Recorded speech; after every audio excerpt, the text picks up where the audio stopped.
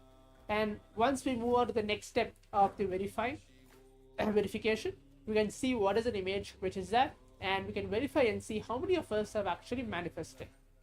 So that's going to be the entire round of, again, maybe it's going to be 4 to 6 to 10 rounds of the power manifestation, which we are going to have today. But before that, let's listen to the Shastra Pramana, the scriptural reference to manifest the power of third eye reading today, and the translation for it. And then we'll enter into the round 1 of the power manifestation.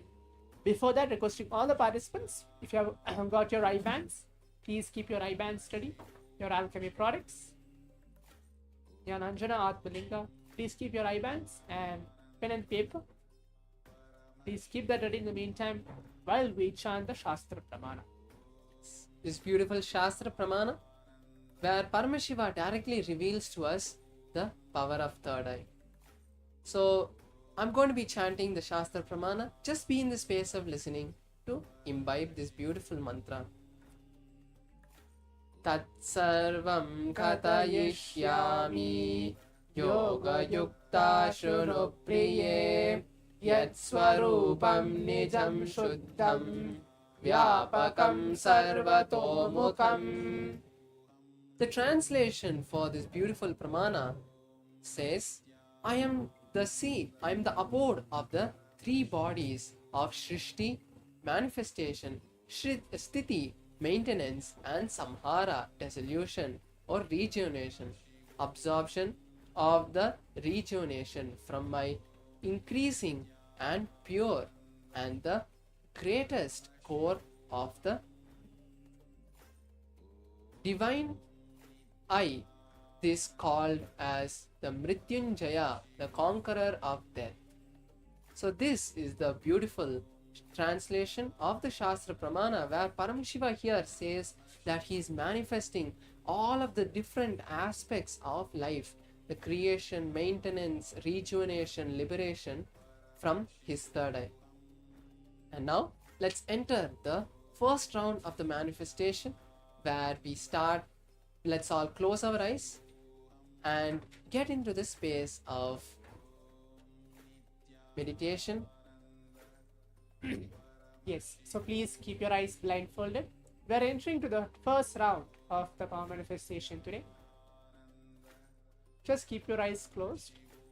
Again, repeating, we're going to see hand gestures blindfolded. It's the participant's choice whether you can even show the hand gestures on the camera. It can be blessings, it can be anything, it can be maybe even number 1, or it can be even number like this, or it can be like this as well. As you can see how I'm projecting, you can even show that in the camera, and then you should know that yes, this is the hand gestures which you are actually seeing through the third eye, or you can keep it as in your visualization that this is the hand gestures.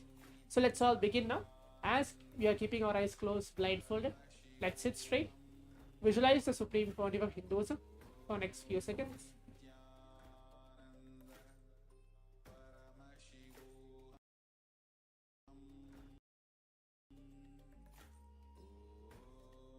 Start chanting the Mahavakya now.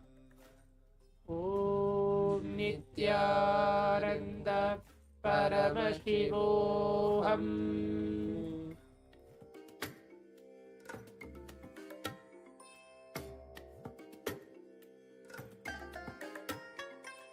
I bless you all. Let you all open all your 3 eyes and manifest the powers of Mahasadashiva. Om Nithyananda Paramashivoham. Om Nithyananda Paramashivoham. Om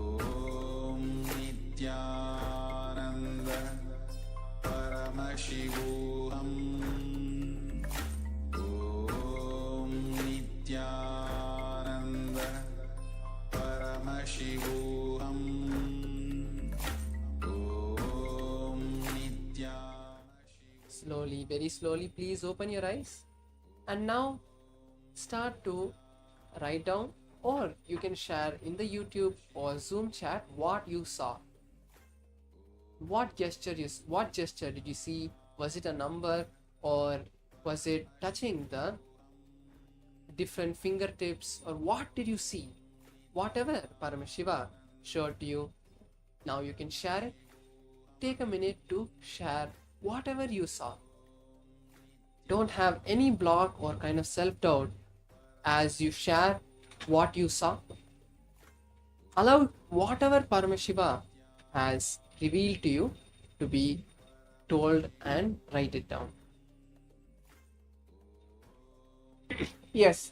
So now let's all move on to see that image which is there. Yes, so this is an image which is there. It's a very simple hand gestures, which is, I think so, it's a chin mudra that normally people use for meditation, where you can see the index finger and thumbs are touching together and just showing forward, and the background is as well golden background. So if you're able to see this mudra, the very simple mudra where everyone uses, but this is the mudra which you're able to see where Swamiji showed you. It's wonderful that you have manifested. Now let's prepare ourselves as we move on to the second round of the power manifestation. I hope all the participants know that we have 45 seconds per round, and then we have a few more seconds to reveal our answers as well. So please close your eyes. Again, blindfold yourself quickly. Visualize the Supreme Pontiff of Hinduism, Swamiji, onto your third eye. Start chanting the Mahavakya. Om Nithyananda Paramashivoham.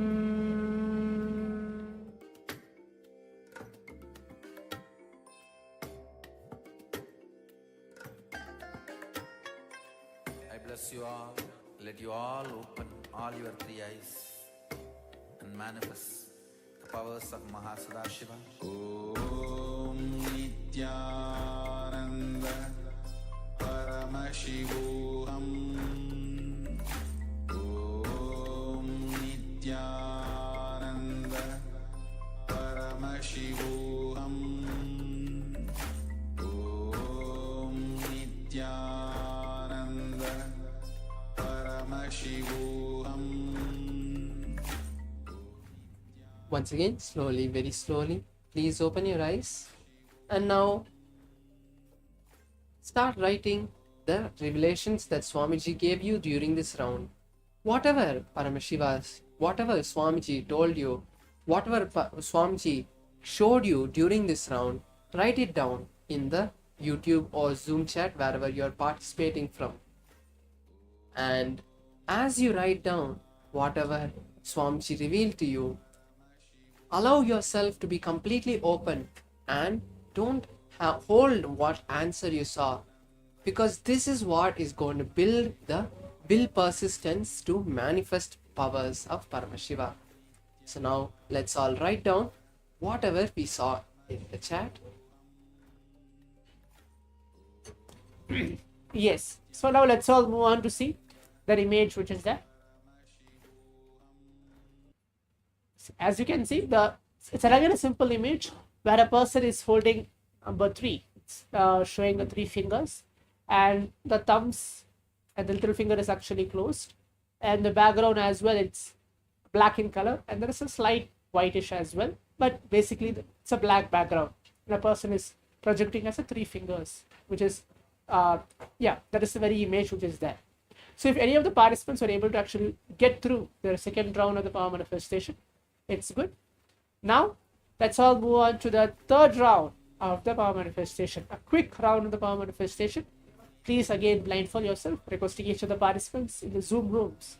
Before we move on to the third round, please keep your eyes closed and please keep your cameras turned on, so we know that yes, you are actually manifesting and you are actually projecting the hand gestures precisely correctly. So please keep your eyes closed. Again, sit and visualize Swamiji onto your inner space. Start chanting the Mahavakya. Om Nithyananda Paramashivoham.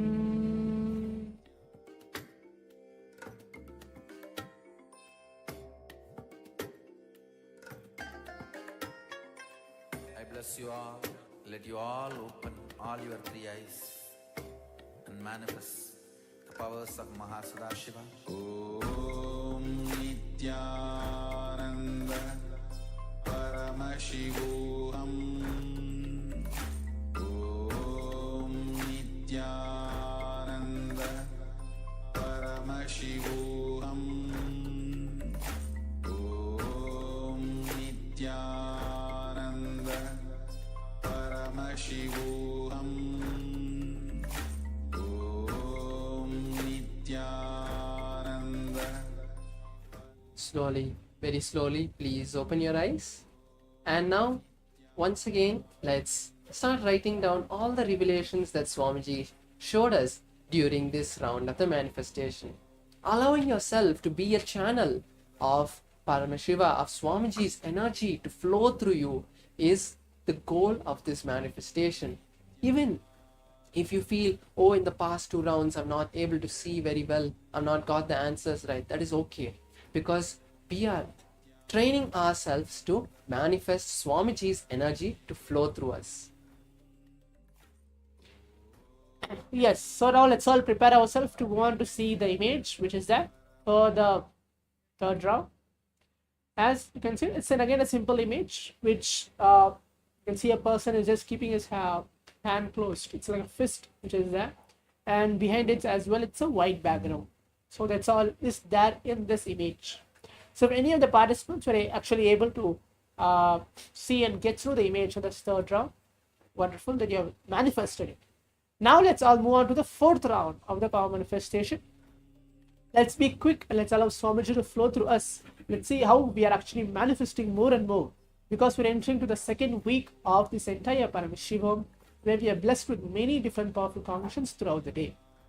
Sit straight, please keep your eyes closed. Visualize Swamiji again for the next few seconds. Start chanting the Mahavakya. Om Nithyananda Paramashivoham.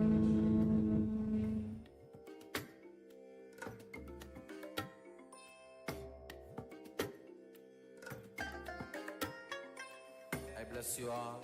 Let you all open all your three eyes and manifest the powers of Mahasadashiva. Om Nithyananda Paramashivoham.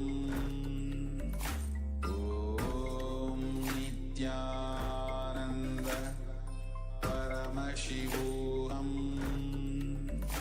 Om Nithyananda Paramashivoham.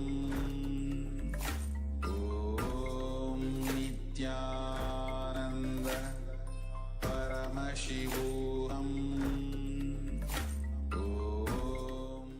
Slowly, very slowly, please open your eyes. And now, once again, let's start to write down all the revelations that Swamiji has given us in this round of the manifestation. Allow yourself to write down everything that your third eye shows. That is what builds your will persistence and allows your feeling connection with Swamiji to intensify. Visualizing Swamiji during this manifestation is the key to seeing the right answers, because it's only when you get into that space of unclutching and detach from your thoughts, the answer, Swamiji will be able to give you the answer, because he is giving it to you, but we, because of our thoughts, are not able to see. So with that, now share your answer in that Zoom chat and YouTube chat. Let's all move on to see the image, which is there. Yes. So now, as you can see, the image which is there is similar to the first round as we saw, but it's a little different, where you can see again a person. It's the index finger is completely bent and the thumb is straight, and all of the 3 fingers as well, it's completely looking forward, pointing out. And the background, there is kind of a cloud which is there, little kind of a cloudish kind of a background as well. There's blue, light blue and white color as well in the background. So now let's all move on to the final round of this entire sequence, which we're going to have manifesting today for the next 21 minutes.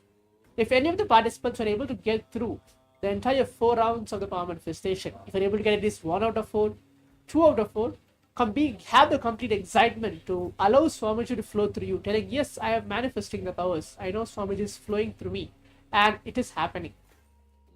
And of course, once we keep manifesting at least 10 to 20 rounds every single day, continuously sit and practice the power of third eye. Obviously, by the end of the 21st day, you will become adept in this manifesting these Shaktis. So now, let's all move on to the next round.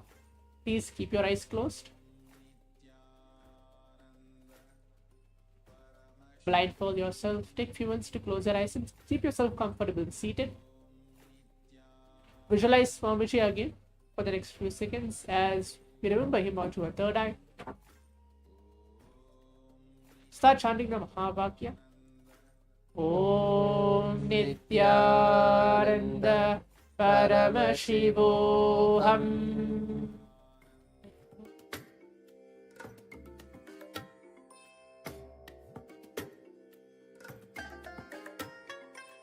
I bless you all. Let you all open all your 3 eyes and manifest the powers of Mahasadashiva. Om Nithyananda Paramashivoham. Om Nithyananda Paramashivoham. Om Nithyananda Paramashivoham. Om Nithyananda. Slowly, very slowly, please open your eyes. And now, once again, share your answer. Share what Swamiji revealed to you in the manifestation, in the Zoom or YouTube chat. As we come to the end of this rounds of manifestation, the most important powerful cognition you need to take is celebrating each time you get even the smallest thing right in the whole manifestation. Even if you got one color or one finger as part of these gestures correct, it is a beautiful thing that you need to celebrate that you have manifested. So with that being said, share your answers in the Zoom or YouTube chat wherever you're participating from.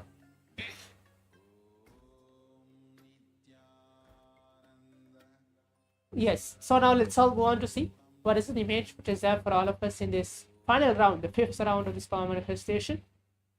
So in this image, as it's again a meditating posture where a person is actually sitting, keeping up one hand on top of each other and just being seated. So that's the very posture in this round of the power manifestation, and the hand gesture as well, as you can see how the hand is being placed. So if you have actually manifested it in this 5th round of the power manifestation, it's wonderful. Keep yourself completely manifesting, allow you to manifest Paramashiva into your very space.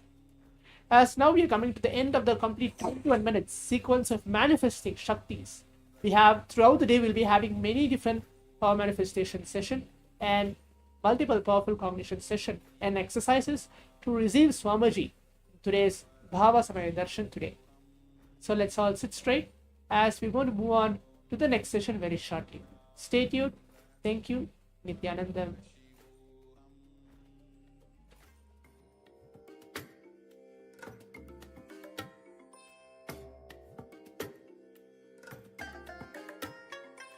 I bless you all.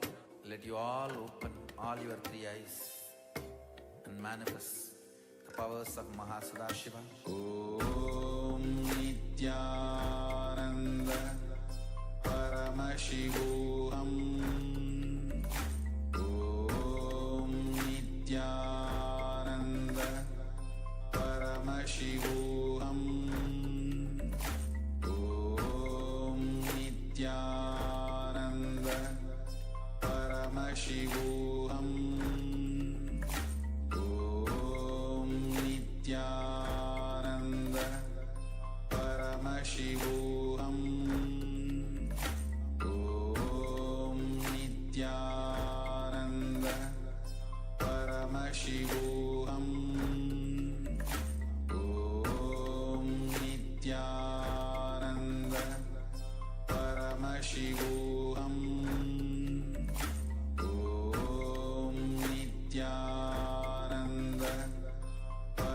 Paramashivoham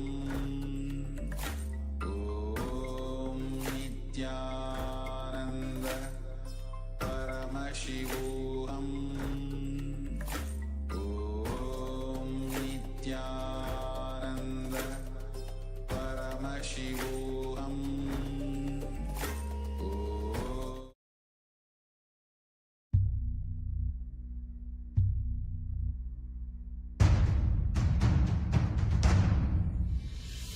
Sit as Paramashiva.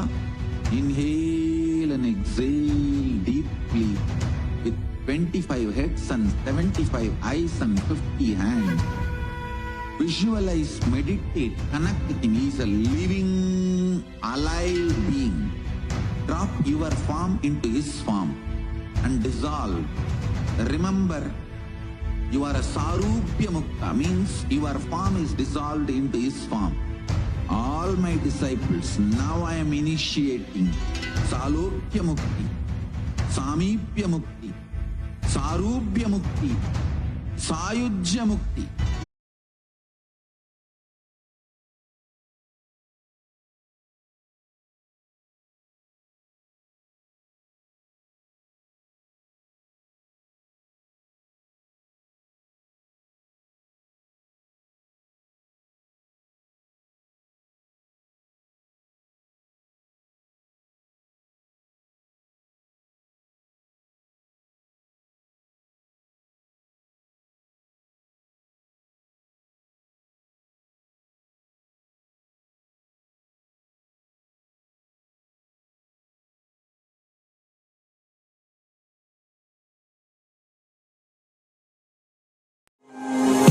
Boy, girl, blue, pink, hunter, gatherer, gay, straight, bisexual, heterosexual.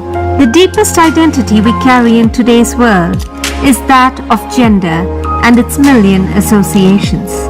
The very first need is to know yourself, not by the belief of your parents, the judgment of your teachers, the vested interests of your politicians, but as can only be revealed by an enlightened source. In Hindu tradition, till the age of 21, all of them have been asked to be a brahmachari. Not that everyone will be successful in celibacy, but that is the time they will discover their gender. Gender is not just related to body and physical maturity. It is related to physiology, psychology, and the whole being. Exploring your identity, your gender is 10,000 times more juicy celebrating than exploring the other body. If you are feeling deeply good at wow, I am really worthy of what I am. I am really worthy of life. I am really worthy of whatever is happening around me. When you are experiencing the love for yourself, suddenly you will experience that love for the whole. You will see that everybody, everything is worthy of what they are. You feel like blessing everybody and everything. Who am I? Starts and ends inside your body. By whom am I? Starts and ends in cosmos. By whom? By whose will everything came to existence. Seeking the source, you can capture it by developing the subtle grooves in your brain, by evolving complete completion. Paramashivoham. Experience the ultimate you. Conducted by Avatar for Hinduism, His Divine Holiness Paramahamsa Sri Nithyananda.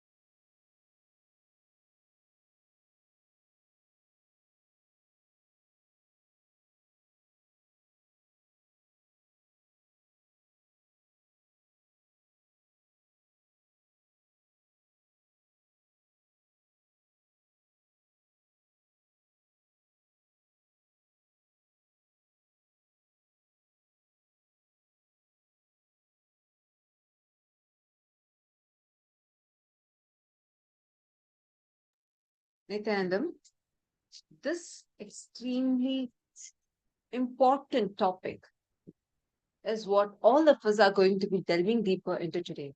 Discovering our real true selves, who we are, what gender do we have, what does that even mean? Is identifying your gender very important for us? We are going to be learning about the secrets about the genders, the ultimate manifestation. What happens to you when you are experiencing complete completion within you, where you go beyond your understandings, ideas, perceptions that you carry about you, as in how you look, how you behave, how you talk, how do people hold you. Going beyond all of that by experiencing tremendous powerfulness is what today we are going to have as an experience. We are going to experience what it means to experience that space of powerfulness from within by discovering our real self. Like Swamiji said, you're not just going to see who you are, but by whom you are. You're going to discover your true self today. This is going to be a very important subject, not just for the spiritual seekers, but also for anyone that wants to lead a confident, successful, powerful life. Request all the participants, especially if you have a younger generation that you know, a younger generation who you are caring for, who is well related to you, close to you, do not ever miss inviting them because it's too important for their life and it is going to help them to deal with everything that's happening in their life, deal with every situation in a very powerful way. Now, let's first enter into our very first session. The first session that we are going to be learning about is a state of samadhi that we are going to be experiencing today, which is the Sayujya Samadhi. And every one of you that are here today, understand each session is going to work at the deeper and deeper levels of preparing us, launching us to the in the best of the way to experience ourselves. Before you go ahead and learn to relate with the world, it's very important that you learn how to relate with yourself. So for each of us. So make sure that you are attending every bit of today's session. Do not miss. Each of them are the building blocks for the ultimate experience of Ardhanarishwara, awakening the ultimate gender in each of us. Let us now understand about what is Sayujya Samadhi, because it is this state makes us experience the space of Ardhanarishwara. So as we're all preparing for it, let us first understand what Sayujya Samadhi is.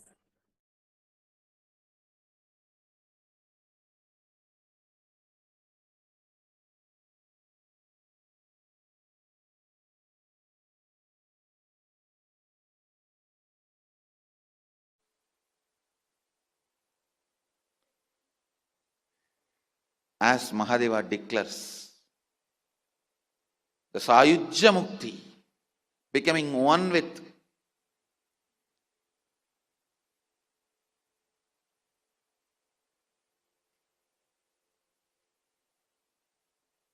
Adi Moola Jyoti,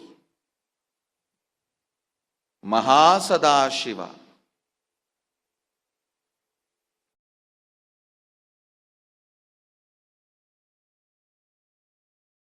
Anyone wants to have Sayujya Mukti with the ultimate oneness with the ultimate, you have to take human body. Only from the human body that jump is possible. Understand? That is why I boldly declare,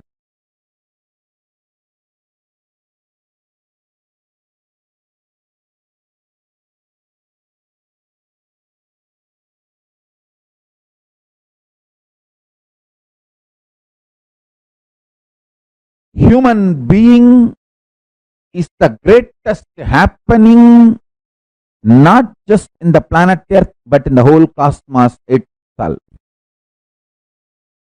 So I want to tell all human beings, never ever be afraid of ghosts, paranormal happenings, aliens.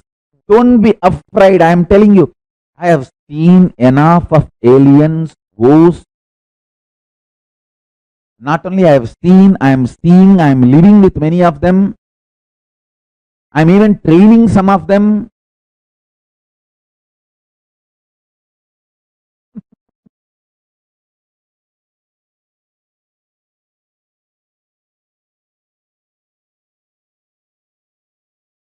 Paramashiva is only the tyaga of real devotee. Listen.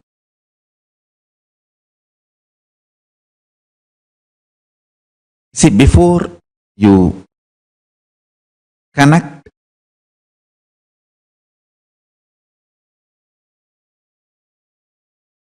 a house or a gadget with electricity, you check the capacity of the wire, medium.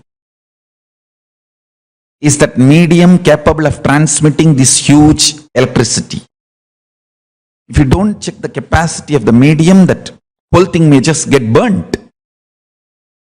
So before Paramashiva transmits powers, anything is state, space, powers, being, super consciousness. It tests your capacity of tyaga, because only then you will be able to receive it. He goes as a Agori sadhu to a great devotee who has only one son. He has given up everything in his life, that devotee. He lives only with one feeling connection, Paramashiva, and he wants that son to carry on that family tradition. That's all. Very, very logical, justified attachment. Nothing illegal, immoral, wrong, absolutely right attachment. You are absolutely. He is a devotee, great devotee of Paramashiva, and he is intensely connected to Paramashiva. He just wants a son to carry on his legacy. And after all, for spreading the Shaivite tradition. But Paramashiva wants to test his tyaga. He goes there to his house in the form of Agori sadhu. That is the first test. Listen. Paramashiva goes to his devotee's house in the form of Agori sadhu. That's the first test. Understand? The South Indian Shaivites, especially this Siddhanta Shaivites, Adi Shaivites, they are very orthodox and pure vegetarian and very, very orthodox. But he goes in the form of a Agori sadhu who is beyond any societal rules, regulations, like Bairahi, the form of Bhairava.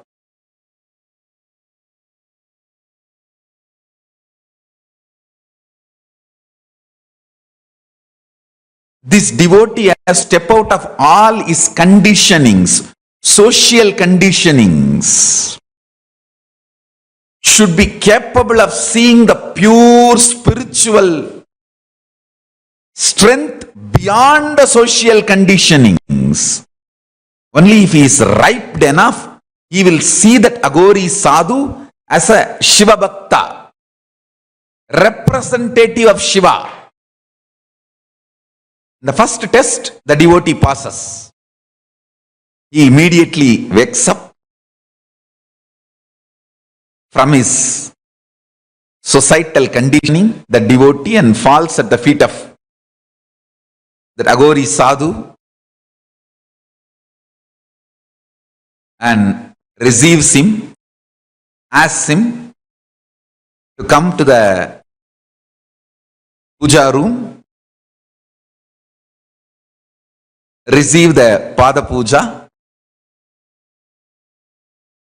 So Paramashiva walks into the house of Sirthondar, that is his name, a great Nayanar,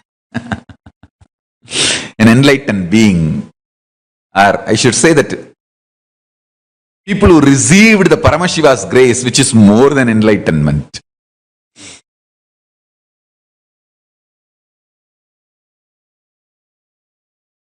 So that Aghori, Paramashiva, who is in the form of Aghori, walks into Sirthondar's puja room and Sirthondar does pada puja.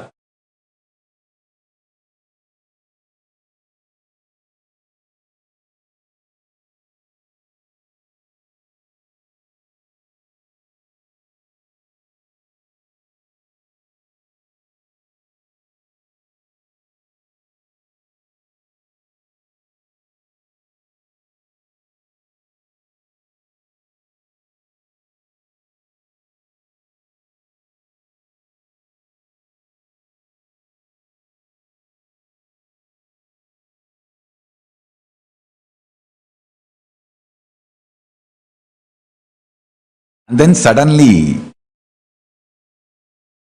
Paramashiva, who is in the form of Aghori sadhu, he says, I want the human meat, human flesh. I want you to cut your son. He's literally 5 years, kid. Kill him, cook and serve.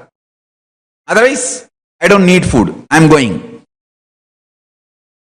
Please understand, we cannot measure all these stories with our social right, wrong, good, bad and all that. No, absolutely no. Because these all are different multidimensional logic game.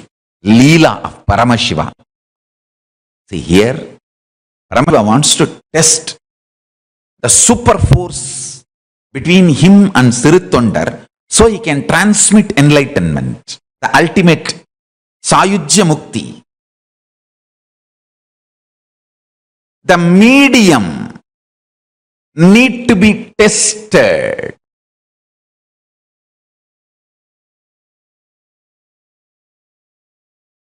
Strength of Tyaga need to be tested.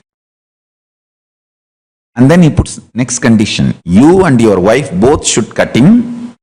Both of you should not cry. If you cry out of sadness or depression or feeling missing, I will not eat that flesh. What all condition you see. It means the Tyaga cannot come out of frustration or guilt. It has to come with the strength of asserting the higher identity. That is what exactly Paramashiva means when he puts this condition. You cannot sacrifice with the feeling, oh, this is being snatched away from me. That is not Tyaga. That may be depression.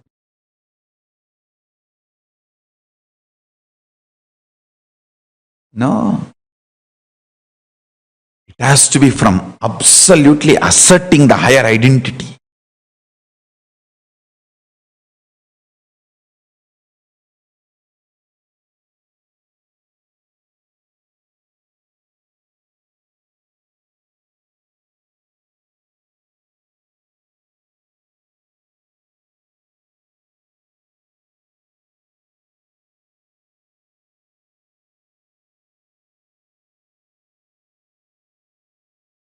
Finally, the Sirthondar agrees for this. He and his wife both sit and cut his son, fulfilling all the conditions, and cook, bring the flesh and keep in front of him, offer him. Then Paramashiva puts one more condition. Now I want the whole family to come and sit and eat with me. He and his wife, that Siritondar's wife, both of them came and sat. He said, no, call your son. I want all three to sit and eat. Siritondar said, how can I call?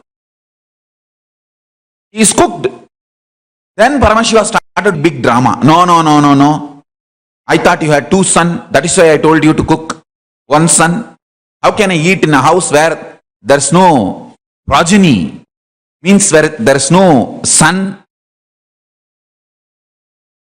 Now Siritondar said, what can be done? Then Paramashiva says, all right, go out and call him. He will come.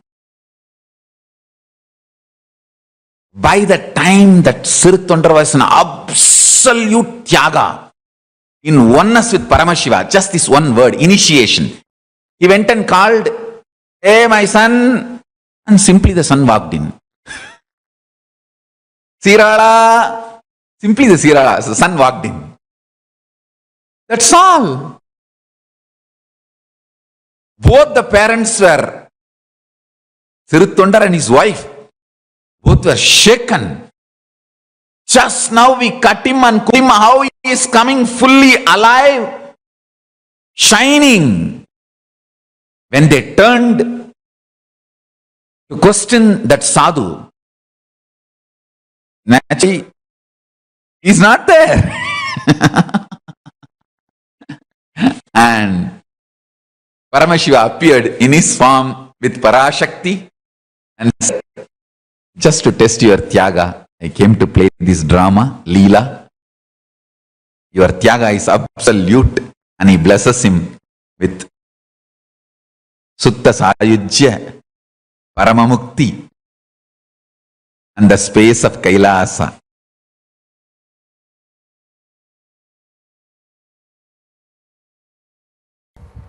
There is a beautiful story in saint named Kannappar. It's a very beautiful story. That saint, he sees a Shivalinga in a place called Kalahasti in Andhra Pradesh, and he just falls in love with the deity. He is just in love with the deity, with Shiva. And the story says Shiva wanted to test his devotion, and in that Shivalinga the eye was carved. From that eye the blood started oozing out. This Kannappar tried all the herbal medicines and everything to heal the eyes. Nothing worked out. He is a hunter, so he knows only one method. Eye for eye will heal the eye. So he just removes his own eye and replaces it in the place of Shiva's eye. The story says the first eye bleeding stopped, and immediately within few minutes the next eye started bleeding, and he is not bothered. He was ready to give even the second eye. But before taking his second eye, he suddenly remembered, if I take my second eye, I will become blind. How will I find out where to fix the eye? Where the Shiva's eye is there? So he puts his leg on the second eye of Shiva as a mark. Then he removes his second eye to fix on the Shiva's eye. At that moment, Shiva appears and gives darshan and gives him enlightenment, and Shiva Padavi, Shiva Sayujya, we call it, means becoming one with Shiva. Very beautiful story. The love became meditation.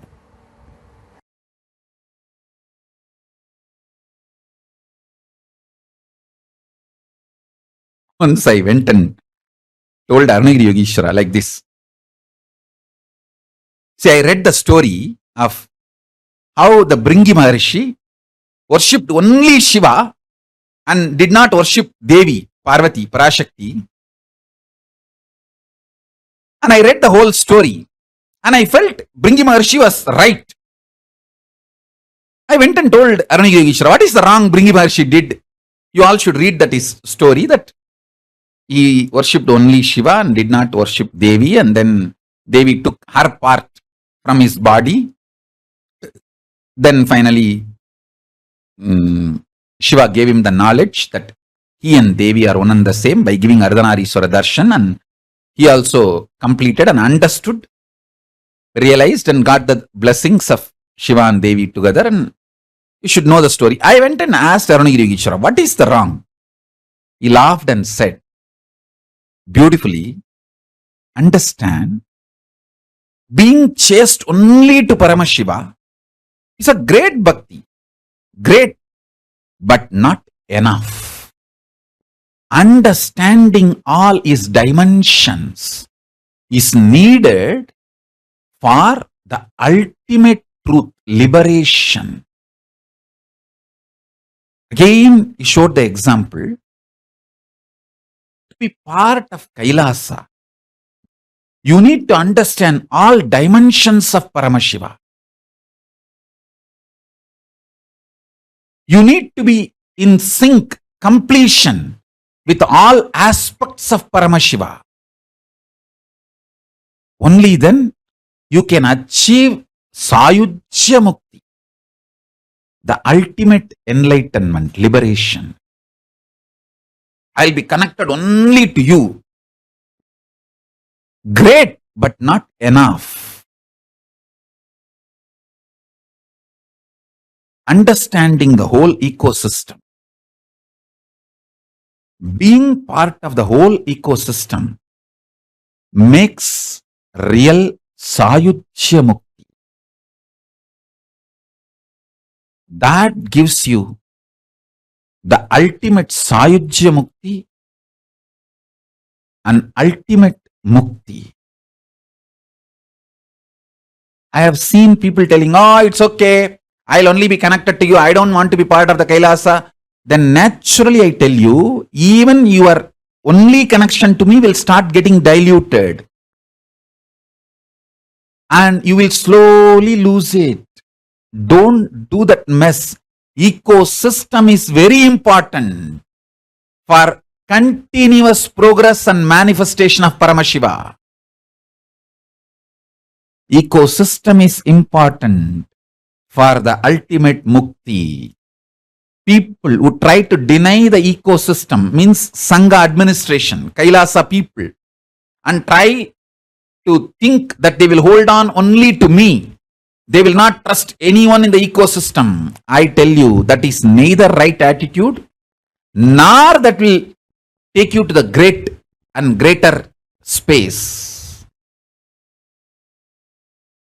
That is the lesson Paramashiva taught to Bringi.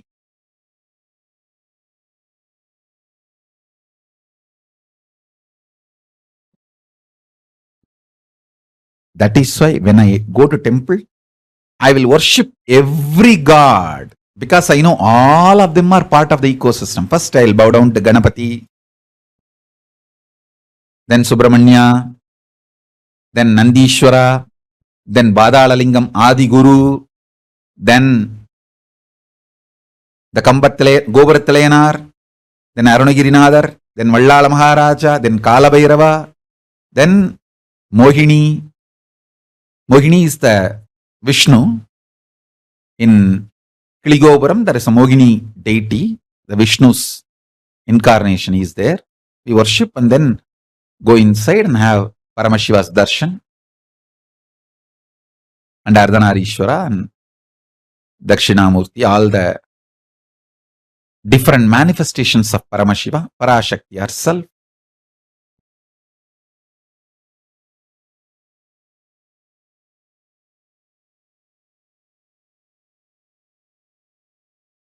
I want all of you to know all four,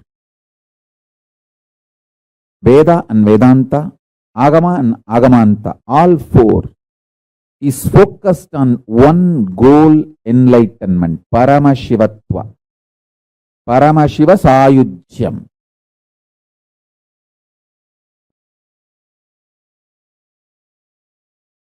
Different methods, methodologies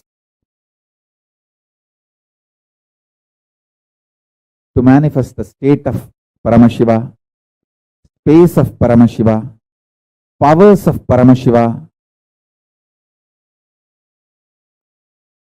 being of Paramashiva, superconsciousness of Paramashiva, KAILASA of Paramashiva.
Sayujya Samadhi. The Sayujya Samadhi is the state of oneness with Paramashiva. Ultimately, where Devi merges into oneness. Actually, all of an individual being's journey, right, towards becoming one with the divine is exactly this. Some will tell Devi beautifully represents her journey, represents every individual journey's um, ultimate this thing with the divine. And Sayuja Samadhi is a space where there are four types of samadhis in Hinduism. Muktis, we call it liberation. Four types of muktis and samadhis. Which is first, it starts with Salokya, where you after you see the Guru, you meet him, you start going to his place, Salokya Samadhi. Next is Sarupya Samadhi, which means by constantly going with the master, with the master, with the master, with the Guru, you slowly start adapting his form. You start radiating his qualities. How many of you have heard people tell you this, saying, "Hey, from the time you started going for that programs, I'm seeing you're completely starting to talk like Swamiji. You're starting to make your body language like Swamiji. People think you're trying to act like Swamiji." But how many people have told you this? Oh, suddenly you've become so graceful. Suddenly, why are you smiling so much? How many of you have heard people ask you these questions? How many of how many of you have received such feedbacks from people? Suddenly they'll tell you, right from the time you started going to Swamiji, from the time you have attended this program, suddenly you're starting to smile so much. What is the reason you're smiling so much? I see so many of you laughing. How many of you have heard this? Post in the chat.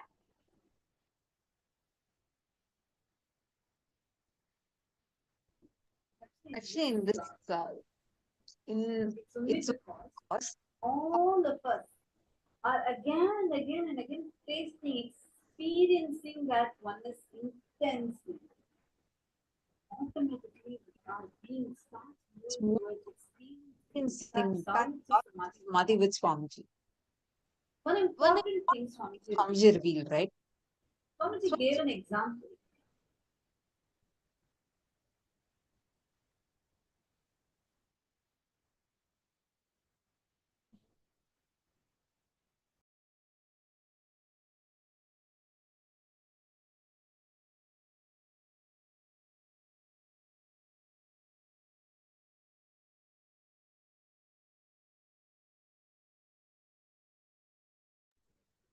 Okay. Dave Reeves, how about you?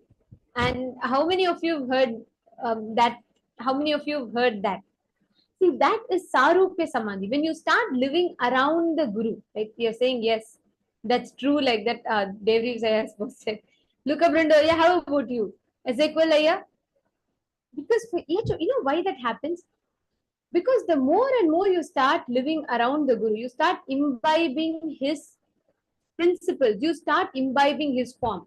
From Salokya, you move to Sarupya, you start becoming his form. From there, next will be Samipya. The more and more you start living like him, you start living around him, you start becoming very close to him. The Samipya Samadhi. Samipya is where you start experiencing that sweet oneness. Marwa is saying, yes, I have been told. We all start experiencing that sweet, intimate feeling connection. That's a Samipya. Ultimately, it leads to Sayujya. Sayujya is where you forget your individual identity, you forget your separate form, you exist as one with the divine. This is Sayujya. You're all catching it?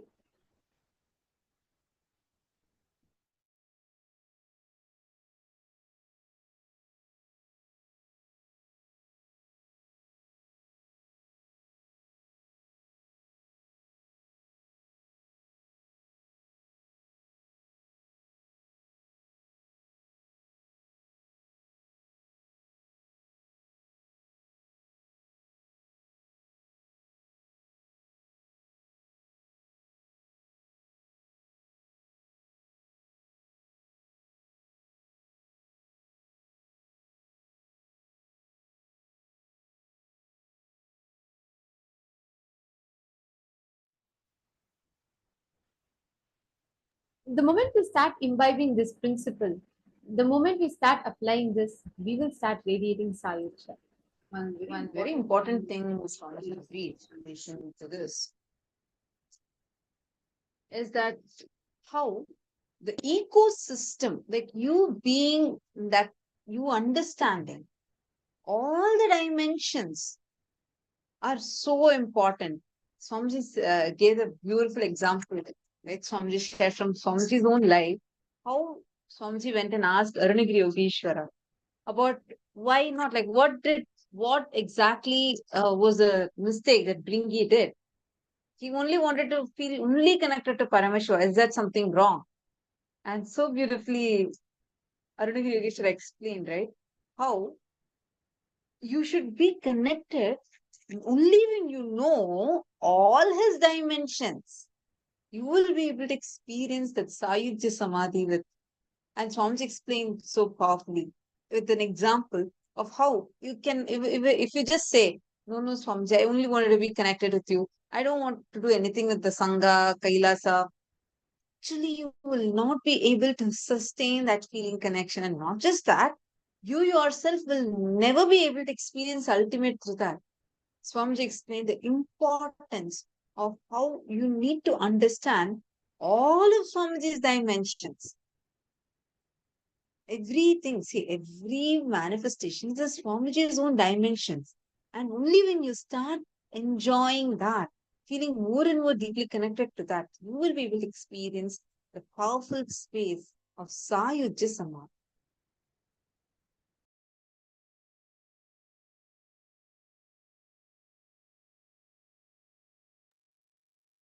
And today, Swamiji is going to be showering us with this space because we are going to be experiencing this extremely powerful space inside of us today.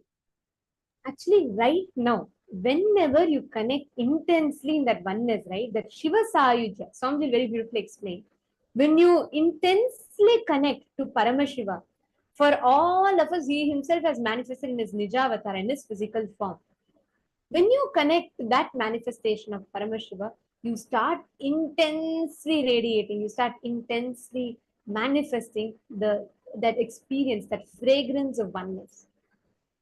Now, let us all actually experience that. Let's all manifest that power. Let's all manifest that experience. I request every one of you to come and settle down.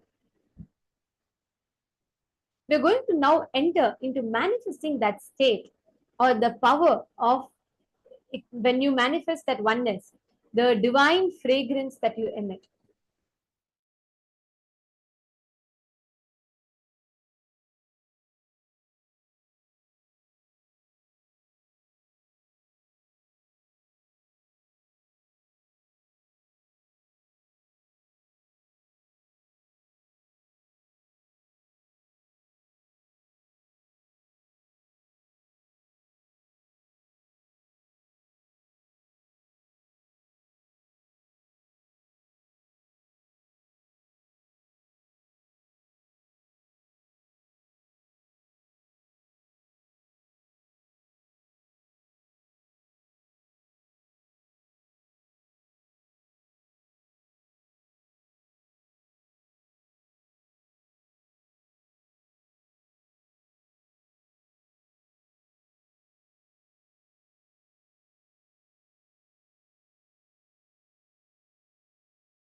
All of us have understood about Sayut. What is that Paramashiva Sayut? Here Swamiji was explaining. Now, there is a very beautiful process to actually experience that Sayujya.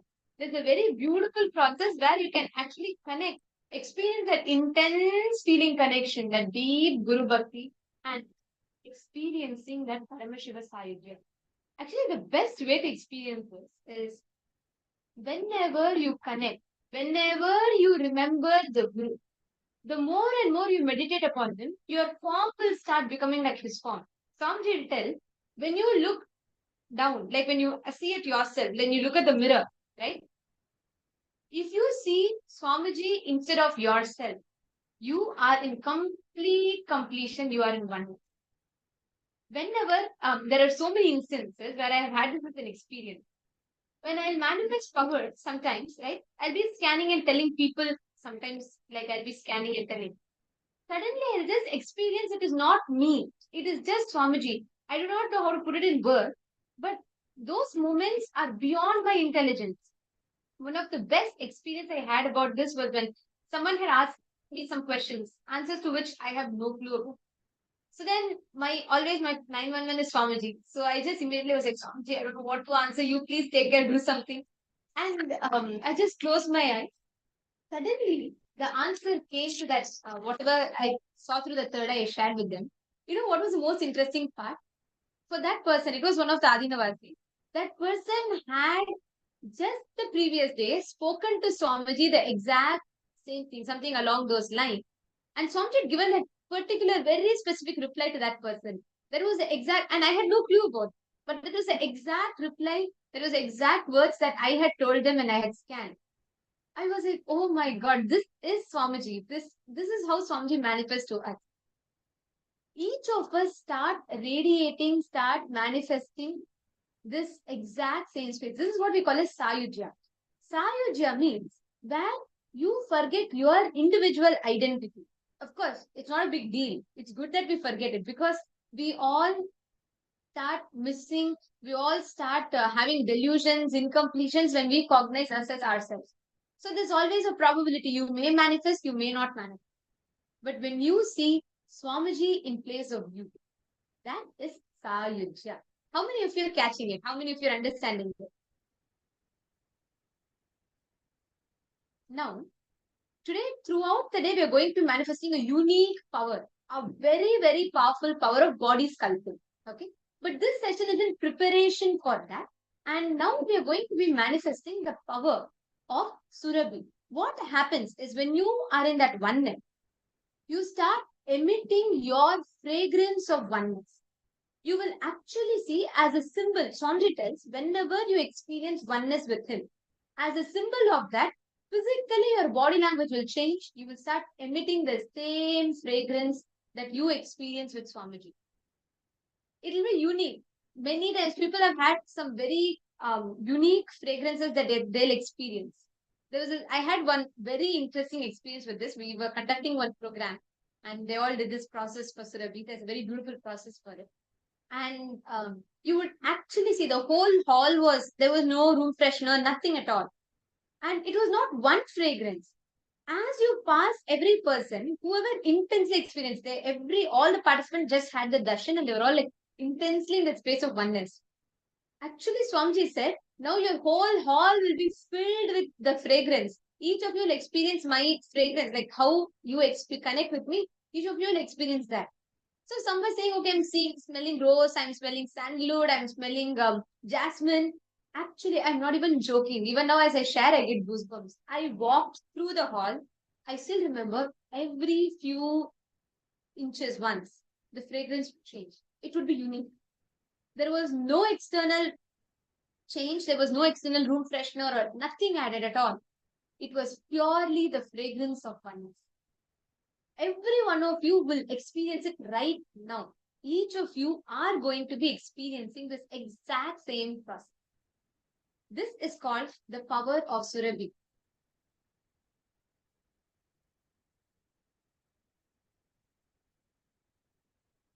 Where each of you will experience that the Sayujya with Swamiji and manifest.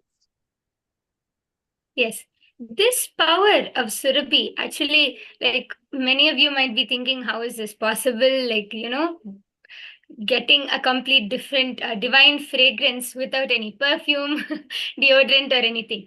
But when you start, Swamiji beautifully says in his own words that whatever you continuously cherish, the person who you keep thinking about, or what the thoughts which you keep cherishing, you become that person, you become like them, or you become those thoughts. So when we start connecting to Swamiji in the space of oneness, and when we keep cherishing the thoughts, the powerful cognitions, the teachings of Swamiji, we literally start becoming Swamiji, and automatically our entire body will start emitting that divine fragrance which Swamiji holds. Whether, like, and many people will get different smell, like jasmine, rose, like different smell. It's such a divine fragrance, sandalwood. And I myself have seen so many participants, like in the previous programs, and in many demonstrations and all, so many participants have experienced and manifested this power without adding anything externally, just by becoming Swamiji, by having their entire body language, the grace, everything will just become like Swamiji. And it some like some of you might be thinking, are they acting? Actually, no. When you continuously cherish those thoughts, and when you chant the Mahavakya, when you're manifesting these powers, right, you become Swamiji. So it's not an act. It is a natural, that is naturally you will have that grace of Swamiji, that fragrance of Swamiji, the look of Swamiji, the glow of Swamiji, everything, your entire body will just radiate Swamiji. So I hope all of you are excited to manifest this Shakti today, the power of Surabhi. Yes, actually, I'm seeing Ma Priyatma Surupini has posted. Wow, Ma, even listening to it, I'm just getting goosebumps here. Ma, actually, right now you can experience it. Okay, can I request every one of you to come on camera for this power? It's a very, very beautiful process. Each of you are going to be experiencing it. How many of you want to experience that Sayuja, the space of intense oneness with Swamiji?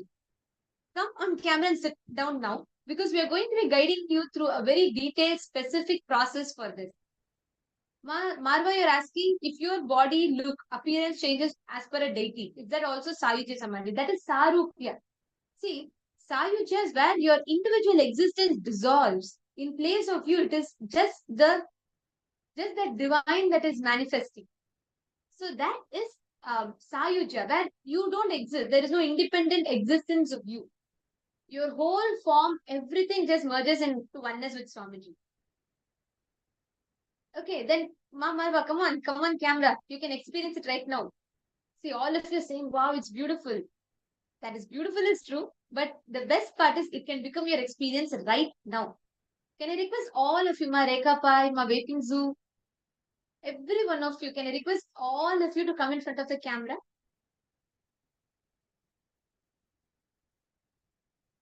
Okay. Now, we're going to be doing a very, very interesting and amazing process. Devri Zaya, just next 10 minutes, could you take your time off to just sit down for a few minutes and do this? I see you always, I know you're always in the program, but you always multitask also. But just for this process, I just want to make sure you're not missing this out, Aya. Please could you settle down for a few minutes? See, this is a very powerful process. Actually, Sarthak Patel Aya and Luca Brando Aya and even Ezequiel Franco Aya, all of you who were asking for wanting to have a breakthrough in power manifestation yesterday. After this process, you will experience intense shift in your inner space and you will start manifesting powers. It's a very beautiful power to manifest. See, this is going to be totally unique. Make sure you're not having any external fragrance, room freshener or anything on. And I'll explain to you all what is the exact way Swamiji is looking. When you connect intensely to Swamiji, you will experience your Ananda Gandha flowering. Ananda Gandha is the exact region below your heart center, above your navel center. This region is the Ananda Gandha chakra. When you are visualizing, see what you're all going to do now is you're going to consciously visualize you as Swamiji. Not your independent existence. You're going to forget your Ezequiel Franco, you're going to forget that you're Luca Brando, or you're going to forget that you're Hedi Schlaf.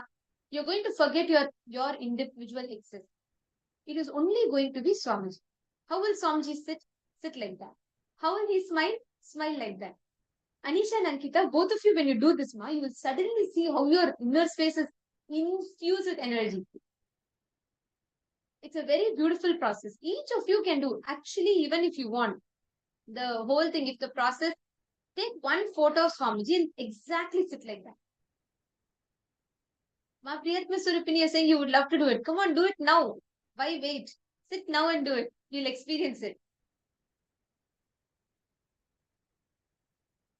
Ma Ivana Grebna, sit straight.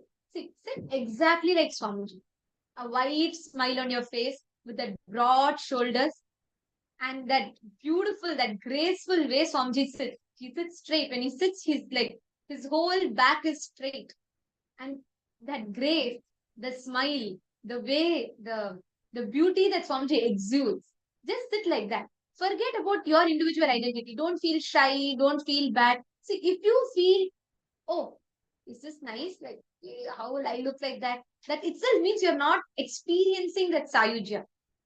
Sayujya means without, beyond your doubts, beyond your abilities and capabilities and qualifications, you start simply radiating the divine. When people see you, actually people should say, hey, why am I seeing Swamiji? That is the ultimate state of Sayujya. Can I request all of you to sit straight?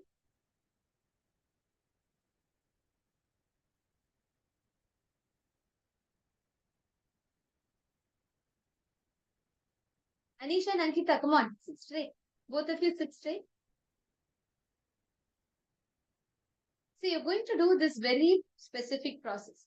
Sit exactly like Swamiji. Take any photo of Swamiji, any picture. Okay, for it will be like a reference. It will be easier for you to cognize. That's why this. Just look exactly like Swamiji. Sit like Swamiji. Start cognizing yourself as Swamiji. Your smile, everything should be that. Exactly like that.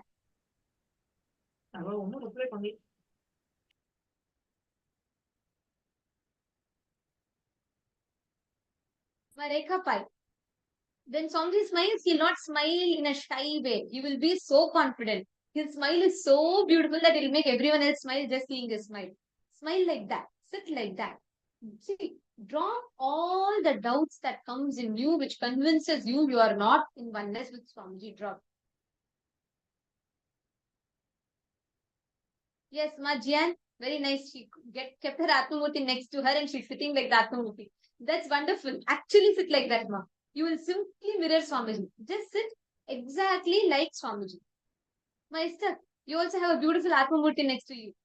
Sit exactly like how Swamiji is sitting. You should look like a mirror image of Swamiji.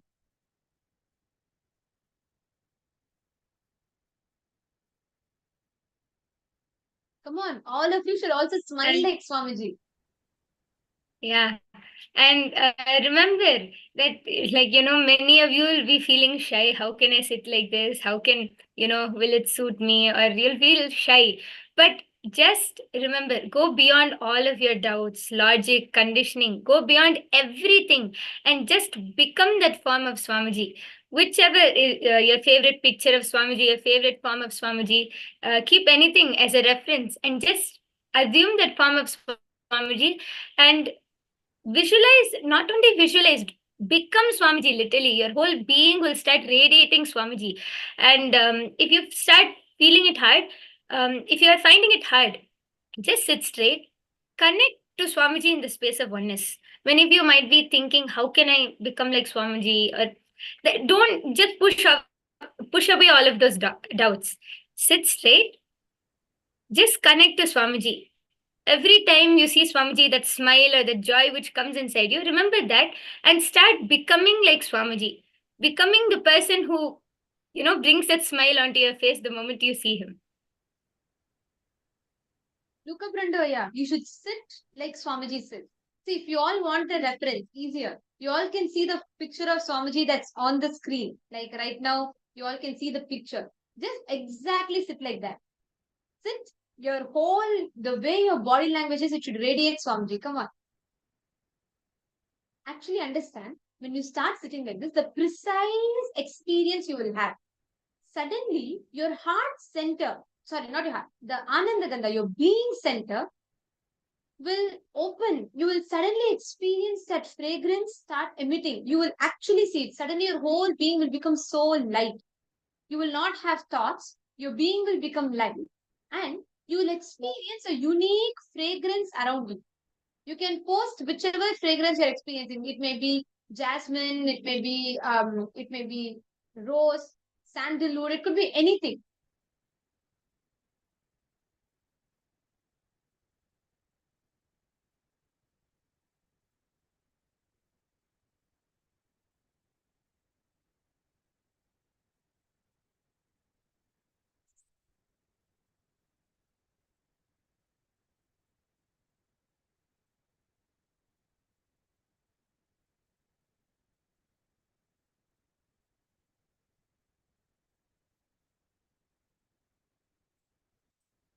Intensely radiate.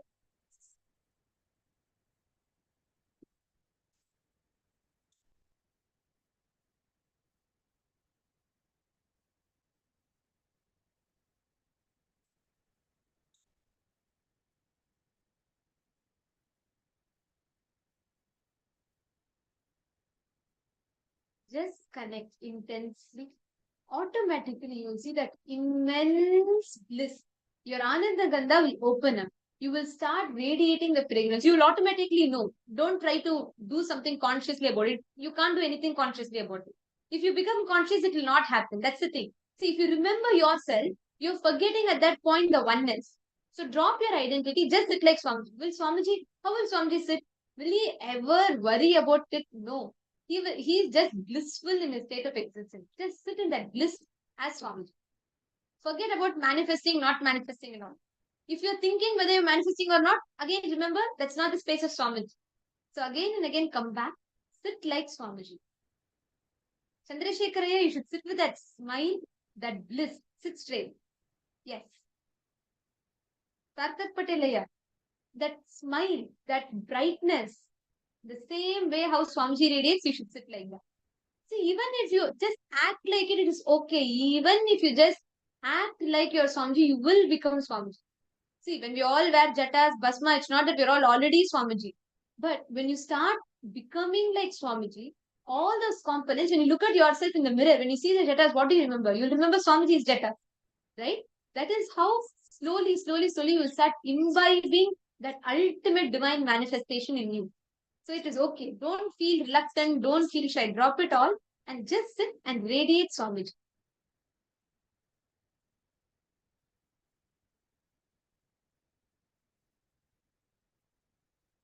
The moment you start experiencing the divine fragrance, you all can post in the chat. What is the exact fragrance you're emanating? And understand that is your fragrance of oneness. It will be unique for each of you. It will not be the same for you all. That fragrance is your fragrance of oneness with Swamiji. Whenever you experience that oneness, you start radiating that fragrance. So whatever fragrance you're experiencing, as you start manifesting, you can post that in the chat.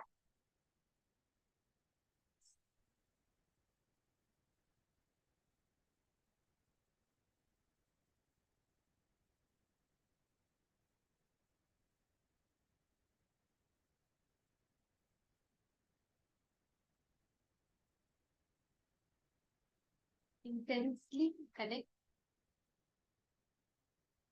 Your whole Ananda Gandha will beautifully start opening.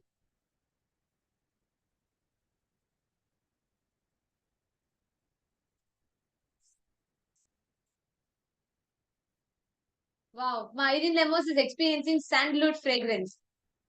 Beautiful. Actually, Ma, that is your fragrance of oneness. Ma Priyatma Surupini is saying, energy just gushes into my being the moment when I see me as still. That is the best way, that is the best energy boost, Ma. Because Swamiji is inexhaustible, abundant resource of energy. So whenever you feel tired, just remember you are him. You will not feel tired. How so compassionate Swamiji is, right? He just infuses so much of bliss in every aspect of our lives. Come on, what is the each of you? What is the fragrance? What is the experience you are having? Anisha and Ankita, both of you should drop that reluctance and shyness. Sit. See, never ever have reluctance to your highest conscious existence. Never have shyness to expand to your highest conscious existence. Swamiji is the mirror, the reflection of our highest self.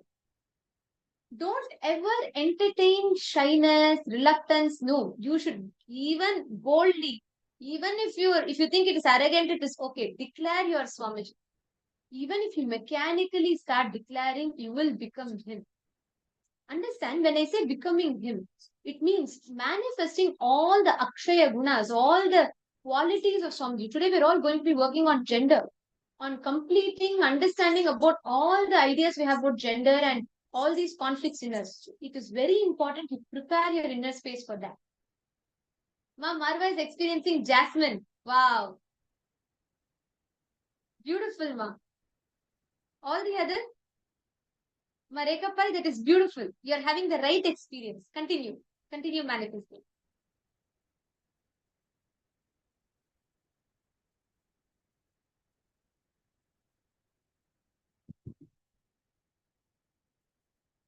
Breathe in like Swamiji and breathe out. Swamiji will never have short breaths. Every breath is a pranayama. It is so intense. So breathe like that. You just see Swamiji will start manifesting. Remember Swamiji, when you cognize yourself as Swamiji. Visualize yourself intensely as Swamiji. Paramashivoham Om Nithyananda Paramashivoham Om Nithyananda Paramashivoham. You have started manifesting. If you are experiencing that fragrance, please let us know in the chat. What is the experience that you are having? What is your fragrance of oneness? Om Nithyananda Paramashivoham Om Nithyananda Paramashivoham. Now, I request each of you to post the experience that you had. How did you experience? What was it like? What was the experience that you were having in you? And what is the fragrance that you were experiencing? Please take a few minutes and describe it in the chat.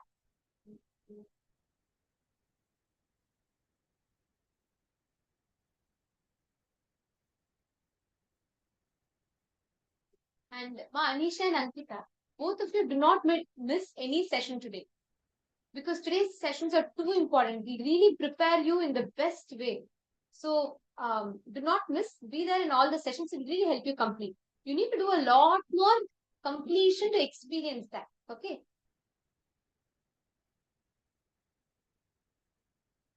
My Ivana Grebner is saying you experience a sweet sandal smell. Beautiful. Each of the time, whenever you experience oneness, you will start seeing that is a fragrance that will start emanating from you. My Jian, how about you?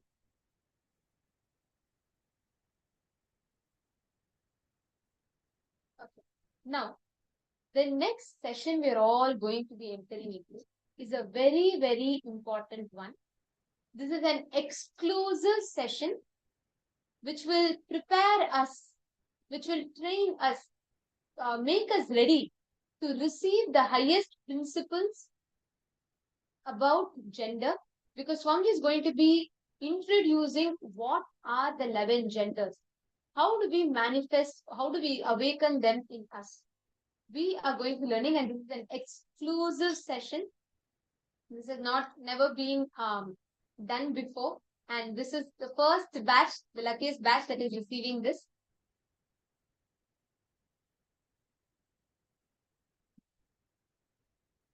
Okay, now let us all listen to this exclusive revelations on 11 genders.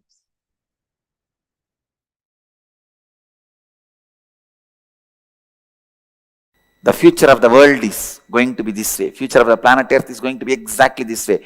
Once you become 18, now you have the freedom to choose which country you want to live, what should be your language? What should be the field you wanted to enrich the world? And which faith you wanted to live? Which religion you wanted to pick up? Which gender you want to have? It is going to be very common, the gender exchange operations. Gender change operations are going to be just like a cough cold medication.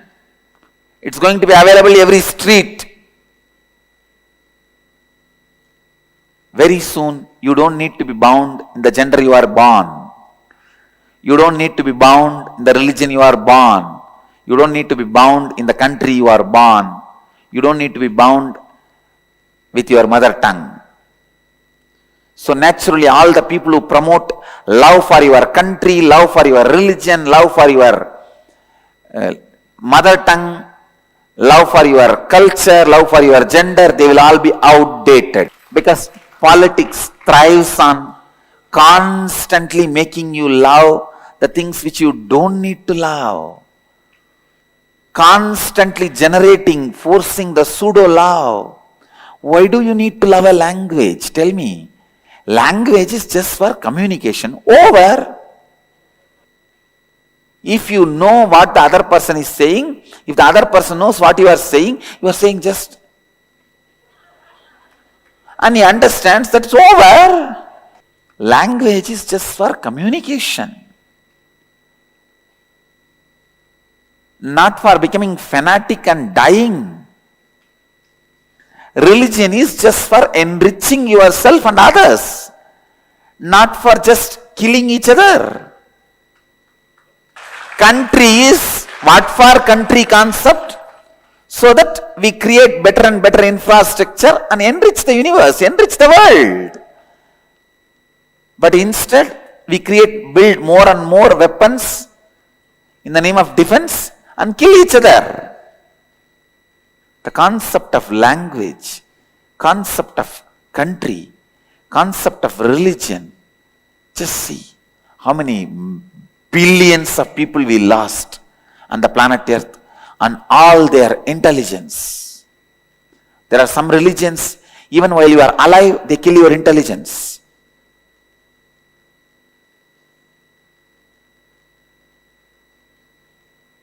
So understand, the future should be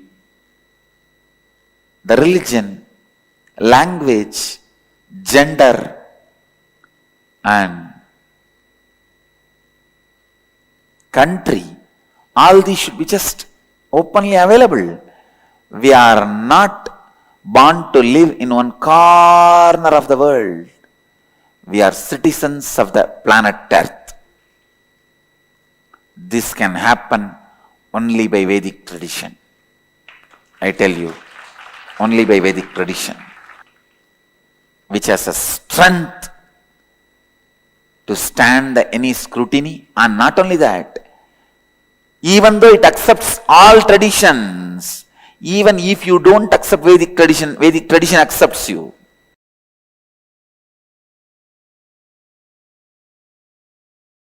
I am revealing the original truths as it is from Paramashiva.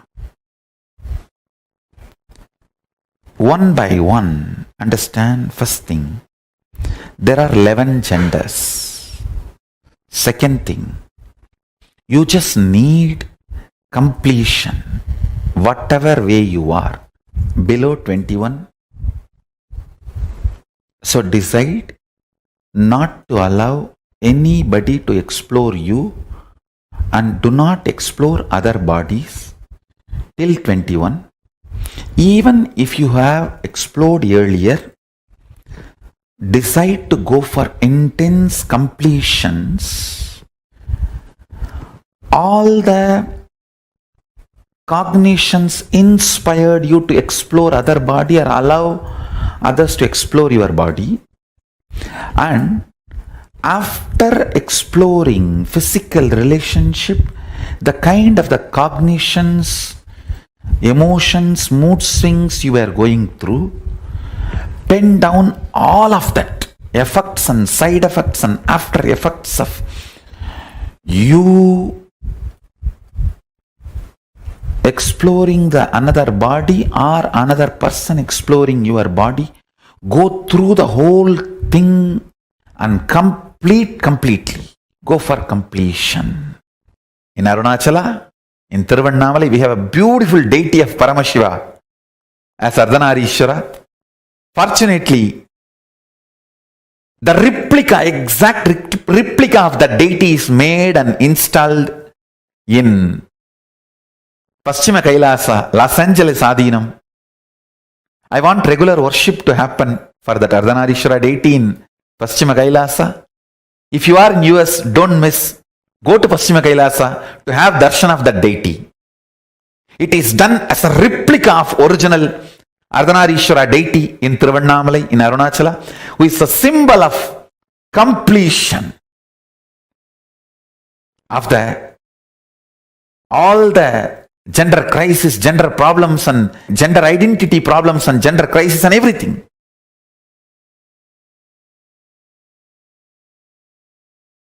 Actually, everything related.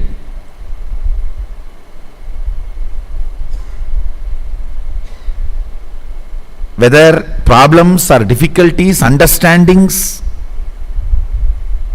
related to sexuality can be solved just by this one understanding of 11 genders. The moment you identify your gender, problem is solved. Then you know how you are going to be functioning. It is a simple mechanism. See, body is the best outfit you can wear. Understand this word. Body is the best outfit you can wear. The food or the pleasures your body feels is just dependent on how you feel about your body. The moment you know what is you, all struggle will stop, will drop.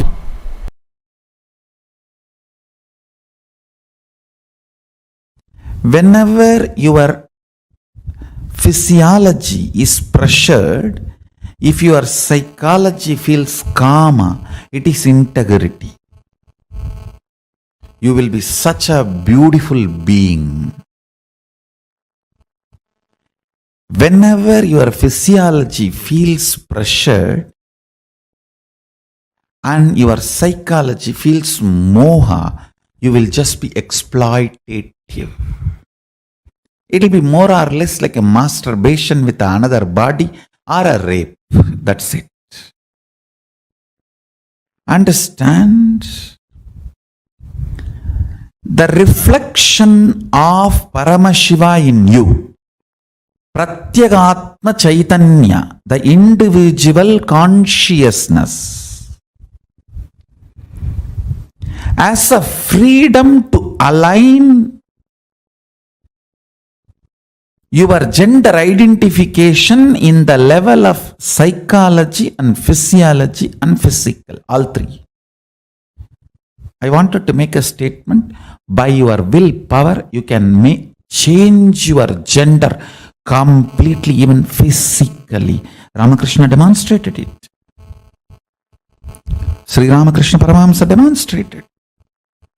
There was another one great yogi called Madanagopala Swami. Natananayagi Swamigal, he used to be called. He lived in South India. He was in Mathura Bhava with Sri Krishna. With his power and willpower, he just manifested all the female characters in his system, whole system. Listen, first truth you need to know, there is no such thing as straight. Nobody is straight. You are just a being clothed with a body. Sexual attraction has nothing to do with the gender of the opposite person. It is the grace you feel with the opposite person. Beautifully Upanishad says, you love your husband or wife not because he is male or female or husband or wife. He is or she is reflection of your integrity with your identity. Understand?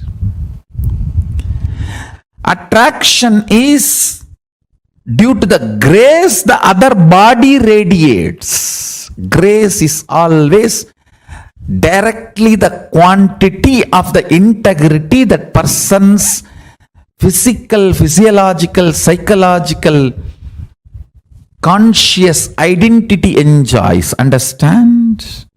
The more their gender identification is integrated, more grace they will manifest. They will radiate.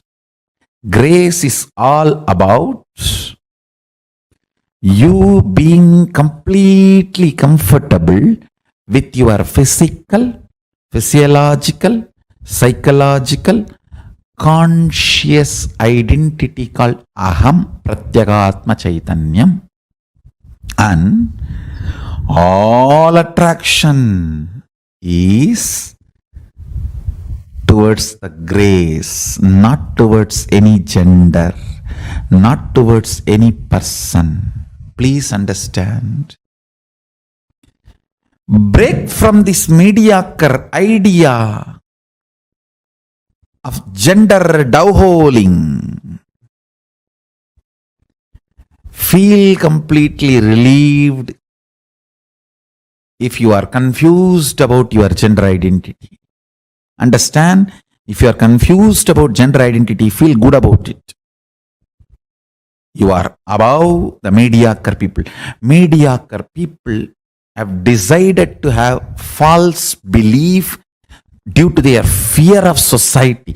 It is the fear of society. You deny your confusion or the identity crisis and just accept something society says and go on torture yourself for your whole life to believe what society has labeled it on you. Understand?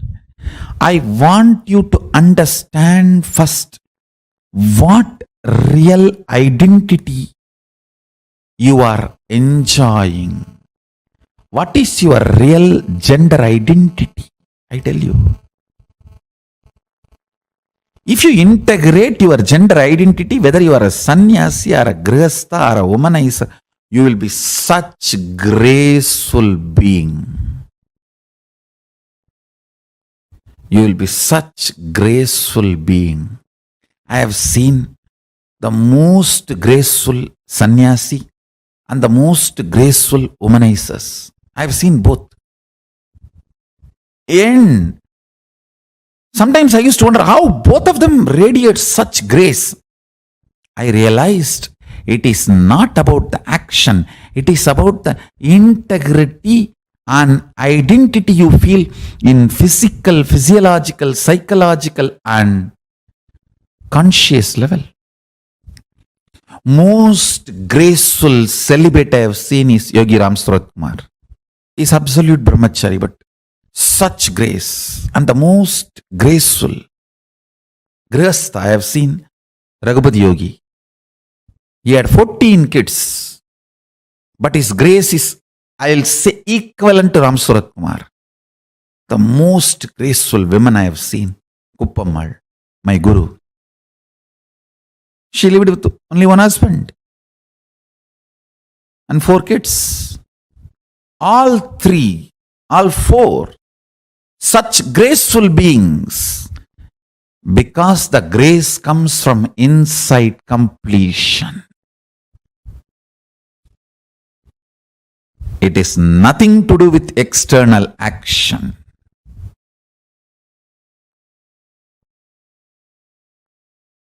Grace means ability to generate huge love and respect in the other person the moment he sees you, she sees you.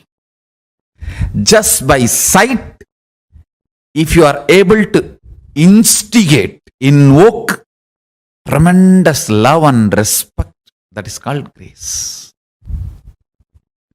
Beautifully, Valmiki describes When Sita entered the court, the whole court stood up, including Janaka. Understand? Janaka is father. He says the grace she was carrying was such, all the rishis, munis, and the people who came for Swayamvaram, who were supposed to get married to her, or who came with a lust to marry her, all of them forgot their identity for a few seconds and just stood up.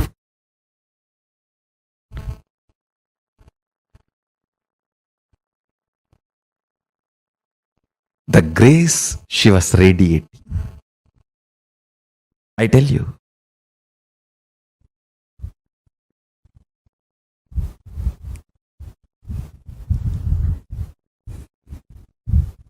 I wanted to get into the details. All the mood swing women suffer and feeling exploited women feel is just because their three layers are not integrated. Physical, physiological, psychological does not feel the same gender identity. There is a mismatch.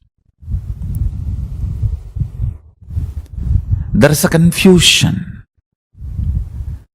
That is why women feel disgraced every time they enter into a sexual act and come out.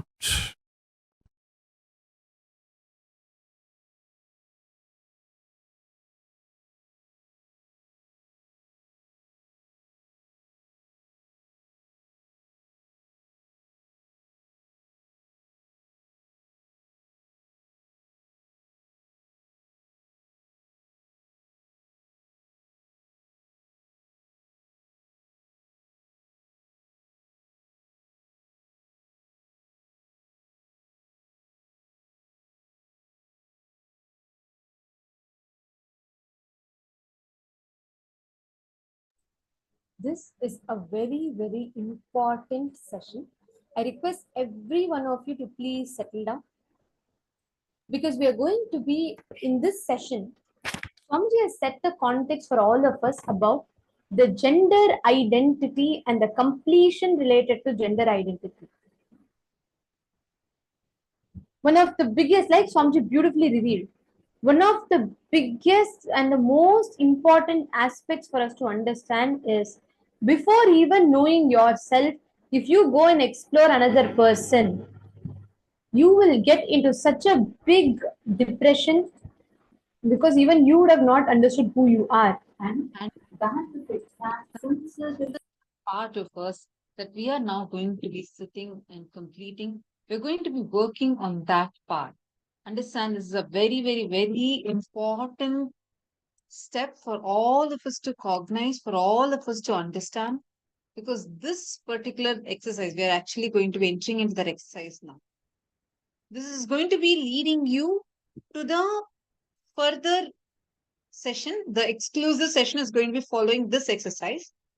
Now we had an introduction about what does this 11 genders mean, how the gender identity we carry is so important. Like it plays a major role about how we are with ourselves.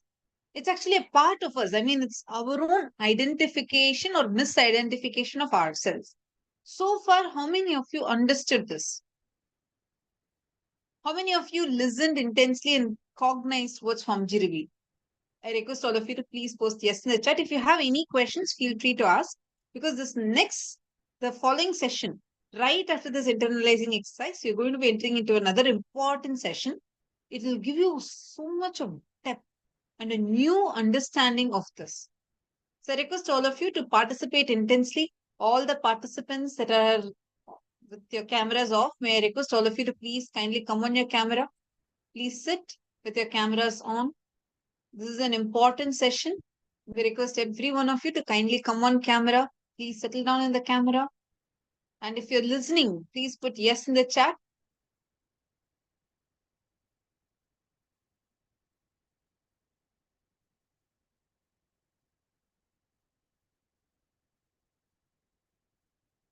Ma Ankita is asking, Now, one question. In a marriage, if one person feels confusion about the gender identity, won't the other person feel upset or hurt? Definitely yes. See, that is why, because we are not clear about ourselves, we start having the marriage system is actually a big failure right now. There's so much conflicts. People are all, the marriages are getting failed because there's no completion or understanding that we carry about our own self inside. As Swamiji very beautifully says, how in a room with just a couple, there's actually not two people. It's not just a husband and wife. It's four people. Husband, the husband's perception of the wife, and her perception of an husband. That's the way we exist. Understand? Mankita, one very important thing. Yes, one normally, if you see the understanding, suddenly, let's say a person is suddenly coming to a conclusion saying, no, no, I'm confused about my gender. I don't want this marriage anymore. That is a very superficial level. In a much deeper level, it is the way how we identify ourselves in the physical level, physiological existence, psychological existence, and conscious existence. First, what we will do is let's all enter into this exercise once. Let's do the exercise together. Following this exercise, Swamiji is going to reveal this in depth in an extremely powerful way. Swamiji is going to be revealing about this. It is very important that we first understand about what currently we are having. See, we may think, okay, I know I'm a girl, I know I'm a boy, and I'm fine with it. Why do I need to do gender completion? Understand, if you think you are just one gender, that is the biggest conspiracy society has done against you. You want to know how and why? We will be learning that next. But for that, the first one, today we are going to be attending to one of the most core sensitive part of us. We're all very secretive about it because there is so much ideas, notions that we carry around this part of us. The moment we talk, because we don't have the right understandings about this, we all develop a deep resistance, a deep guilt, a deep fear. All of this we develop around this concept of sex and sexuality. But for us to first heal from that, it is important you diagnose the experience that you have had related to these concepts in your life. Swamiji himself gave all of us a very important exercise to do. So I'm going to request every one of you to please bring a paper and pen, and you do not need to share this anywhere. Do not type, post, no need. It is only for you to write down. So be very comfortable. You're only going to write this down for yourself. But decide to go for a very deep and honest completion. Do not resist, do not carry like, oh God, what will, why should I write it? Should I really write it? Understand? Only if you decide to go for an intense completion with this, you will be able to awaken yourself to the ultimate completion with gender. Understand? Don't need to show this to anyone. You don't need to tell what it is. This is what exactly it is, or show your completion to anyone. Just post whatever you're seeing, whatever is the. Sorry, you can, if you're writing, you can just post it. You're writing. You're doing the completion. That's enough. And of course, if you all have any questions, you can ask. Yes. Yes. But do not post what exactly you're writing in the chat. Write this for yourself and be honest with yourself. Do not really show this to anyone. After writing, you can even tear the paper. But sit now, decide to go for a deep completion. It's very, very important. We will now be showing the slide, and I request everyone to sincerely do it. If you are are ready to do the exercise, you are ready for it, you have your paper, pen ready, please give a thumbs up. Okay. Now listen very carefully. The exact process, the exact exercise that we're all going to enter into. Go back to the first ever time where you explored other's body or you let another person explore your body. Decide to go for an intense completion. All the combinations that inspired you to explore other body or allow others to explore your body. After exploring that physical relationship, the kind of cognitions, emotions, and mood swings you are going through. Understand? All the things. It could be movies, songs. You saw some movie and you were inspired. You were curious to explore what it is. Whatever was the exact cognitions, all the different things that inspired you or made you want to go and explore, that made you curious. Pen that down. First step, please write it down. I request every one of you here to sincerely please sit and pen that down. Decide to do this intense completion. Each of you intensely write down. If any of you have any question, if you're having any doubts, you would like to understand more, please feel free to post in the chat. Anisha and Ankita, you both are understanding, ma?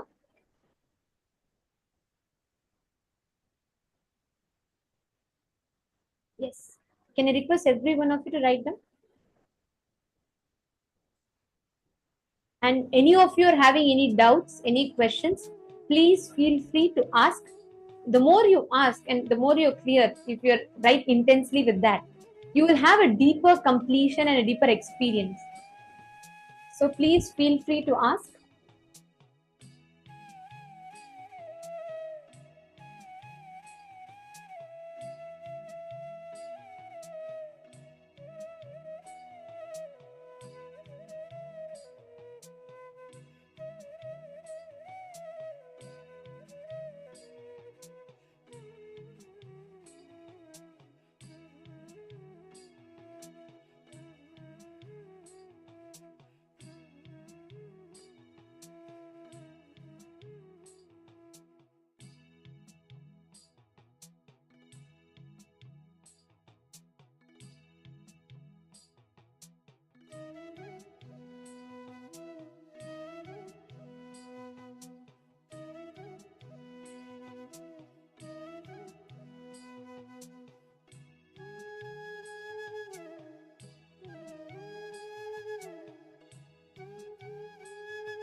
Okay. I'm seeing.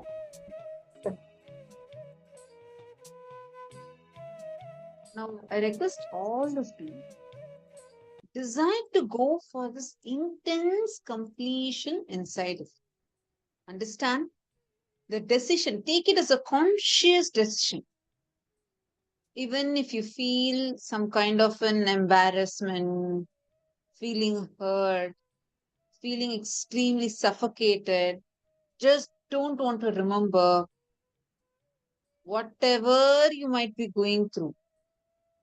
Decide that first, consciously decide that you want to become complete with this.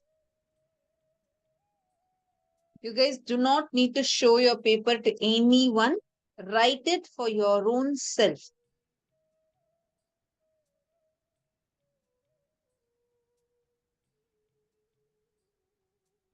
Sit now and sincerely write it.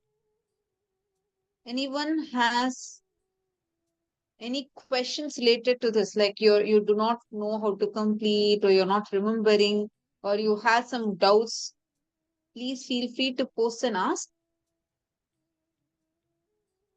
How many of you are writing it? Understand? Listen, if you complete this, you will become so graceful, extremely graceful. The grace will just exude through you. You will become so confident within you about you. And most importantly, you will become so comfortable with your body. Only with this, only after this completion is done, you will be able to start understanding about your gender, because this clouds you. This is like the layer of that society has unnecessarily added on top, which will never let you explore your gender. So this is very important. First, you write this down. Pen down all the cognitions that inspired you to explore your body, or explore others' body, or let others explore your body. Now, once you have finished, yes, Ankita, that is right. That is correct. All the cognitions, context that you built, ma. See, for many of the times, when we are young, we watch movies. We all watch these concepts being introduced, the concept of love, romance, relationships being introduced in the movies. We build ideas based on it. Correct? That will make young kids curious. Then when kids get into relationships, they start building, they start want to experience the same romance that they see on the movie physically in their lives. Right? So those are all the different types of things that would make you wanting to go and explore. So write down what are all the sources from which you did. In the second step of the process, once you all have finished the first one, in the second step, listen very carefully. After exploring the physical relationship, what were the kind of cognitions, emotions, mood swings you were going through?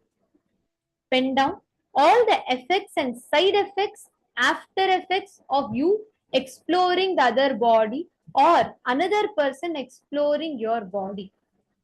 Understand, listen to this very carefully. This is a very, very important step. You're going to go back and you're going to relive. You're going to go back to that incident, go and relive. Maybe you felt excited first, then you felt guilty, you felt bad, then you felt disgusted about yourself. Write down all the exact emotions you went through. And what are all the different emotions that you had that happened in you, the mood swings? Ma Lita, you're asking, should it only be negative? Understand, ma? Go back and relive. It is not about negative, positive. Relive the exact experience, the first time it happened.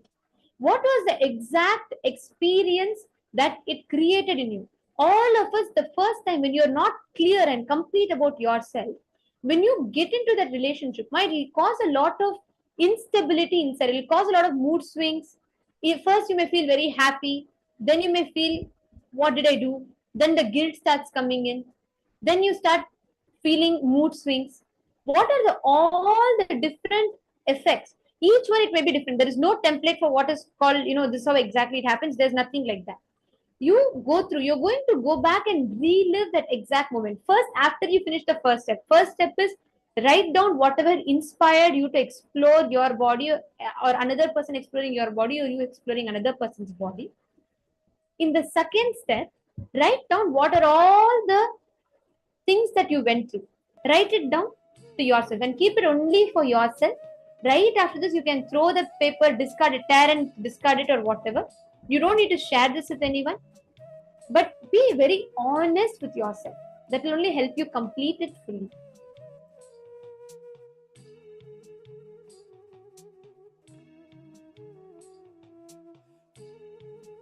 Ma Saroja, you'll learn the answer to your question in the next session. Samji will be explaining it. Don't worry, this is not it yet. This is only introduction to genders and gender identification. This is a gender detoxification. Next, we will be entering into 11 genders.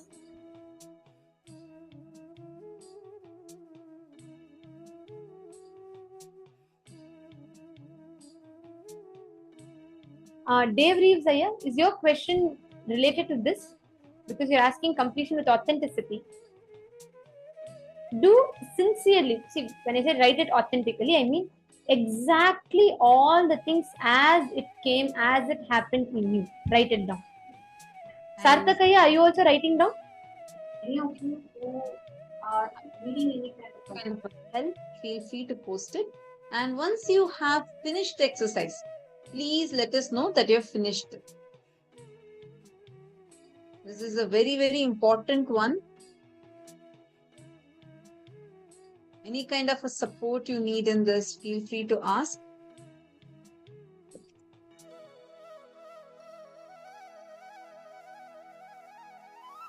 Who all have finished? Nagarjunaya, Devri Luca Brindo, I request all of you to please come on camera. Please sit in front of the camera. All the participants who are not in front of your camera, I request all of you to sit in front of the camera and do the exercise.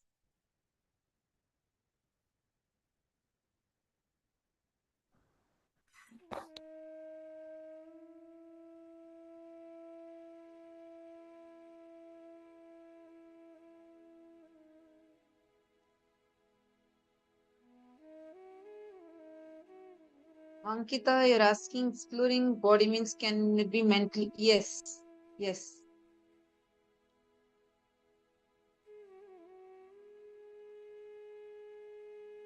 First write about, like, if there is a physical experience, you should write that first, then you can write this. If there's none, then you can write this.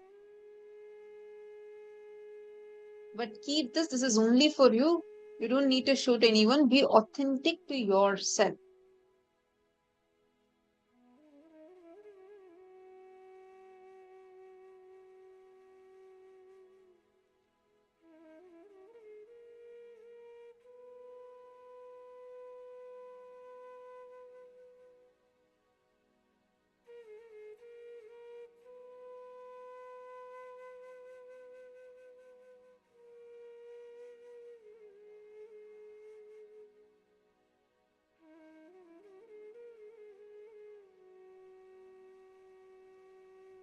Now, relive.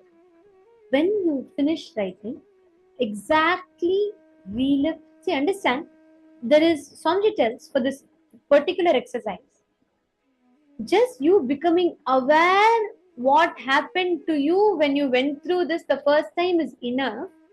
You being aware of that blind spot is enough, because to complete this, you need to complete deeply about your ideas of gender. So we will be doing that deep completion next. First, you just pen this down.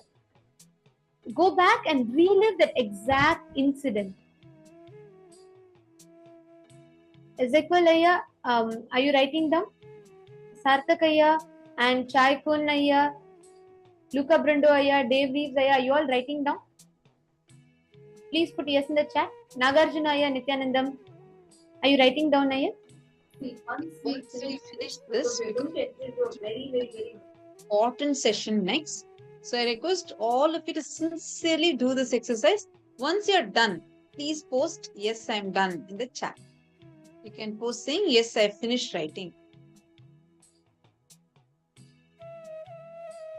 Ma Ninghu, Ma Wei Huang, Ma Saroj Oplish. Are all of you also writing?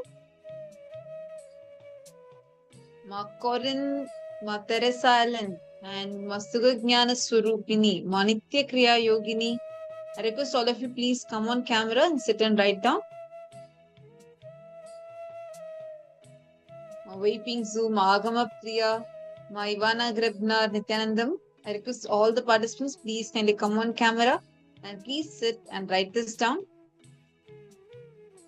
See, just go back to relive. Don't sit and think or remember it. You first write down, vividly write it down. Then go to that whole experience, the effects, side effects and after effects that you had. Sit and relive that, complete with that.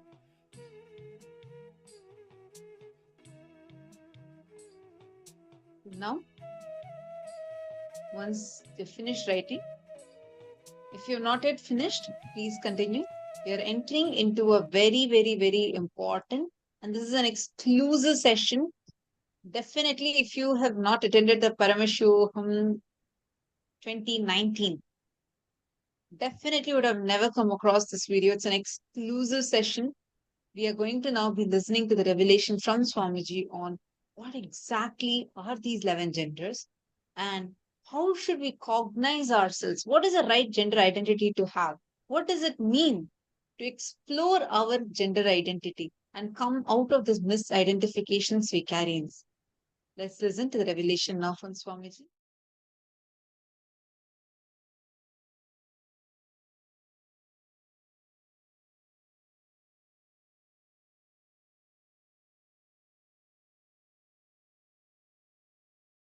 Now, what I am going to talk, you need to listen with a lot of intensity. I'm going to share some of the most subtle principles. I'm not going to tell you what should be done, should not be done, right, wrong and all. I'm going to share some of the subtle principles.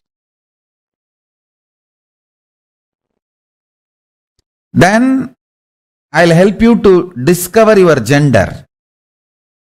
First thing, understand,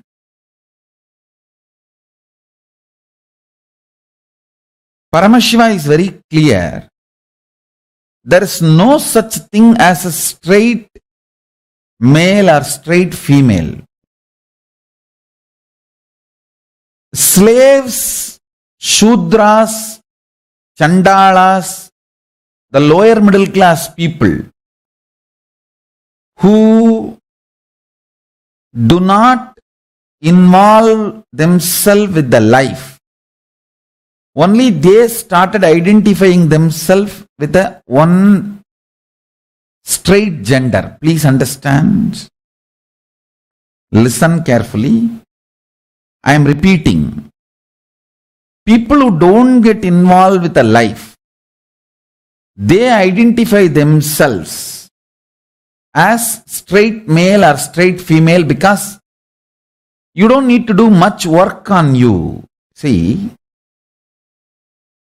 you always wanted to assume the idea about you which does not demand awareness response. Listen carefully. See, you have 4 layers. Physical body, then physiological system, then your psychological layer, then your being, individual consciousness. Understand? One is male, another one is female, another one is male, another one is female. Means that if it is combination, you will have a balanced life. But if it is overloaded, physical, physiological, both are male.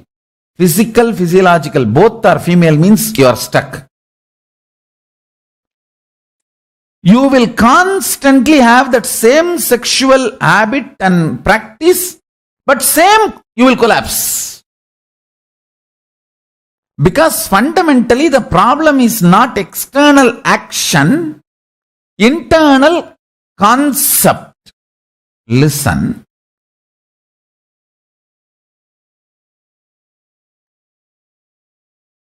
I'm getting into the details.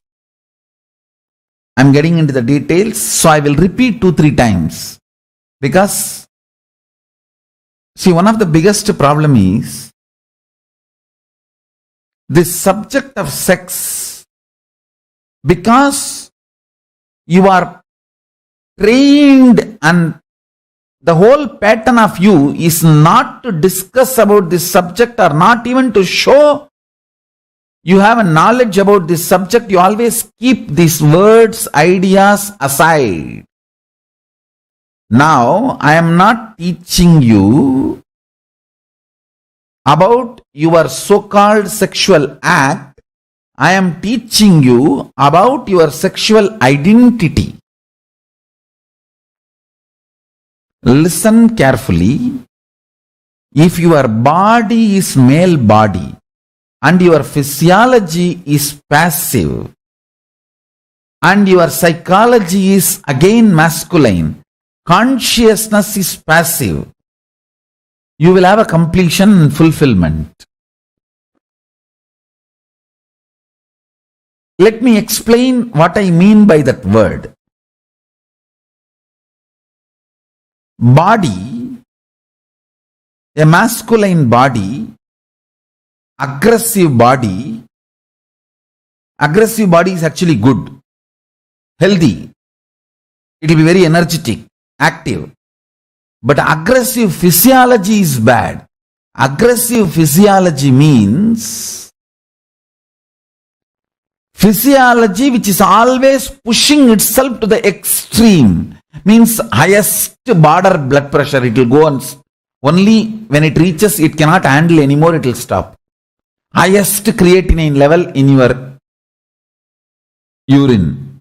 Highest level of sugar. Means the physiology, your intra-organs and internal organs should not be aggressive, pushing itself to the extreme. Please listen carefully. The Hindu jewelry, like this nose piercing, ears piercing, Rudraksha in the armpit, all these are actually, traditionally they wear Rudraksha in the armpit. They pierce the armpit and wear Rudraksha. All these are actually to make your physiology passive. All this makes your physiology passive in multiple ways. Now understand one thing. If your body is male, your physiology should be passive. If your body is female, your physiology should be very active. Active physiology will burn the fat in the female body. Active physiology will increase the high blood pressure and diabetes in the male body. I'll repeat, listen. The truths I am sharing now with you cuts across the field of sex, physical, physiology, internal organs, intra-organs, and the science of medicine. Please understand every statement I am making to you. I have validated even with modern science. So you don't have to worry. I am not talking just from Vedas and Upanishads and Agamas. I am not putting you in any risk. I have thoroughly vetted all these statements with the modern day researches and findings. So whatever I am talking, you can very comfortably practice. First listen and imbibe, that's enough. Then I'll make sure how you will practice. Listen carefully.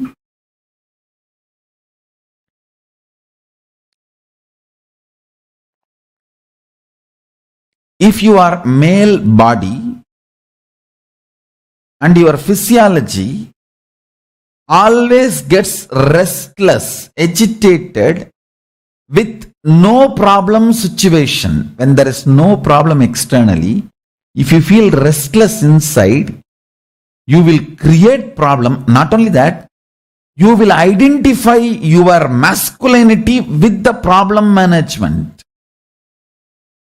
The aggression is identified falsely as your valor. Stupidity. Romance is the highest valor, I tell you. Highest valor of a man is romance, not sex. Highest valor of the man is romance, not sex. The physiology is being passive is the most graceful, powerful way a man can exist. Physiology being powerful, aggressive is the best way a woman can exist. Listen, I'll repeat. You have 4 layers. Physical body, the body which you are having. Your physiology, when I say your physiology, I mean 2 components. One, your internal organs, an intra-organ which controls your internal organs. For example, in your throat, the thyroid is internal organ, the Vishuddhi chakra is intra-organ, pituitary is internal organ, third eye is the intra-organ. Anagat hearts, your heart and lungs is internal organ. Anagata chakra is intra-organ. Your intra-organs control your internal organs. Please listen. See, please understand, every word I am uttering is like a formula. If it goes and settles in you, it will create 1,000, at least 1,000 powerful cognition. Those powerful cognitions releases knowledge. From that knowledge arises your actions. Listen carefully. What I am sharing with you is formulas. From that formulas arises thousands of powerful cognitions. From that cognitions, powerful cognitions arises knowledge. From that knowledge, right actions arises. So when I am giving you formula, don't miss. Listen. Your physical body, your physiological system, your psychological system, and your being, consciousness. If your physical body is male, ideally your physiological system should be female. Means your internal organs should be more passive, not pushing you to the extreme. Your psychology should be very alive, aggressive, and your consciousness should be very cool and compassionate. One of the worst thing I found in the modern day boys, psychologically, listen carefully. Psychologically, absolutely impotent. So much of mood swing.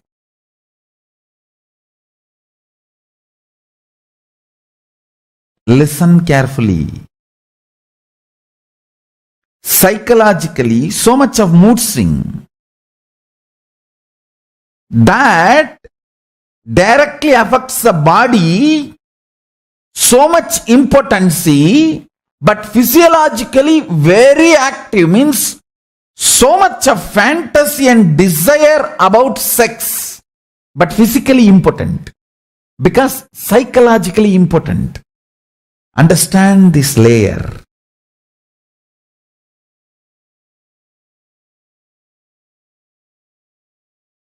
Your spouse can understand what I am saying more than you. If you are sitting here with your spouse, she will tell you what I am teaching is how much true. Listen. This is, now I am talking about men, then I will move to the women next. Listen carefully. Any psychology with full of mood swing will produce body impotent, but the physiology will be very aggressive. Listen, this is the biggest problem modern day youth is suffering. You may be thinking modern day youth is very lusty. No, impotent fellows.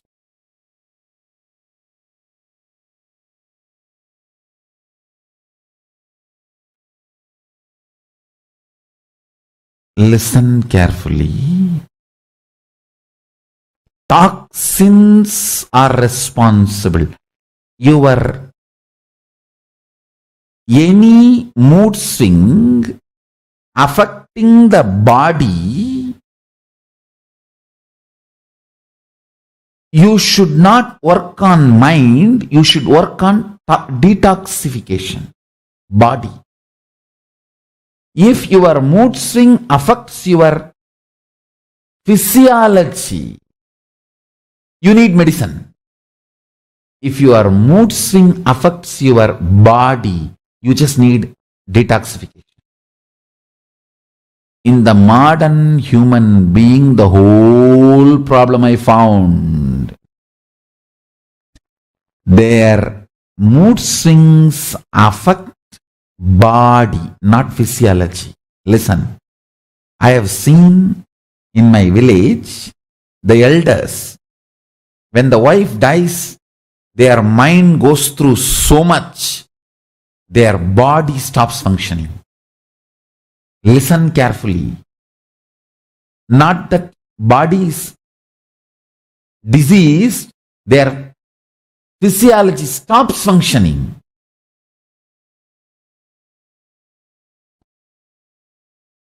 Listen, I'll repeat now.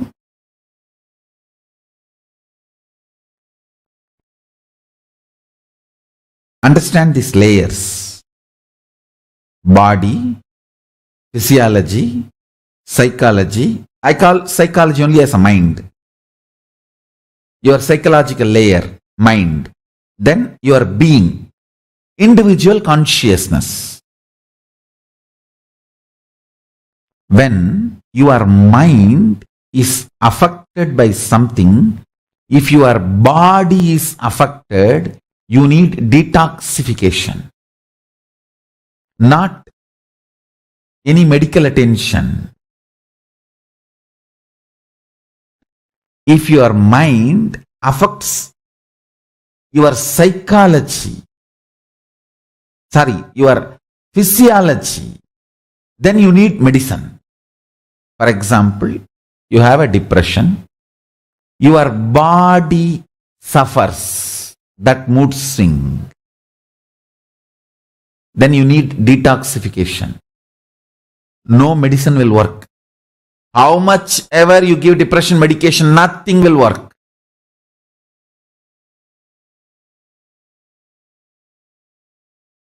If your psychology problems affect your physiology, intra-organs and internal organs, only then the medicines will help. There is two different things. I think You need to listen very subtle, careful, because what I am talking is one of the most subtlest principles of the identity game you play.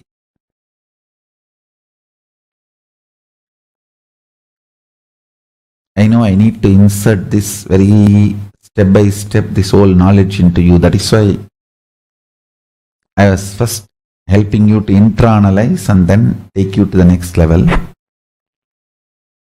But if you understand this, it can liberate you from many of your useless pride you carry. If you can, you see, you always think, if you can throw tantrum by shouting, you established your masculine powerfulness. For women, if you cry and collapse and blackmail everyone and get what you wanted, you feel successful. You are not understanding both these patterns are absolutely destructive. They are not definition of your identity. They are identity crisis actually. Listen carefully. How many of you are understanding these 2 points? Aggression more than needed to get what you want, and blackmailing and collapsing more than needed to throw tantrum and get what you want. Both. Listen carefully. If you do overacting, knowing you are overacting, you are intelligent. But after some time, even if you forget you are overacting and start believing that is the truth, you are a fool.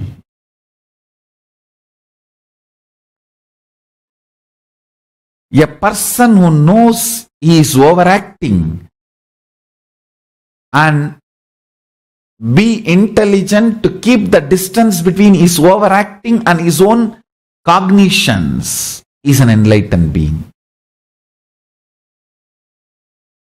That is what is the gap, the unclutched gap which Krishna lives in.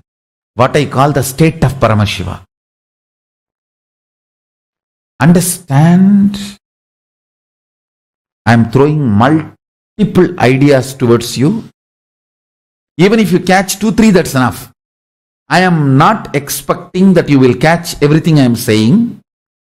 Even if you catch 2, see, if I am throwing 100 and you catch 2 or 3, that's more than enough. I am okay with it. But I expect and request you to try to grasp as much as possible. I'll repeat now. It's very subtle principles. Straight, simple technique I can give. If you are a male in a male body, entertain more and more and more of non-sexual romance. Build lots of romantic relationships and never get into sexual relationship. This will completely raise you to the highest Tantra. If you are in the female body, be aggressive warrior. Learn things like a karate, physically breaking. Please understand, now what I am saying will align your whole physiology and this whole alignment of physical, physiology, psychology and consciousness.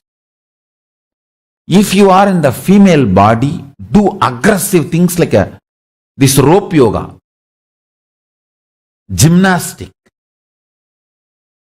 pole dance. I am telling you, pole dance is one of the compulsion for Rudraganyas and great tantrics of the Hindu tradition. The pole dance has gone to west from India. It was originally from here. I don't know how many of you know. Yesterday I shared one book called Dhanurvidya of Vasishta in Facebook. Same way there is a separate book on pole dance. Building aggression in feminine body. Building romance in the masculine body will heal, liberate you even from your fundamental physical diseases. Understand? Fundamental physical diseases. And it will make you manifest powers. A romantic man and aggressive woman can manifest multiple powers just like that. A physically aggressive female body, physiologically soft, intense, romantic male body will manifest huge powers. I am giving you a straight essence. I'll give you the science also. I'll teach you the science so you can identify your gender and see the misshape. Why you create so much mess around you. See,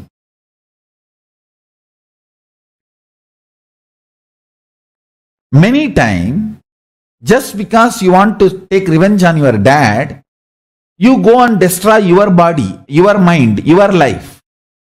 Just you want to throw tantrum. You just want to prove your dad that you are not going to listen to him anymore. I have seen. That is the way most of you start drinking and smoking, just to say no to dad. Just to say no to him, do something.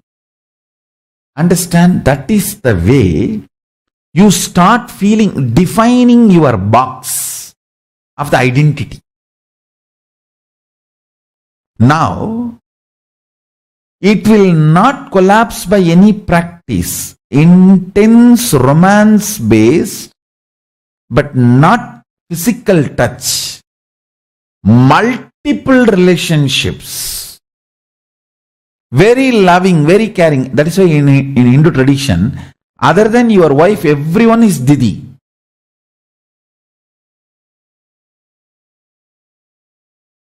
In Hindu tradition, that is the way. Other than your wife, everyone is either mother or daughter. I tell you. Mother, daughter, sister relationship, where sweet friendliness and romance is shared, but no sexual relationship. One of the biggest problem in the modern day, we forgot romance can exist without sexual relationship. Love, care can exist without sexual relationship. That's one of the biggest toxification happened to men. Understand? The biggest toxification happened to men is not pornography. The biggest toxification happened to men is men are made to believe that without sex romance cannot exist. No. I tell you, there are multiple ways to relate other than the sexual relationship. Any person who develops that ability starts manifesting power in male body. It's actually power manifestation technique. Aggressive women, warrior women are always the witches. Don't give the wrong meaning to the word witches. W-I-T-H-C-H. They are the most powerful Rudraganyas. Rudraganyas of the West are only abused as witches and killed and burnt and destroyed. They were very powerful sacred women.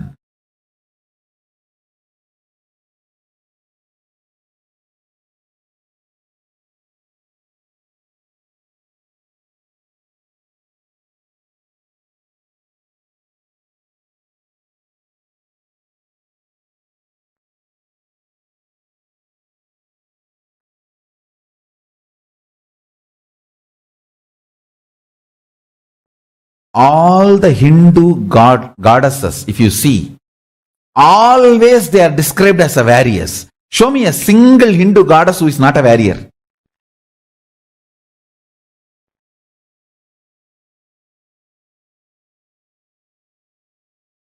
All Hindu goddesses are described only as a warrior, born for war.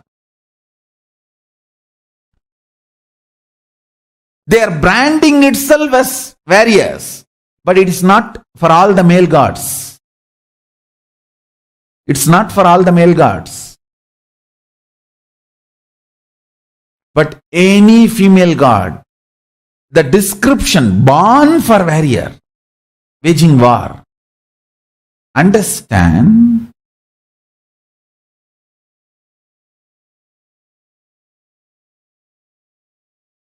The Shiva Shakti, yin yang, the internal completion of physical, physiology, psychology and being. It always need to be other qualities.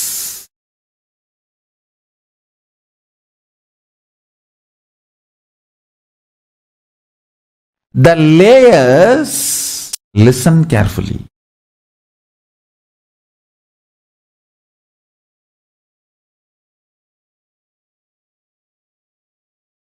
When you bring a non-sexual, highly romantic physiology into male body, you and others mistake you are a gay. I don't know how many of you are able to catch what I am saying. Even you mistake, because West teaches you only if all your relationships are sexual act based, you are a male straight. If your relationships are more romance, love based, even you start doubting, am I gay? Understand?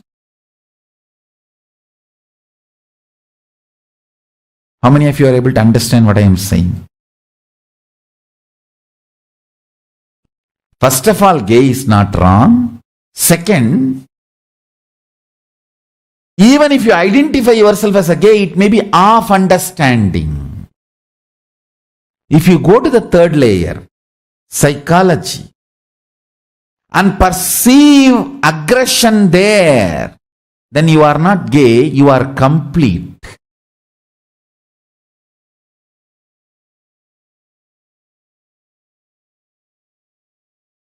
Understand, I am not promoting being straight or being gay or being transgender or being bisexual and all that. I am only helping you to identify what category you belong to.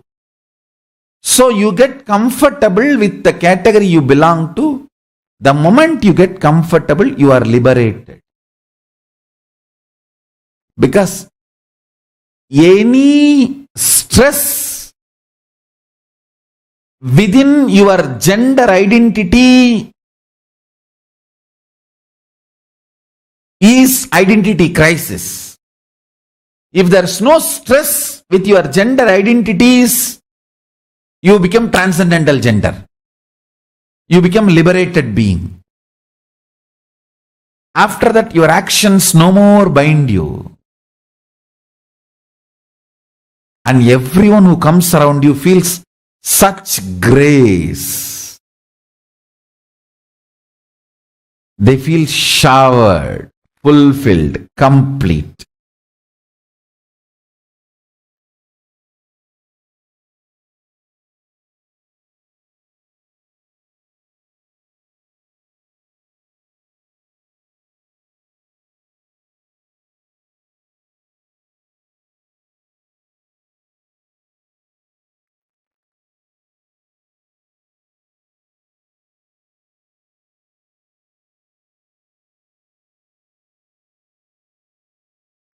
I wanted this session to be watched 2-3 more times, because many things which I said, you need to hear again and again and allow it to sink in you. If your body is male, bring more romance in your physiology.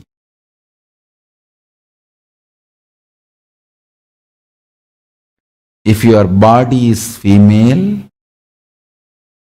bring more aggression in your physiology. If you alter the physiology, psychology and being aligns by itself, because that too zone you cannot do anything, only I can do. That listens only to initiation. Only to the level of physiology your will persistence works. More than the physiology, your will persistence does not work. Your psychology and conscious being level, only I will have to work. Initiation works. Awakened Kundalini works.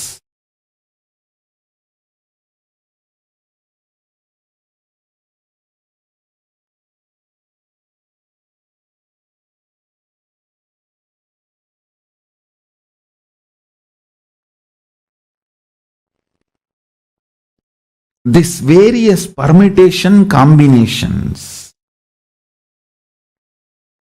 in the physical level, aggressive, physiological aggressive, psychological passive, consciously dull. This becomes one kind of a gender. Most of the modern day men are like this only. Absolutely impotent. Don't feel disrespected. I am revealing the truth to you.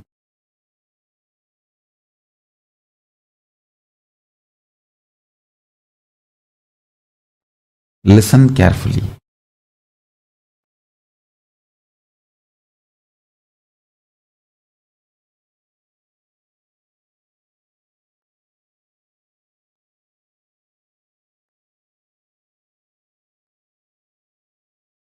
As long as you believe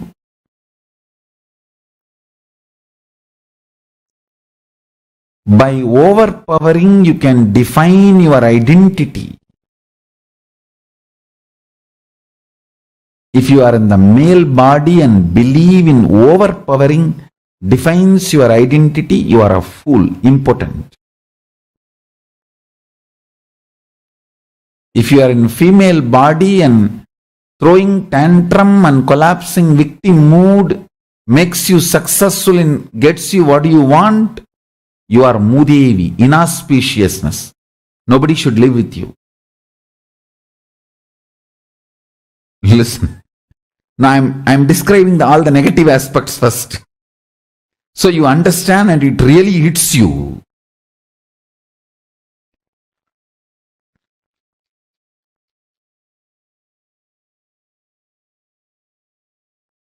Whenever I utter these words, if it hits you and hurts you, don't worry.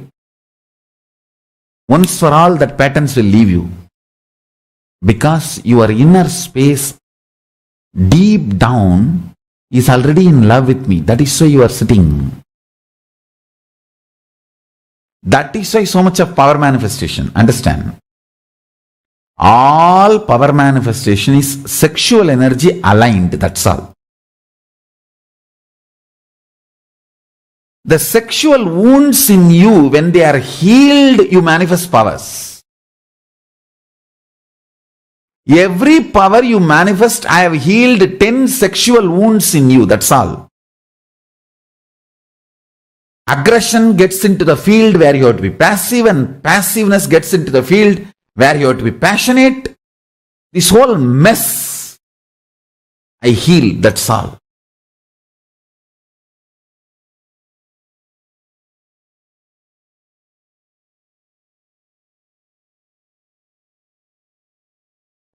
Every power manifestation is nothing but sexual wounds getting healed.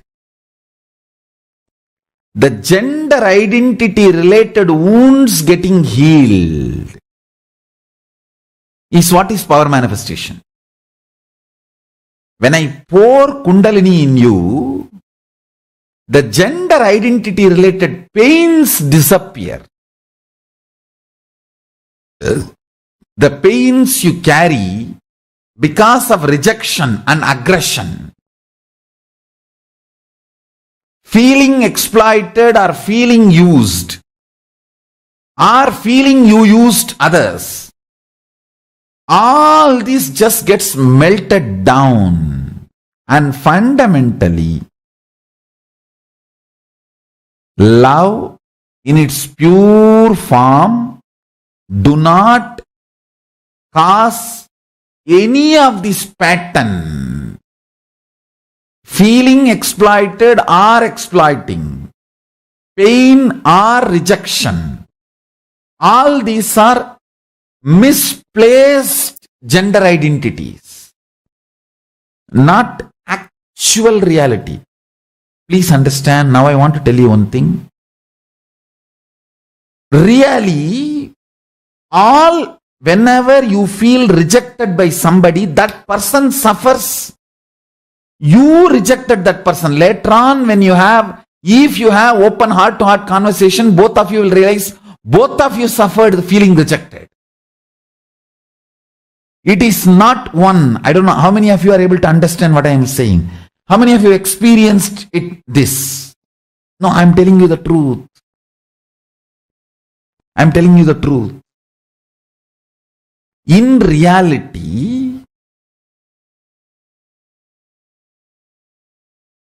the pure love never causes pain. All pain is from delusion, misplaced gender identity. See, if your society teaches you, if this are qualities are there, only then your love should be recognized by you, that is where the problem starts. Anything which does not cause pain, enjoy. Anything which causes pain, keep yourself away from it. That's all. Just avoid violence. There is no other law in life. Don't classify me as a sex guru or free sex guru or Osho kind of your ideas. No, I am not interested in getting into that space. I am interested only in healing you and making you manifest powers. Listen.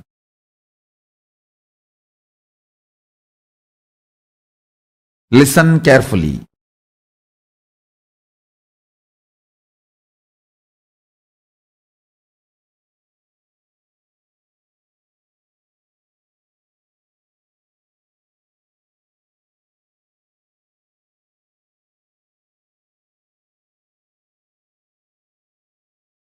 How many of you are able to understand this misplaced ideas of identity, gender, created too much mess in you and your actions and reactions? Raise your hand. That's enough.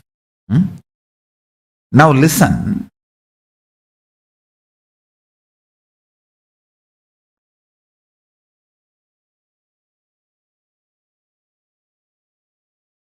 One of the most healing thing is knowing that others also have same problem as you.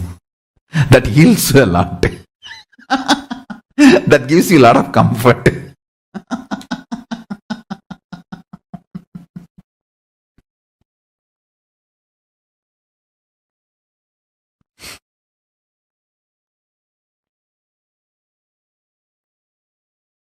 Understand,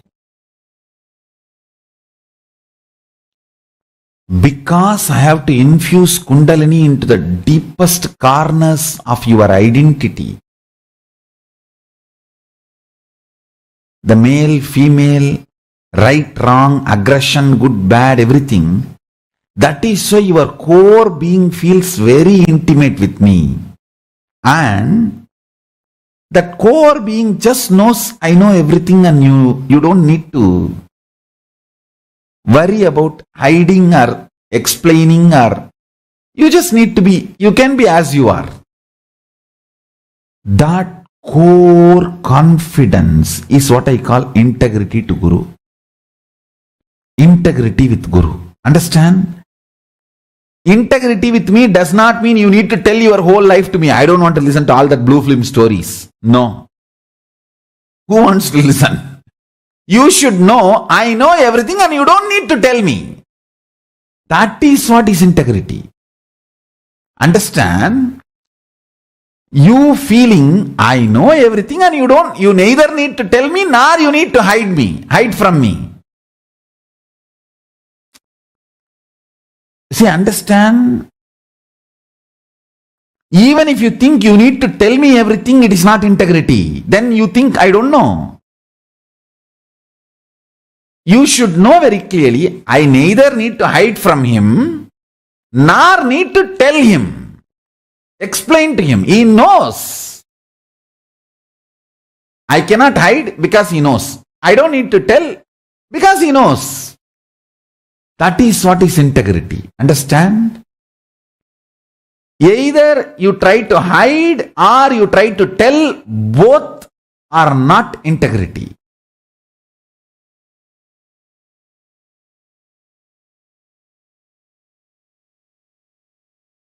How many of you are understanding this? Trying to tell, trying to hide, both are non-integrity. Knowing clearly, I neither need to tell nor need to hide, he knows. That is integrity. Understand? Whoever in the corners deep down has that click with me, you will continuously manifest powers, because that is what is the umbilical cord connection between you and me. Not telling everything about your life, nor hiding, knowing he knows neither I need to tell nor I need to hide.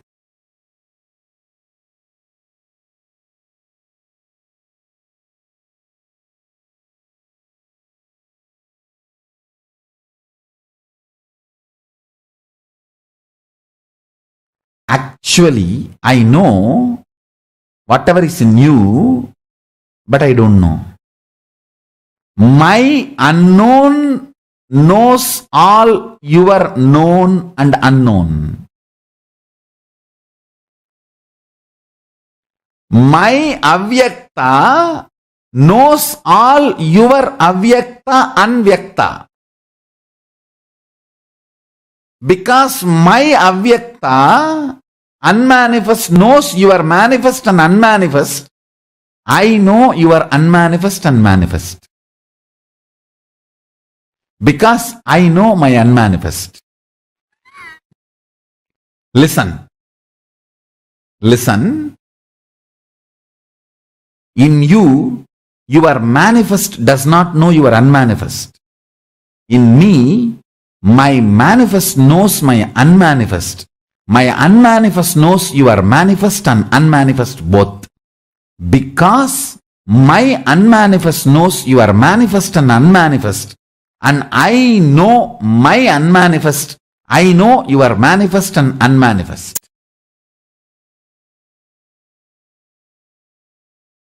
Now I am not playing with words. I am making you understand.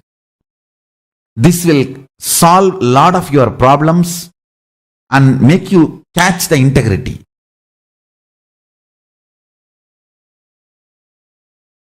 Because my unmanifest knows your manifest and unmanifest, and I know my unmanifest, I know your manifest and unmanifest. How many of you are understanding this statement? Yes. And my manifest unnecessarily never tries to know your unmanifest and manifest. My manifest learns from my unmanifest about your unmanifest only to guide you and help you whenever required, wherever required. So, you can be rest assured, I know everything, and I will not know everything.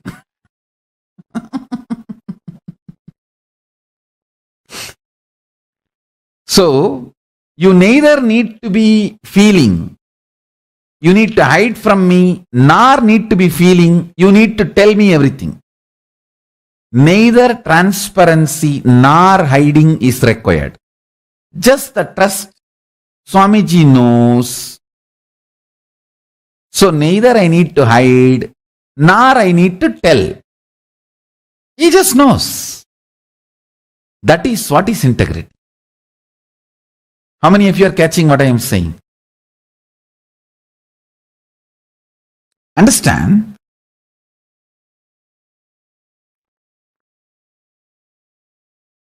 If we spend few more minutes and watch this whole thing, what you see now what I said is like a zigzag puzzle. I made statement about aggression, I made statement about women, I made statement about so many things. You need to watch this at least once or twice for the whole zigzag puzzle to fall in place. How many of you are understanding what I am saying? Then I want to answer your questions precisely. Only that way I can take you to the deeper level understanding about gender identification. I have to smash thousands of incompletions you carry about this gender identification.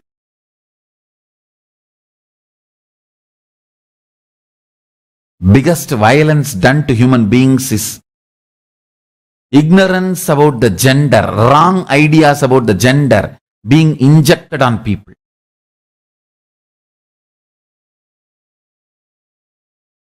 I want you to spend few minutes in watching this whole session once more.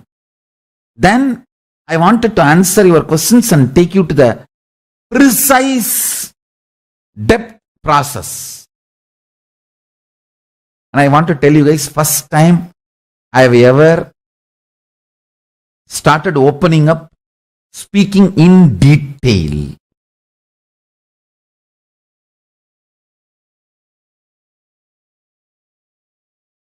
Because I am free. And I tell you guys, hey, all of you, directly or indirectly, have taken the responsibility for me to have my own nation. So I commit with you, I will give you the ultimate freedom. Because I wanted this freedom to give you enlightenment. I have nothing to achieve. I have nothing to gain. With all this freedom, ask the people who are living around me, I don't even come down from the room other than the class. I don't even go out for a walk. I just sit in my bed whole day. Whenever I have class, I come and sit here and do the class. Just go and sit there. That's all. So my freedom is only to give enlightenment to all of you. I have nothing else to do. And you guys have supported me directly, indirectly, multiple ways. By giving your time, treasure, talent, so many ways. And I commit with you guys, I will give you absolute enlightenment, uncompromising.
supported me directly, indirectly, multiple ways.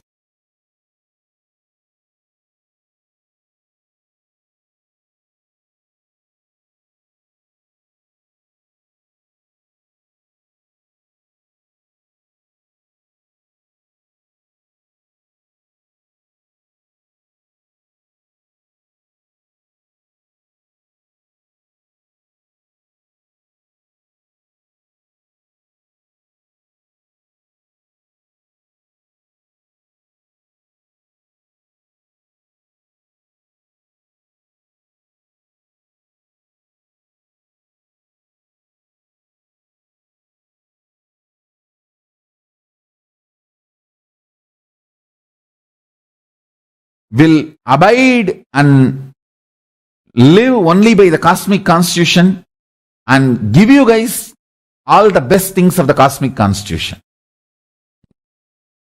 I've just started the scratch. I have not yet gone into the details. Now listen to this once more. Then I'll answer your questions and get into the ground details. Ground details of how organs change, react, respond when the identity crisis is forced on you. I'll get into that detailed depth and solve your issues and problems and bring healing.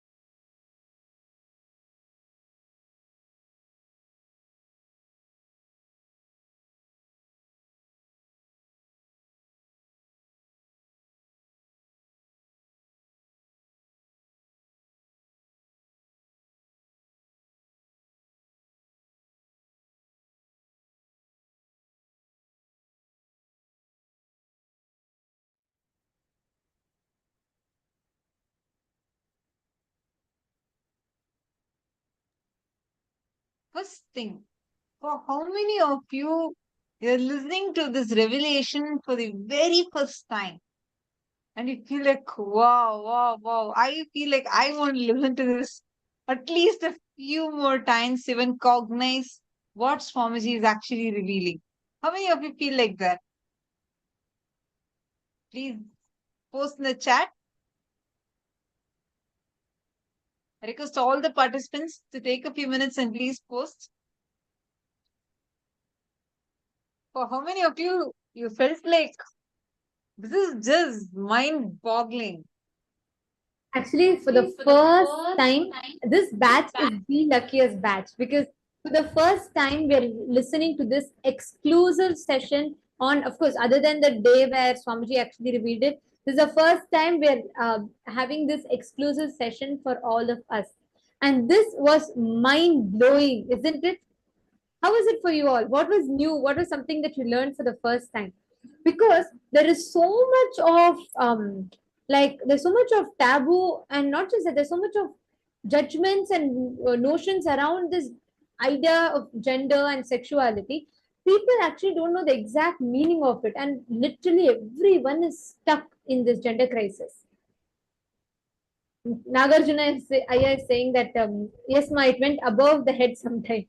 It's okay. Swamiji told it will take 2-3 times to listen and understand, because the 4 permutation combinations Swamiji explained, physical, physiological, even when we were preparing, right? Like we were listening to the session, it is not at all so simple to grasp. You have to listen to it a number of times, read it, revisit it, understand it, and then you will grasp it. Because see, we are trained to think in a straight, linear manner, right? Like, okay, I'm a male or I'm a female, or I'm a lesbian or I'm a gay, or I'm a bisexual or I'm a transgender.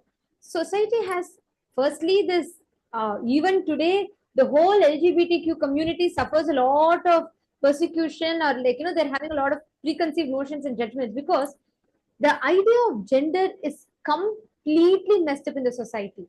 Today, male, female, straight, these are all the type of these things that is accepted, and anything beyond it is debated upon.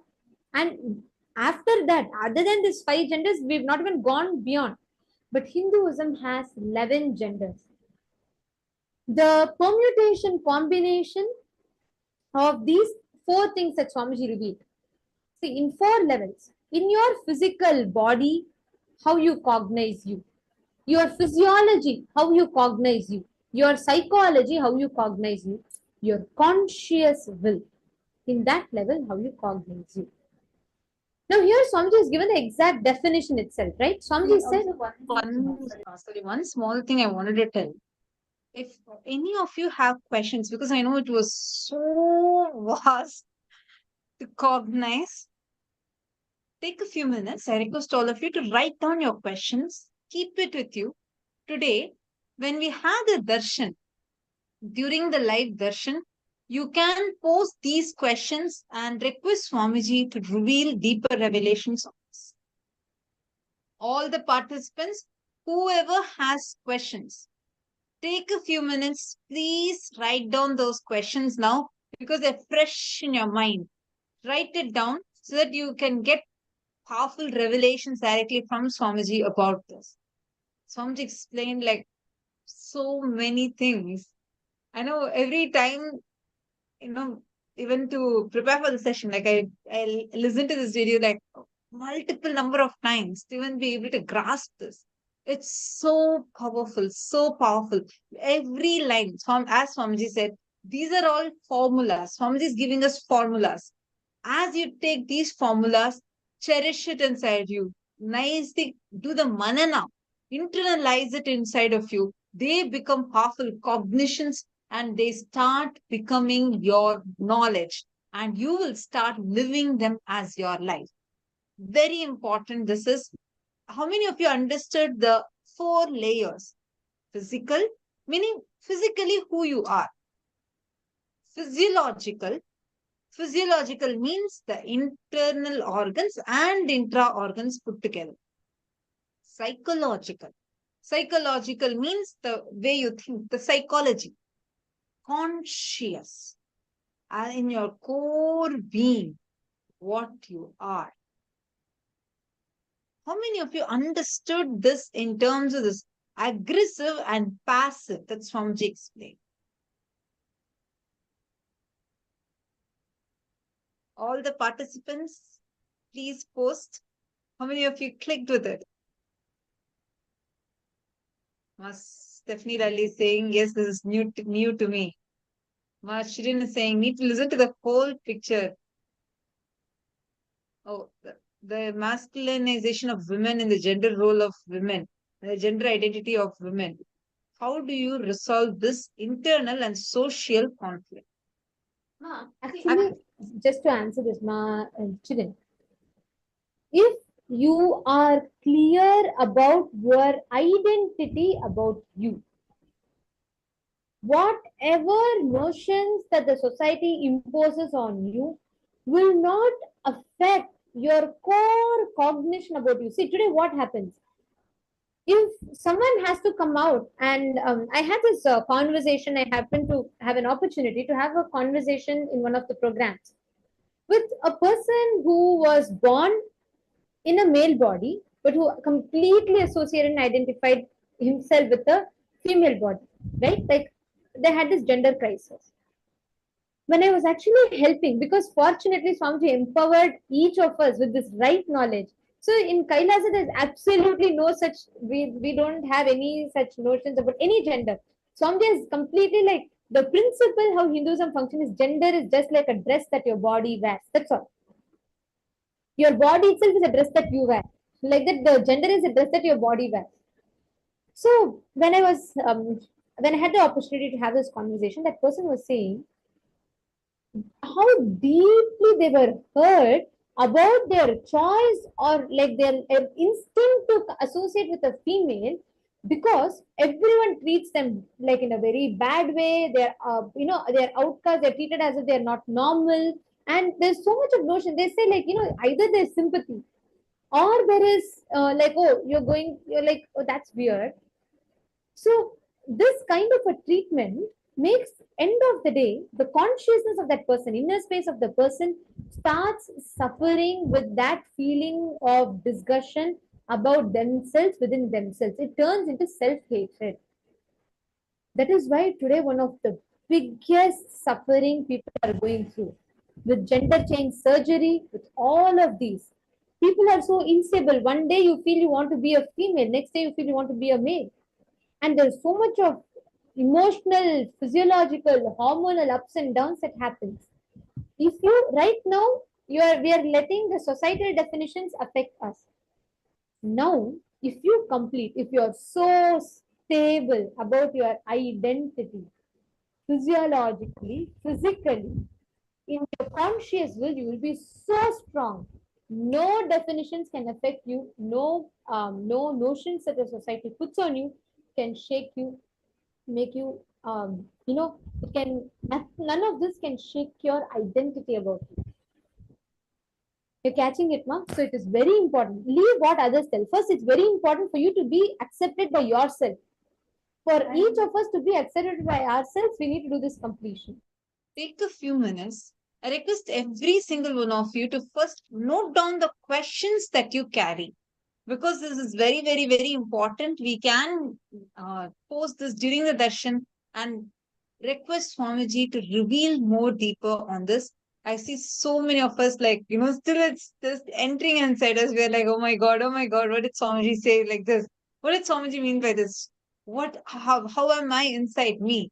I know it's a lot of processing that's happening, but as and when you get questions, please make a note of it. You can post this in the session today when Swamiji is coming for the darshan. Now listen. Physically female. If you're physically female, physically passive, physiologically you need to be aggressive. Now, what are we actually inside of us? Take a few minutes and please look in. It is not the external physical features of you alone that only comes under the physical body. Physiological means the urge that you carry inside of you, the hormonal gush that happens inside of you, the chakras that are there inside of you.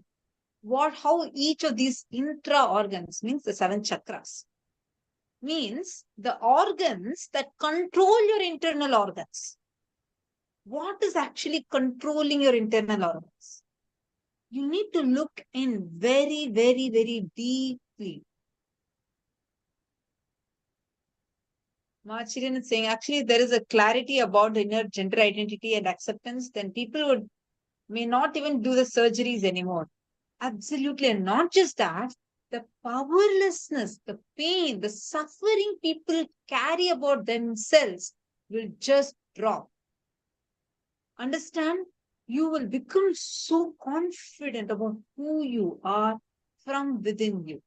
It's very, very, very important that this completion is done deeply inside of you.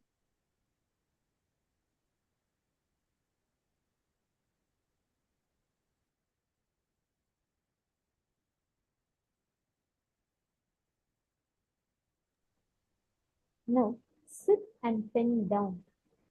Each of your levels, write down what is the identity that you relate to.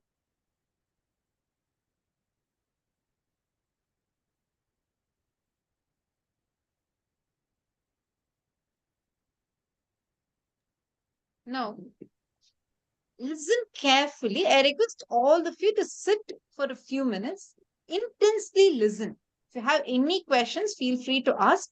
But I request all of your intense listening for the next few minutes. Listen. First, make a list of all your cognitions in each of these 4 levels that you can. First, what are your ideas, judgments that you have about one, your physical body, how you exist physically. Second, when we say physical body, what all are the judgments you carry? I don't look good, or I like how I look. These are the features that are there in me which I hate. And more than that, look at how aggressive or passive you are physically. Next, physiologically. Physiology means the hormones that you carry. Do you have the urges? How aggressive or how passive you are, whether you're ferocious. Are you able to be ferocious? Or are you only being extremely just low? What kind of physiology do you carry? Understand, it takes a few minutes. You need to sit consciously involved with yourself. Swamiji explains so powerfully. Your conscious involvement is required in this. It's a mandatory requirement. Only then you will be able to discover yourself. Identify how you are, who you are physiologically. Do not put labels on you. Don't say I'm a male, I'm a female. No. Identify it by sitting with yourself conscious. Third, in your psychology, how are you? Are you stable? Do you have the stability? Or do you go through a lot of mood swings? Are you very reactive? Or do you have the passiveness? Understand, for men, physically men, then physiologically, you need to be passive. Psychologically, you need to be aggressive. Consciously, you need to be passive. Swamiji explained, what does consciously mean? Means in your core experience, be in the Paramashanta space. Look in how you are existing inside of you. All of us, all male, carry 51% of male component, 49% of female component in us. All females carry 51% of female component and 49% of male component in us. Means you need to now bring completion, not being gay or like that, or transgender. That is not what Swamiji is saying. Any gender you are in, you may be homosexual, you may be heterosexual, you may be in any gender. All those gender identifications first start with how you exist in these 4 levels. How do you exist? Physically, physiologically, psychologically, and consciously. In your core, how do you exist? Are you someone who's very ferocious, who's aggressive as a female in your core? And are you cool, Paramashanta Swarupa in your core? Look into that. Many times as women, we terrorize ourselves in our core. That needs to be brought to stability. Only then consciously. See, what is consciously existing as aggressive mean for a female? Means the pattern of self-terrorizing yourself, where you are just terrorizing you in your core. That needs to stop. Look in. Take a few minutes, spend a few minutes. This few minutes can transform your life. And diagnose in each of these levels what are the genders that you're comfortable with. Pen that down, write that down.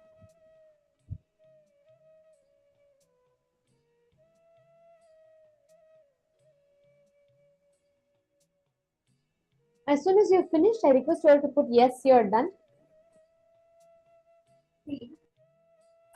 Sorry, I see a question. Ma Karen is asking, do you mean that if we are a woman but we are aggressive, we are physically a man? See, Ma, it is not, that's what, man, women. Society has put this delusory idea. It's not even delusory idea. It's a method of enslavement to us by just putting it as just 2 genders. No, it is not what we think as a man or a woman. Let's start with identifying how we are using these words of passive and aggressive as how Swamiji guided us. Take a few minutes, sit and internalize with this scale. Physically, how are you? See, aggression means if you're angry and you exude that anger, actually women are supposed to be very passive physically. As the women, you're wired for that. Physiologically, your internal organs, the inside of you, how you feel inside of you, the physiology, the hormones that you carry, that should make you very aggressive from inside of you, which will actually make you very powerful. See the people, see the women that we remember as powerful women, see the goddesses of Hinduism. It is each of them manifested as a power, as Shakti. That is why Shakti is called as Shakti. Parameshwari, Jagat Janani, the cosmic mother, is called as Shakti. It is manifested from within you to outside of you. And you will see, just spend a few minutes, look in. You'll actually be able to identify the powerlessness that you carry. In each of these levels, you yourself will be able to align yourself back to the best possible balance in these 4 levels. Please sit now, spend a few minutes and restart. Any questions any of you have, feel free to post it.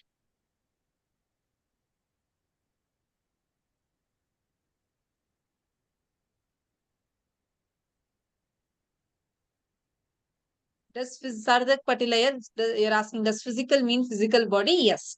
Physically. Physically, what are you? So if you're in a male body, you're physically a male. So you can write that.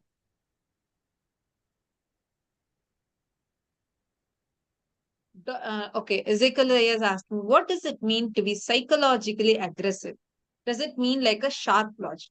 Sharp logic, thinking fast, being involved into multiple things where you are involved with life in a very aggressive manner. Thinking next. For women, psychologically being passive means having more stability inside of you, deep patience. That is for women.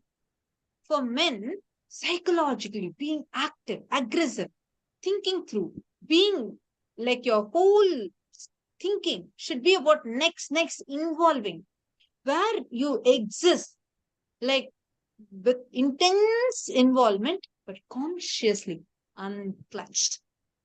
Like how Swamiji is saying, if you see, at the time managing hundreds of projects, but with that smile will never even go. Deep inside, completely untouched. Psychologically thinking through, involving in multiple things, consciously being in that Paramashanta, being cool inside of you, having that Paramashanta of Swamiji inside of you. You understanding? Request all the participants to do it.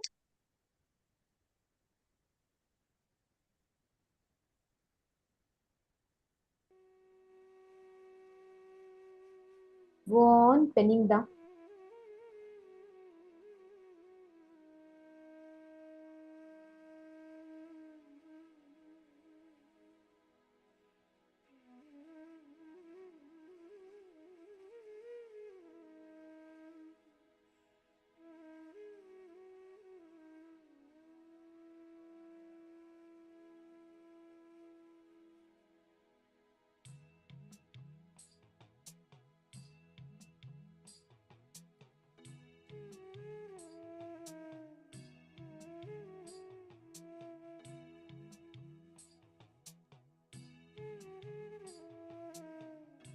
It's actually very nice to see so many of us sitting and doing this sincerely. Okay. Ma, Ankita's asking a question. Ma, one question about what you said about society. Should we always see society as enemy though? Because then what if we make such decisions just to defy society? Okay. Thank you, Ma Ankita, for asking this beautiful question. See, first and foremost, You're not asked to go against the society. Swamiji says that is actually stupidity. You should never do that. You should never do it just to prove that society is wrong, because even that will stem out of powerlessness. Here, what you need to do is understand that the unconscious society is, see, what is society made up of? It is made up of all of us only. It's our unconsciousness. That unconsciousness has forced upon us thinking, like enslaving us into just these two. But in every level how we exist, that we need to be awakened to. Here, your consciousness is being empowered. You're not being told, okay, you have all these genders, you choose whichever gender you want, okay, this. No. You're being walked through to discover yourself, rediscovering you, who you are, by identifying in each level, physically, physiologically, psychologically, and consciously, who you are. It is not to say no to society. If you keep trying to say, like, try to do things just to defy the society, you'll be fighting with that. Then you will never be able to evolve from that. You understanding what? Thank you for bringing that question. I hope this answered your question. Your context should never be to defy the society. Your conscious decision, your cognition, and your context should be, how can I go beyond these restrictions and actually think from an expansive logic, multidimensional logic of consciousness? And with that, you should involve. You understanding? Sit and now involve with yourself. Spend a few minutes with yourself.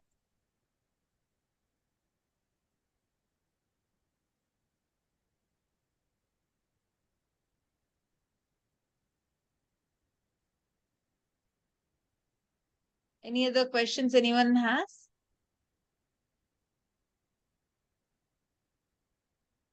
Sit and do it. We'll give you all some more time. It's a very, very important exercise.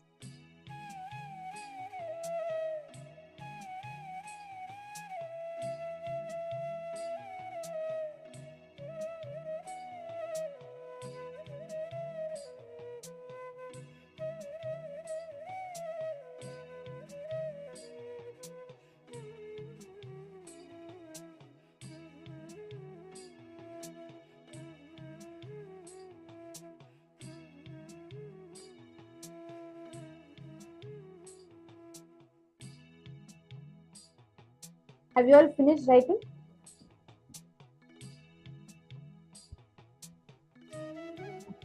Now, if you all have finished writing, I request you all to put done in the chat.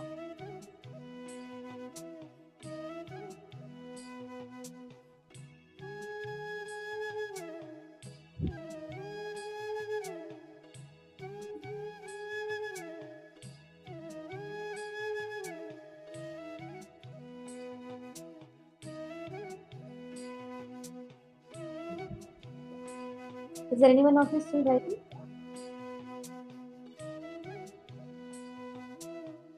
Yes, see, Nagarjuna, not just writing that down. You should say how you should align your identities to that. And it happens only through deep completion. See, right now, like Swamiji said, physiologically for male, it should be passive. Physically, it should be aggressive. Consciously, it should be passive, right? So each of this, it should be aggressive, passive. That is the ideal, best combination to have. But you need to work towards that. You need to first identify the gaps. You're understanding, Aya? Okay. Now, once I think all of you have finished writing, is there anyone else still writing?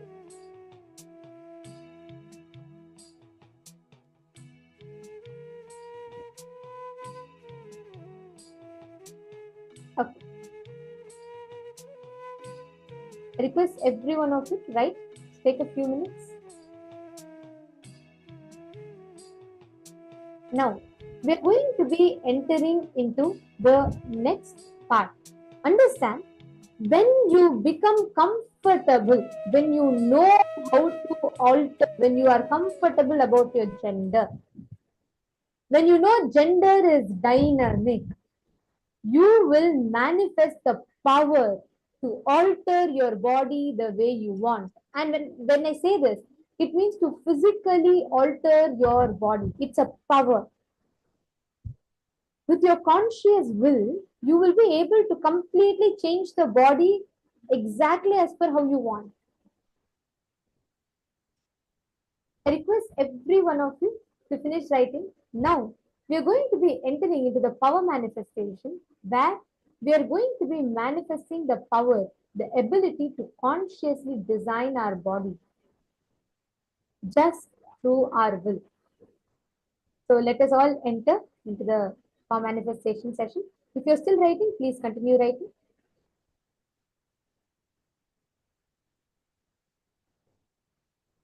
Please finish writing. Make sure you're finishing because these are all very important factors that needs to be completed and worked upon.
Nithyananda, everyone.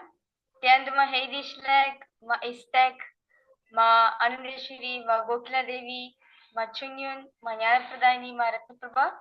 Nithyananda to all the participants.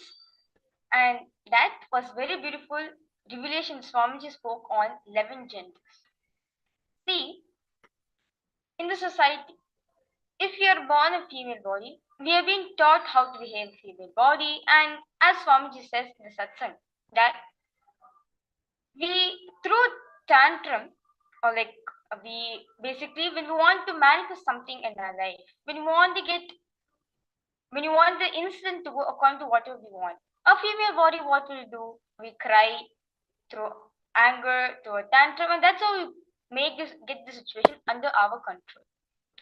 Same with for male bodies. What do? They will be so aggressive.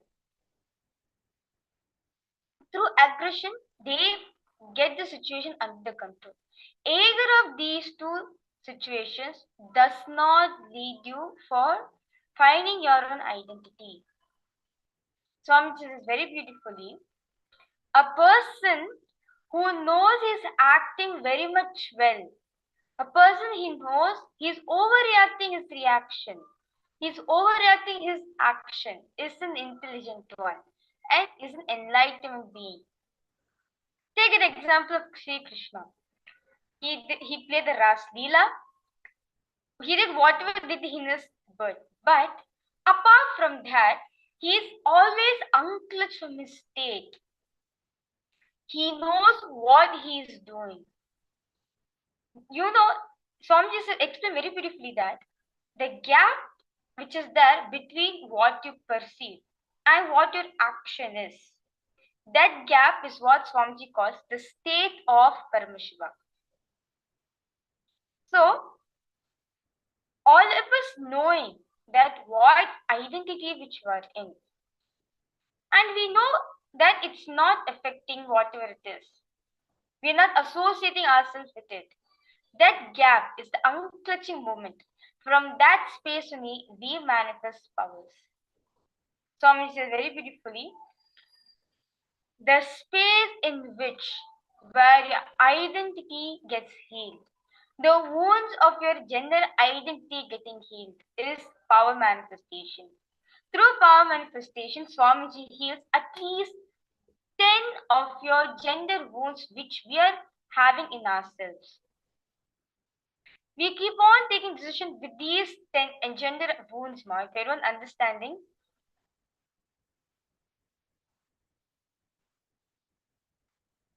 So, understand now. So now healing all the wounds which you've created based on the gender which society has taught you, whatever you understand as gender, closing, patching up all those wounds is the power manifestation. So is everyone understanding? Ma Heidish like ma Istek. I request all of you to post any questions if you have. If you have any questions, please please feel free to post it in the chat. So now we'll be getting into the power manifestation section. As Swamiji says very clear, power manifestation is nothing but you healing the identity wounds, the gender identity crisis wounds which you have created for yourself. So now in this power manifestation, we will be manifesting the power of body sculpting. What exactly is this power? See, Swamiji said very beautifully.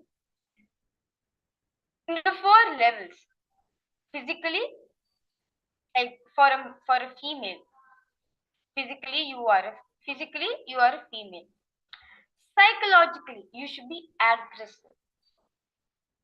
In your psychological and your conscious will, only these two, Guru's grace, only through Guru's initiation, Swamiji able to realign it. But from your side, what we can do, a female should be aggressive in the physiological level. Same way for male, if you're physically male, in your psychological level, be passive. As Swamiji said, create multiple relationships as you want. but do not have any physical. So, when you complete with the identity, the gender identity crisis which you're having, you'll be complete with the body you want. You'll be complete with the body which you're carrying. And you'll simply, when you're happy with your body which you're carrying, any changes you want to manifest. For example, you're so complete your identity and you just want to be more graceful. Simply your body will listen to you. That is the power of body sculpting, where you are complete with yourself and you have the ability to structure your body the way you want, and simply your body will listen to you. To give an example, Bhagwan Sri Ramakrishna, he was so complete with his identity which he carried that when he started becoming a female, he actually experienced a femininehood. All of us, like if you want, even if you now you go to Google and see that Sri Ramakrishna, how was Sri Ramakrishna's experience on femininehood, you will actually see that his picture, his body developing a female body. How we are experiencing monthly cycle, he also experienced.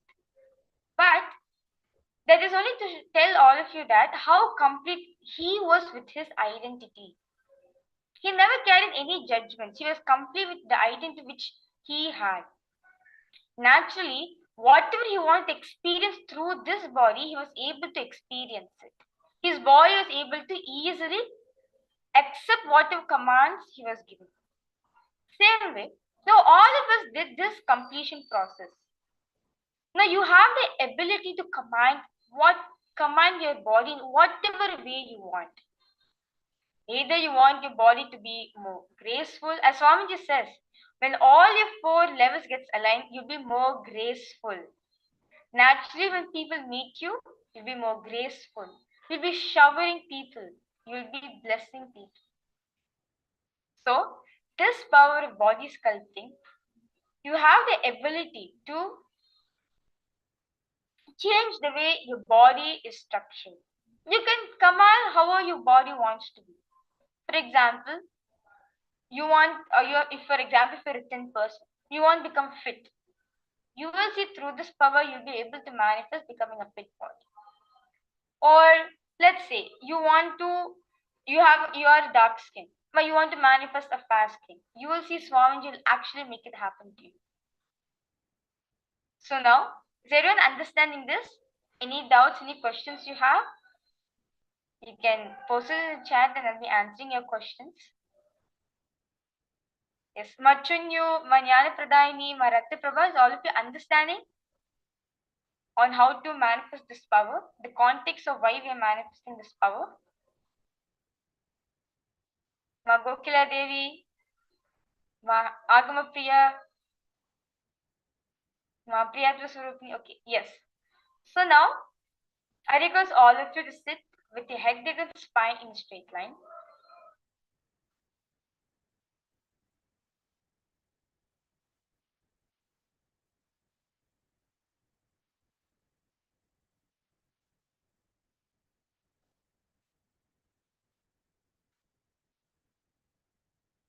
Remember the powerful cognition which you got from this session. Swami says very beautifully, what is integrity? You knowing that he knows even without you telling him. Even without, you don't need to hide from him and you don't need to tell him because he already knows his integrity.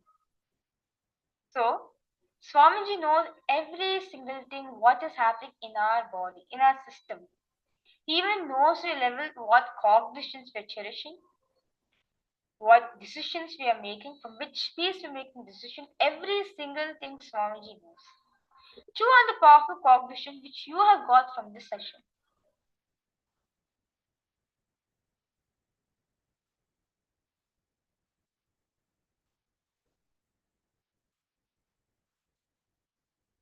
Now, because all of you remember Swamiji Nithyananda, right? You can start chanting the Mahavakya. Om Nithyananda Paramashivoham. Om Nithyananda Paramashivoham. Om Nithyananda Paramashivoham.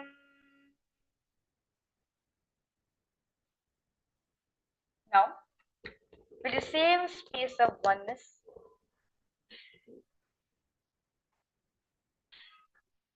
command your body. You will see it simply to listen to you.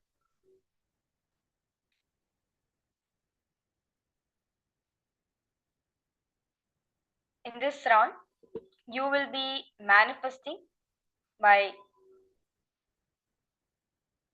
changing the hair color. So request all of you to take a picture of the hair color and command any color you want your hair to become.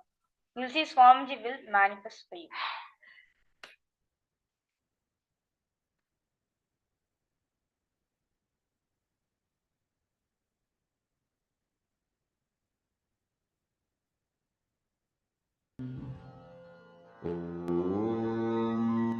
Nithyananda Paramashivoham.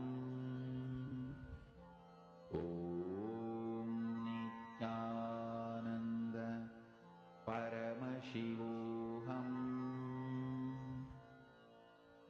Om Nithyananda Paramashivoham. Om Nithyananda Paramashivoham. Just chew on the powerful vibration to chew of God from this session which Swamiji revealed on 11 genders. You will see you'll be able to manifest this power of changing the color of your hair. Paramashivoham. Om Nithyananda Paramashivoham. Om Nithyananda Paramashivoham. Om Nithyananda Paramashivoham. Om Nithyananda Paramashivoham. Om Nithyananda Paramashivoham. Om Nithyananda Paramashivoham.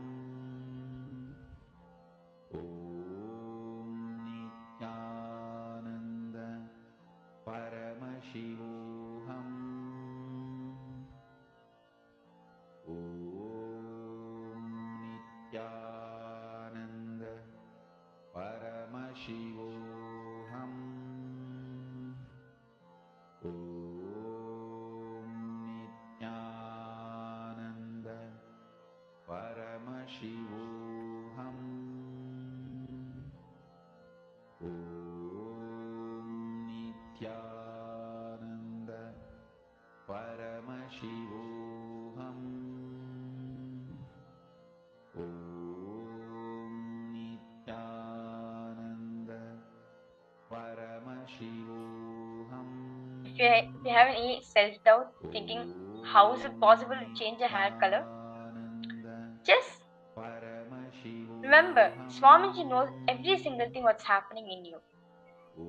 Just have that integrity that even the self-doubt which I'm having, Swamiji knows, and he will somehow make it happen for you.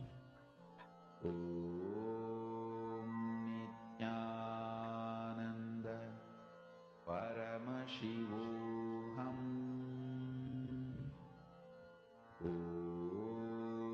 Nithyananda Paramashivoham. Om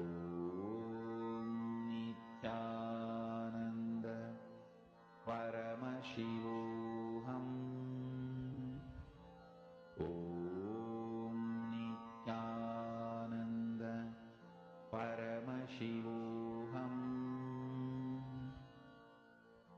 Om Nithyananda Paramashivoham. Om Nithyananda Paramashivoham. Om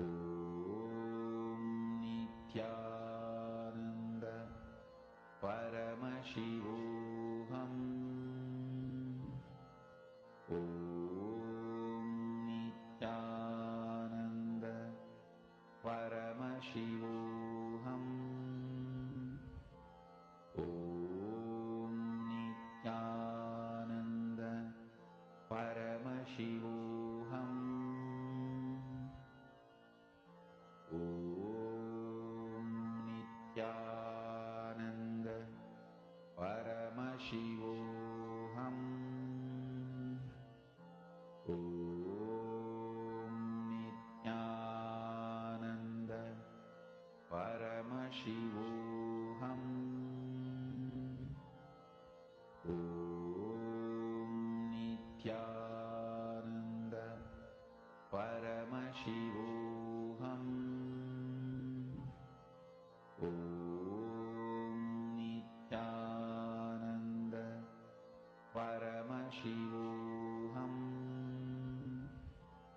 Om Nithyananda Paramashivoham. Om Nithyananda Paramashivoham. Om Nithyananda Just continue to remember the powerful cognition which you got on the 11 genders. You are not limited to the gender which you are identify yourself with. But one of the 11 genders which is there in Hinduism. You're part of the 11 genders.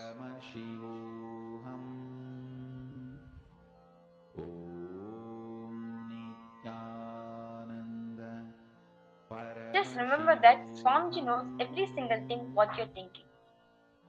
You need not need to tell him whatever ups and downs you're going through, or even the self-doubt that you're getting even during a calm manifestation. He knows it.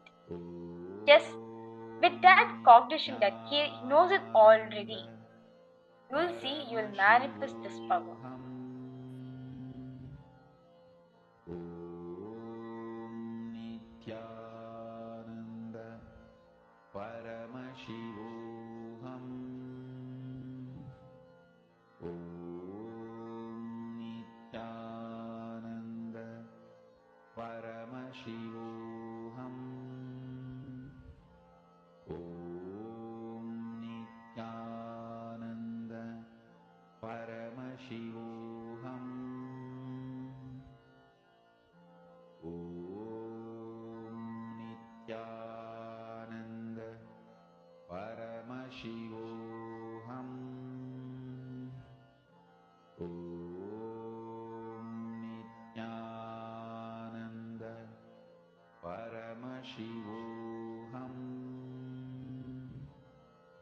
Om Nithyananda Paramashivoham. Om Nithyananda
Paramashivoham. Om Nithyananda Paramashivoham. Mahamahavagya, spiritual lullaby for samadhi. In all the four levels which Swamiji Wake said, up call, wake up song for your Paramashiva. physical, in your This Mahamahavagya psychological, in your physiological, and your is psychological, spiritual and in your lullaby conscious for you to will. fall into In samadhi. all these three, be complete Suprabhatam, with wake the up song gender. for Whatever Paramashiva opinions, to whatever wake up in judgments you. you have made against Just the gender which you are remember this carrying, one or the body powerful which you are carrying, cognition. be This complete with it. Mahamahavagya You can puts you consciously in will samadhi. of which gender you want to be. This is spiritual lullaby Swami for says very samadhi. beautifully, you can be your own gender. Just because you have a female Wake up body song does for not mean you have Paramashiva in complete me. female. For Paramashiva So, to manifest. whatever opinions you have, whatever With judgments, this one or spiritual whatever powerful society has taught you cognition, about how you should be, chant just this complete with Mahamahavagya. all those thought currents. Understand, you are not just limited to this physical frame body which we have, as Swamiji said. You are beyond this body.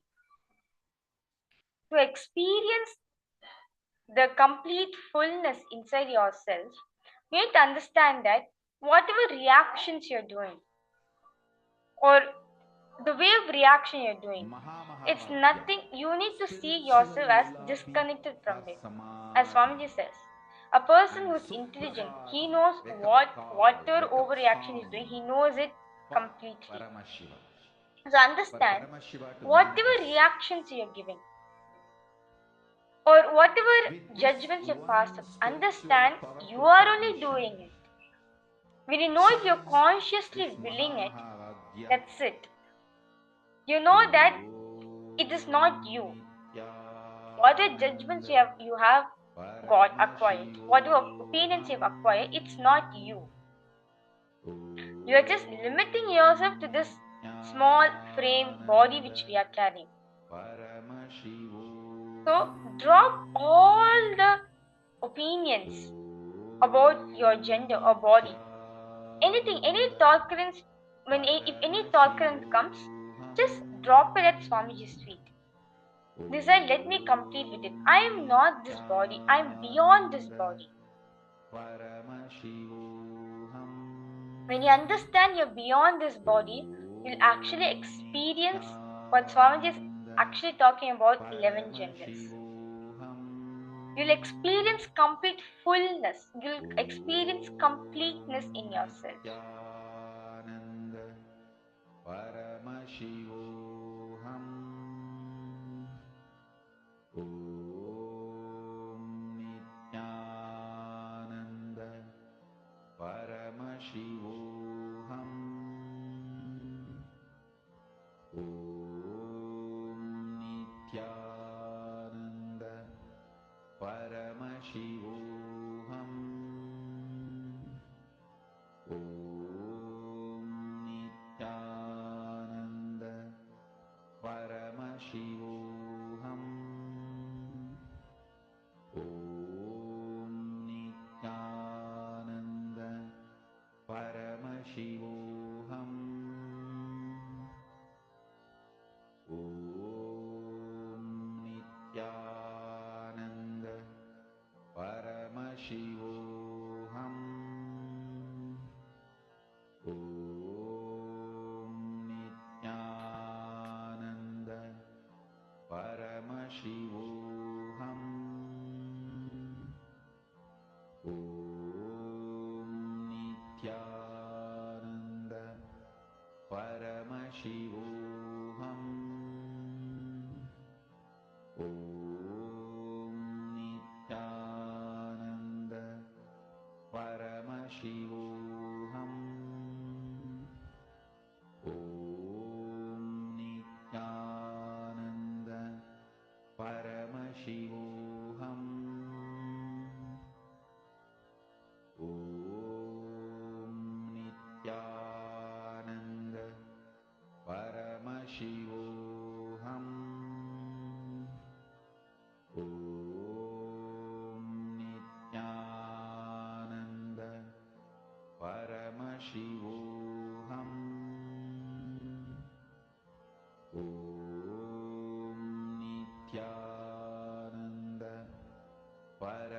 Paramashivoham. Om Nithyananda Paramashivoham. Om Nithyananda Paramashivoham. Om Nithyananda Paramashivoham. Om Nithyananda Paramashivoham. Om Nithyananda Paramashivoham. Om Nithyananda Paramashivoham. Om Nithyananda Paramashivoham. Om Nithyananda Paramashivoham. Om Nithyananda Paramashivoham. Yes. Ma Heidishlek, Ma Istek, Ma Chunyun, Ma Susan, Ma Eleanor. Request all of you to post any doubts, any clarifications, any questions you have.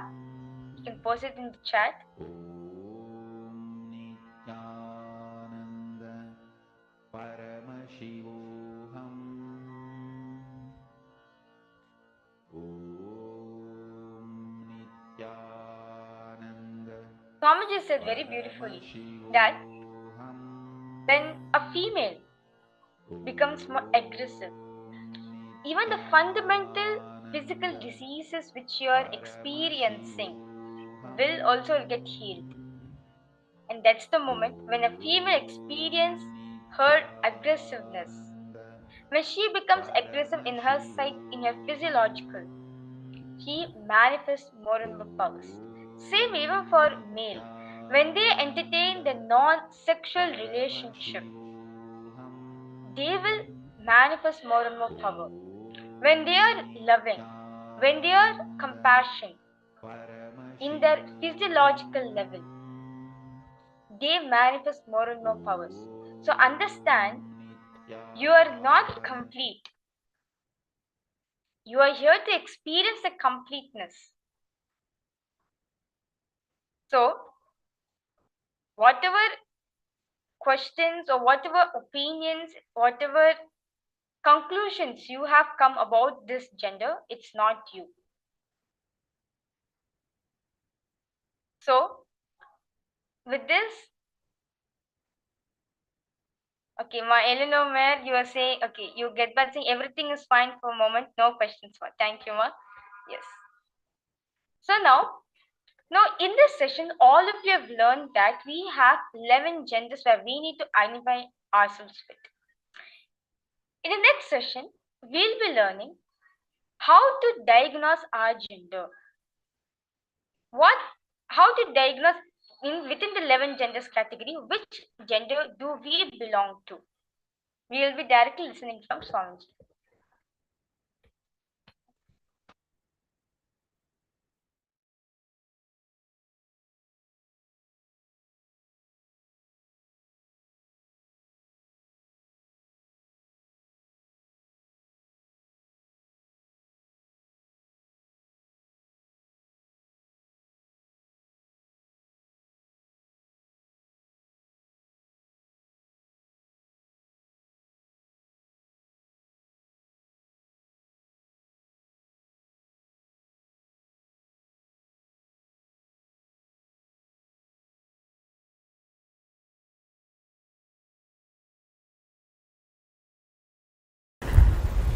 Some of the most powerful sacred secrets and powerful cognitions you need to know from Paramashiva about the 11 genders.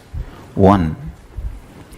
Gender is the totality of your identification with physical body, psychological layer, physiological existence, and your will about you.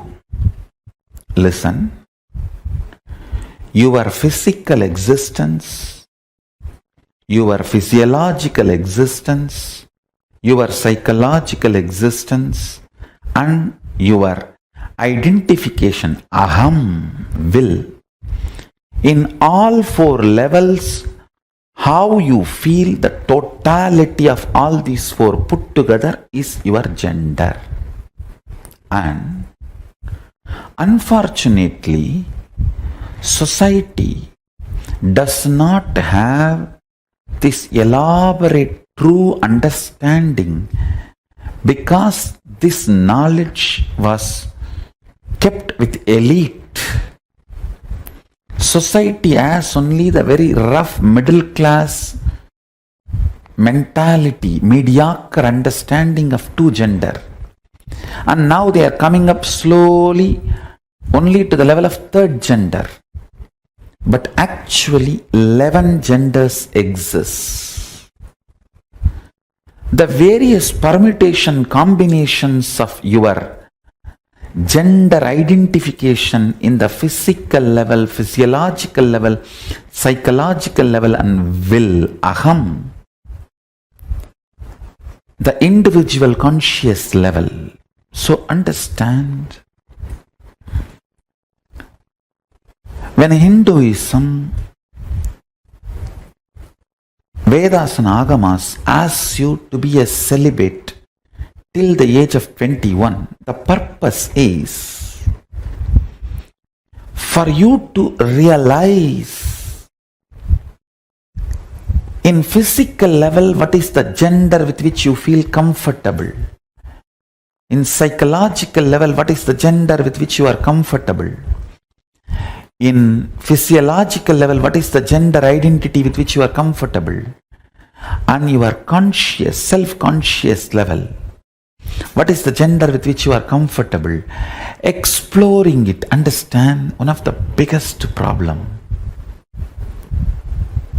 is till 21, if you allow somebody to explore you, or if you explore somebody, you collapse into the wrong identification due to powerless cognitions, and you build a wrong gender identity. Understand?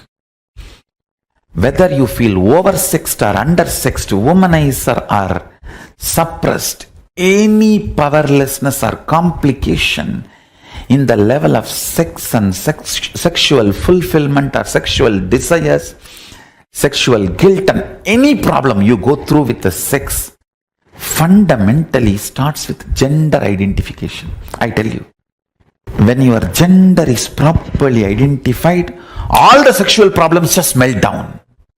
3,000 problems sexologists have created can just melt down if you just diagnose your gender. That's all, nothing else.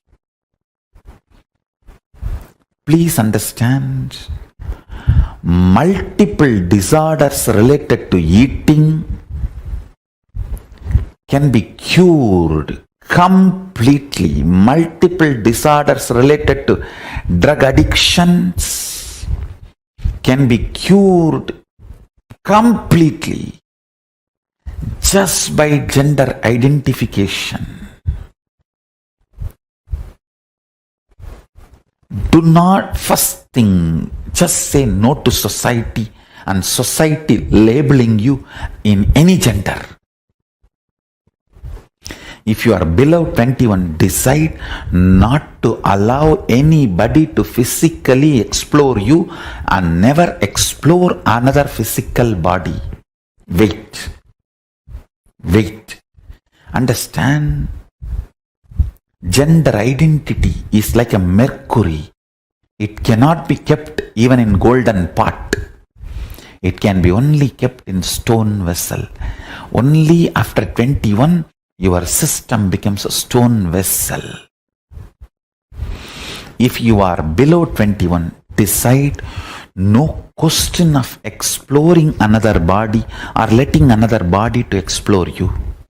And if you are already above 21 and you feel you have allowed people to explore you or you explored other bodies, don't fall into guilt, but sit and go through every incident and go for completing it. I am telling you, you need to cognize your will, the aham, tries to play with your multiple possibility, multiple permutation combination. Sometimes it tries to be physically male and physiologically female and psychologically gay. Sometimes it tries to be psychologically male, physiologically female and physically gay. It just tries multiple permutation combinations, explores itself during those periods. You just need to be with yourself. 3 worst things are done to you by society. First, trying to push you into 3 or 4 genders they are recognizing, like pushing you into either male or female or lesbian or gay. That's one of the biggest crime done to you. Second, not letting you understand that they don't have the ultimate solution. They are ignorant, but trying to push their unverified, not time-tested, non-foolproof understandings, ideas, concepts, cognitions being pushed into you, forced to digest basic truths about life, your gender identification, your will, when it is trying, doing all the trial and error of the gender identification, it should be given freedom. Freedom to be celibate. Understand? Society is so abusive only if it hooks you into the greed of sexual need. I call it grid of sex. You can continue to be exploited. The first 21 years till you find your identification and your beautiful alignment of the gender, which is the true integrity with which your physical, physiological, psychological existences feel complete. In these 11 genders, one permutation combination gives you a complete completion. Wow! The heaven experience in your body, your 6 feet body feels heaven. That experience to happen in you, you need to explore what is the gender you are really, in which one you feel, I know me. To come to that experience, that is what I call the state of Ardhanarishwara. Paramashiva. The state of Ardhanarishwara. Listen. If the integrity between physical, physiological, psychological components of you is not achieved about your gender identification, Whether you are oversexed or undersexed, you will be constantly struggling. If you are undersexed, you will have so much of struggle in your dreams.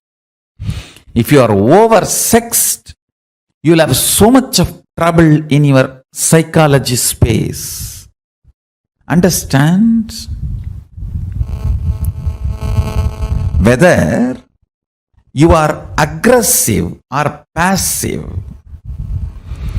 if your psychology is also prepared and integrated to physiology and physical component along with hormonal pressure, you will build tremendous love and responsibility, care for the other person. End of the act will not be falling down, it will be falling into the intimacy. Every level, your gender identification matters. Understand? Whether you are a womanizer or nymphomaniac, it doesn't matter. Whether you are a sannyasi or sannyasini, it doesn't matter. What matters is, do you feel inside your body, your integrity, your physical, physiological, psychological components, do they feel integrated about your gender identification? Understand? Your physical identification, that needs just a simple medical examination, nothing else. Physical examination, nothing else. But physiological identification, you need to look in. Whenever you feel excited, are you more in kama or moha? Understand, both of them are different.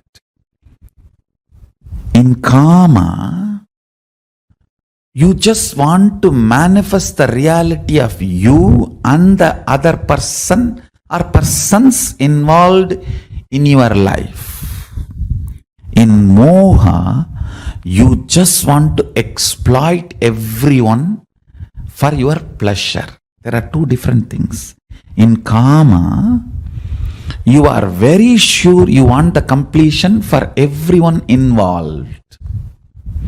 In moha, it is all about you feeling complete. I should not even use the word complete. You feeling relieved.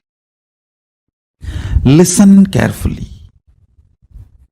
Whenever your physiology is pressured, if your psychology feels kama, it is integrity. You will be such a beautiful being. Whenever your physiology feels pressured and your psychology feels moha, you will just be exploitative. It will be more or less like a masturbation with another body or a rape. That's it. Understand? The reflection of Paramashiva in you, Pratyagatma Chaitanya, the individual consciousness, as a freedom to align your gender identification in the level of psychology and physiology and physical, all three. I wanted to make a statement. By your willpower, you can change your gender completely, even physically. All you need is aligning. And when I say aligning, I don't want to say in physical, physiological, psychological, you need to feel the same gender identity. No. You just need to identify what you feel. That's all. If you identify, you will know why you are feeling what you are feeling, why you are behaving the way you are behaving. Understand? Realizing blind spot is curing blind spot. Nothing else. Realizing why you are behaving the way you are behaving, why you are doing the way you are doing, why you are saying what you are saying, liberates you. If you integrate your gender identity, whether you are a sannyasi or a grihastha or a womanizer, you will be such graceful being. You will be such graceful being. I have seen the most graceful sannyasi and the most graceful womanizers. I have seen both. And sometimes I used to wonder how both of them radiate such grace. I realized it is not about the action, it is about the integrity and identity you feel in physical, physiological, psychological and conscious level. Most graceful celibate I have seen is Yogi Ram Surat Kumar. He is absolute brahmachari, but such grace. And the most graceful grihastha I have seen, Raghupati Yogi. He had 14 kids, but his grace is, I'll say, equivalent to Ram Surat Kumar. Grace means ability to generate huge love and respect in the other person the moment he sees you, she sees you. Just by sight, if you are able to instigate, invoke tremendous love and respect, that is called grace. Beautifully, Valmiki describes when Sita entered the court, the whole court stood up, including Janaka. Understand? Janaka is father. He says the grace she was carrying was such, all the rishis, munis, and the people who came for Swayamvaram, who were supposed to get married to her, or who came with a lust to marry her, all of them forgot their identity for a few seconds and just stood up.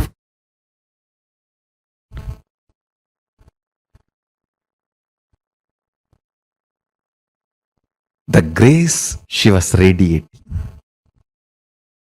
I tell you.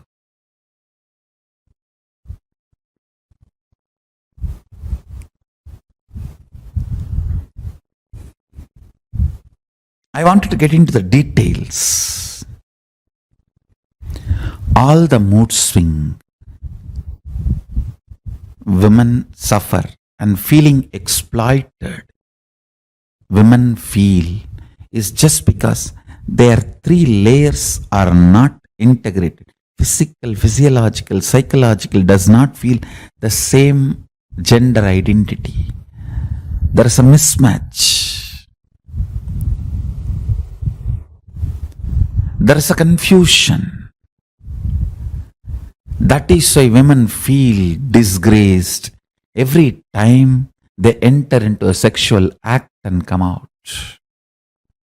They feel exploited, tortured, abused. Listen.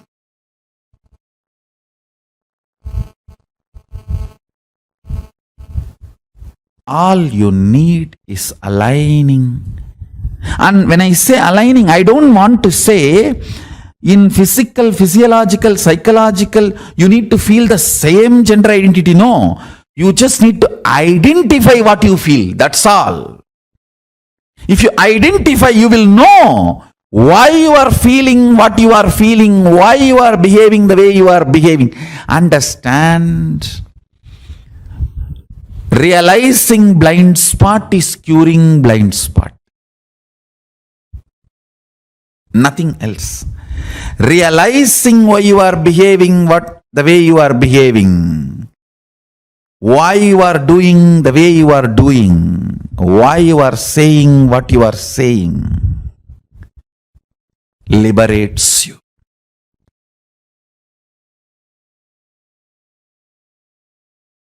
When your Kundalini is awakened, fundamentally, first thing will happen is your identity about you for the purpose for which you took the body will become clear to you. It will become clear to you. Then you are given a freedom to alter and align your body as you want. Understand? Swatantra, ability to handle yourself first, then the number of choices second. In Hindu tradition, Swatantra first, choices next. If the Swatantra does not grow first, directly choices are given. Depression is life. And I wanted you guys to know, all the fellows who talk about the so-called freedom in the modern way of thinking, the modern lifestyle, I tell you, it is absolute false. Where all you don't need freedom, you are given freedom. Where all you need freedom, you are not given freedom. It is like the cow has been put inside a cage, only the face is allowed to move, and you go, hey, see, the face can go up, down, right, left, center, 360 degree, it can rotate. What amount of freedom! That is modern society. And the cow grazes freely in wild forests. That is Hindu tradition.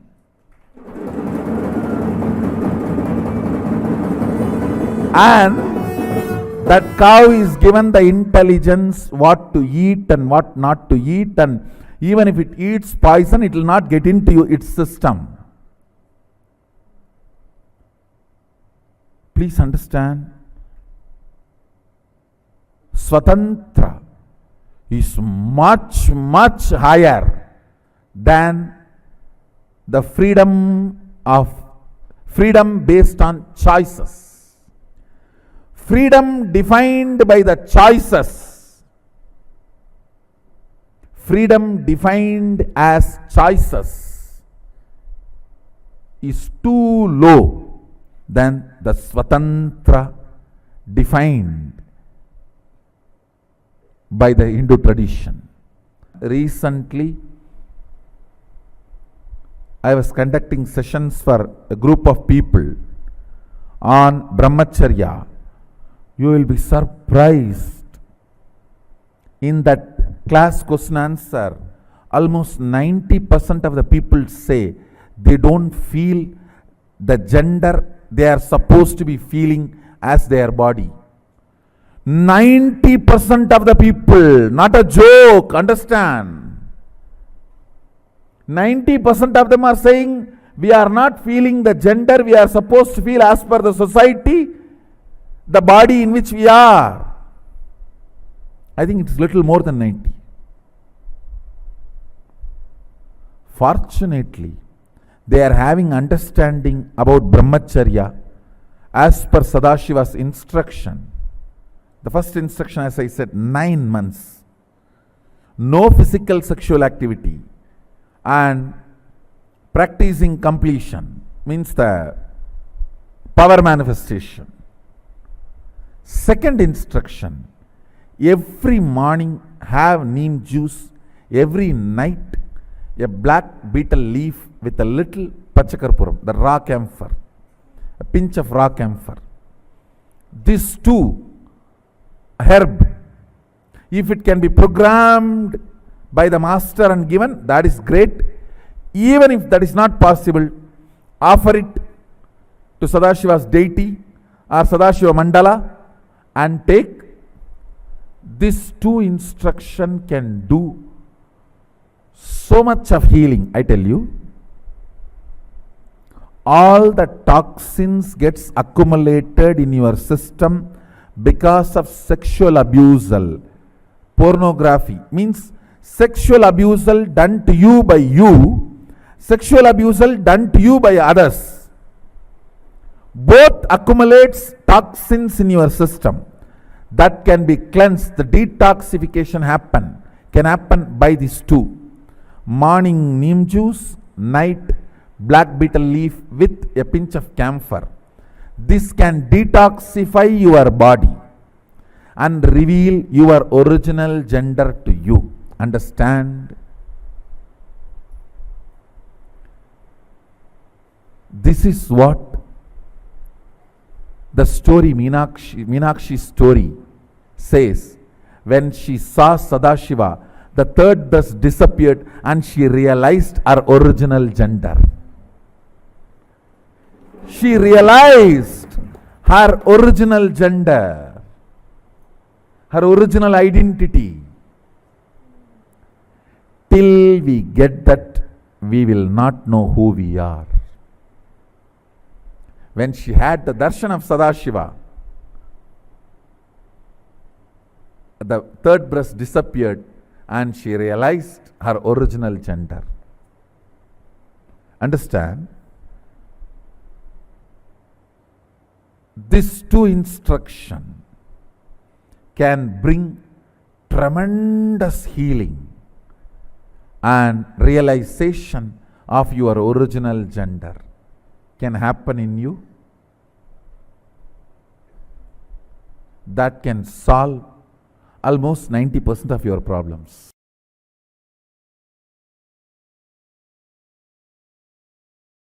Center your gender identity on consciousness rather than your body or mind, then you will understand the science of engaging with life and relationships without getting into sexual act. The science of entering into relationship with the whole universe without engaging physical or sexual act is pure power manifestation. Listen. Listen. I'll repeat.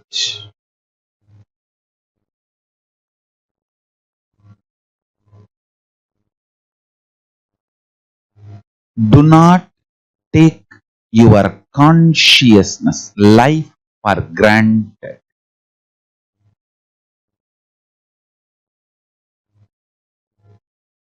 Center your consciousness on Paramashiva. Center even your gender identity. Understand, the science I am teaching you now is the most powerful, beautiful power manifestation science. Center even your gender identity on consciousness instead of your body. Listen, when you look in, even before you remember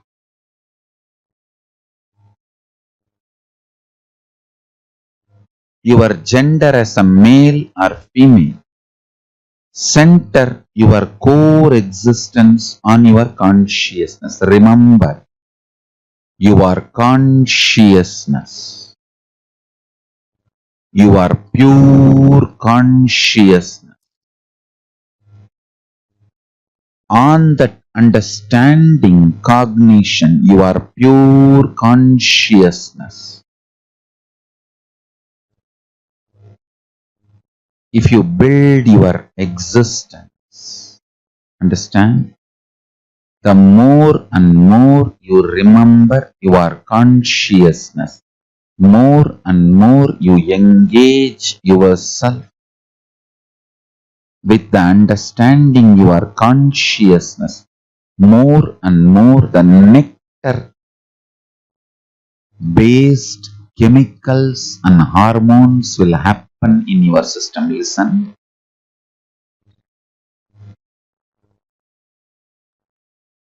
The everyday living process of your body, your inhaling, exhaling, breathing, digestion, all this can be either amritatva, nectaric, or they can be aging, growing old. Listen carefully.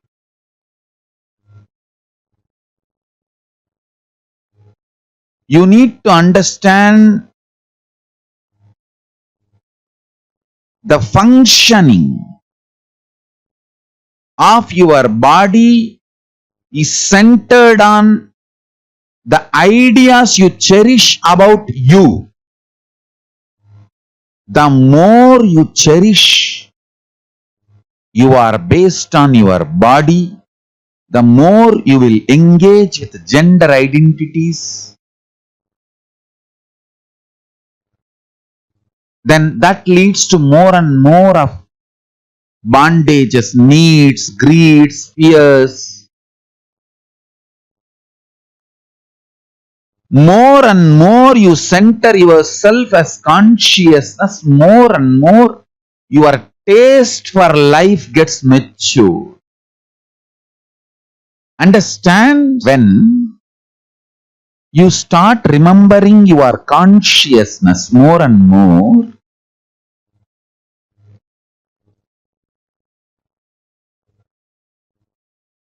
your identity will not be based on gender. Cognizing yourself consciously, from that cognition, your consciousness, when you approach your physiology, it engages itself in the space of Paramashiva, means immortality, nectar, amritatva, all the life processes like a breathing, inhaling, exhaling, eating, digestion, all engagement with life, whatever your body goes through, everything starts happening towards immortality, being filled with amrita, nectar. Understand? When you remember your consciousness, even your gender identity is built such a way you do not seek to engage with a sexual relationship with every being you see or everything you see. Please understand. Gender identity built based on consciousness knows how to engage with every person and everything without sexual relationship, sexual activity, but able to engage. That is what I call power manifestation. Listen.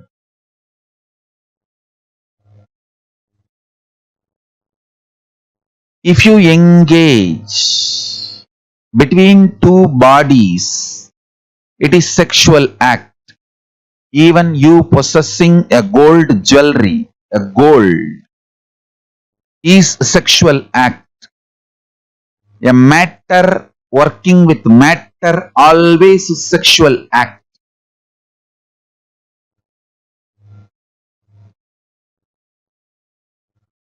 When you establish yourself as consciousness and being conscious, you build your identity and engage with life, everything becomes power manifestation. I'll tell you, signs of having relationship with the whole universe without engaging into sexual act is power manifestation.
If you see our deities, they will have two wives. Almost all deities. Please don't think it's two women. Two aspects of feminine energy.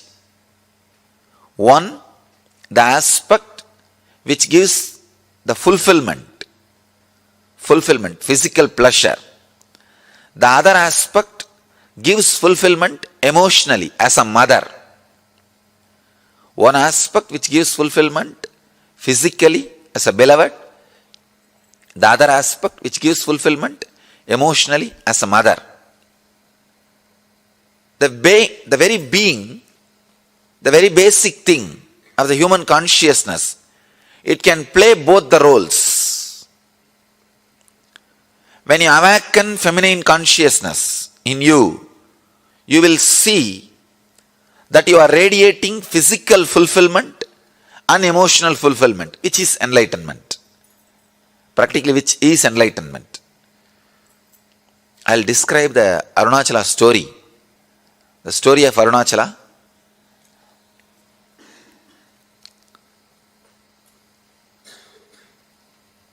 The whole Arunachala story is story of women, story of feminine energy.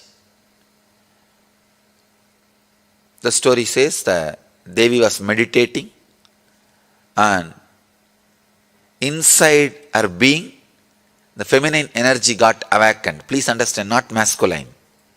Feminine energy got awakened. She became Ardhanarishwara. The description exactly it says, in Devi, the feminine energy is awakened and she became Ardhanarishwara. Means half male, half female. You will be surprised. See, in male, if female energy is awakened and the description says he became half male and half female, perfectly alright. You can understand. But the story says, in Devi, the feminine energy, the feminine Shakti is awakened and she became Ardhanarishwara. Means, when a woman experiences fulfillment, she experiences her beloved aspect and mother aspect completely. The beloved aspect and mother aspect, please understand. If you are just beloved, you will be materialistic, outgoing. If you are just mother, you will be introvert, caring, compassionate. But both the aspects awaken a new consciousness in you. I can say complete fulfillment.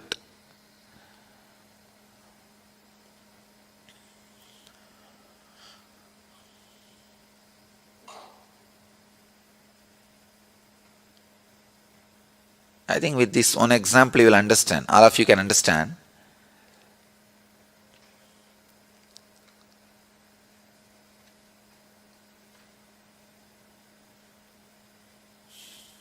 With this one example, all of you will be able to understand that mother and beloved dimension. If you are missing the mother dimension, naturally just a beloved dimension cannot fulfill you. If you are missing the beloved dimension, just the mother dimension cannot fulfill you. The body and emotion, both will have fulfillment only when you experience both the dimension. A person who can experience and express both dimension is Ardhanarishwara. Please understand, Ardhanarishwara does not mean just half male, half female. Ardhanarishwara is the person who experience both dimension of feminine qualities. Both dimensions of feminine qualities. When a man becomes enlightened, he becomes a leader. When a woman becomes enlightened, she becomes mother and beloved. Ability to radiate both dimensions. So the Arunachala story describes Devi. She expressed her both dimensions. That is why she became Ardhanarishwara. She experiences and radiates Ardhanarishwara consciousness. Each one of you were carrying the feminine energy. Awakening that feminine energy is enlightenment. Please understand. The first introduction to Tantra, I'll get the sutras and read the sutras to you guys. You will be surprised. First introduction to Tantra. Shiva has spoken 64 Tantras. 64 Tantras and around 60,000 sutras. Please understand, I commented only on 112 sutras. But Shiva has spoken 60,000 sutras. The first introduction he tells, whoever listens, let you all become Devi. Only then you can understand this sutra, this techniques. He says very beautifully, he gives us a meditation technique. Even the brain setup, even the thinking, the body, physical body language, the mental setup, whatever you know as feminine consciousness, women meditate on that. Please understand. He says you can't actually completely understand the women consciousness even if you are a woman. Even if you think you are a woman. So the feminine consciousness, I have to use two different words. Feminine consciousness, women body. Women body has a more possibility for feminine consciousness. That does not mean just because you are in the women body, you experience or express feminine consciousness. When Shiva starts the Tantra, first thing he says, intensely meditate on the feminine consciousness. Whatever idea you have about the feminine consciousness, live. And Ramakrishna, he practiced this technique.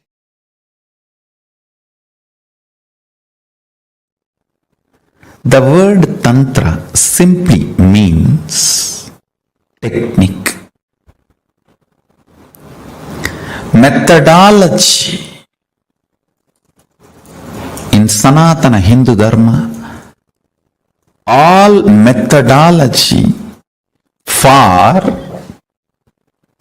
manifesting the state, space, powers, and being of Paramashiva is called Tantra. That's it. Please understand. State, space, powers and being of Paramashiva, manifesting that is called Tantra.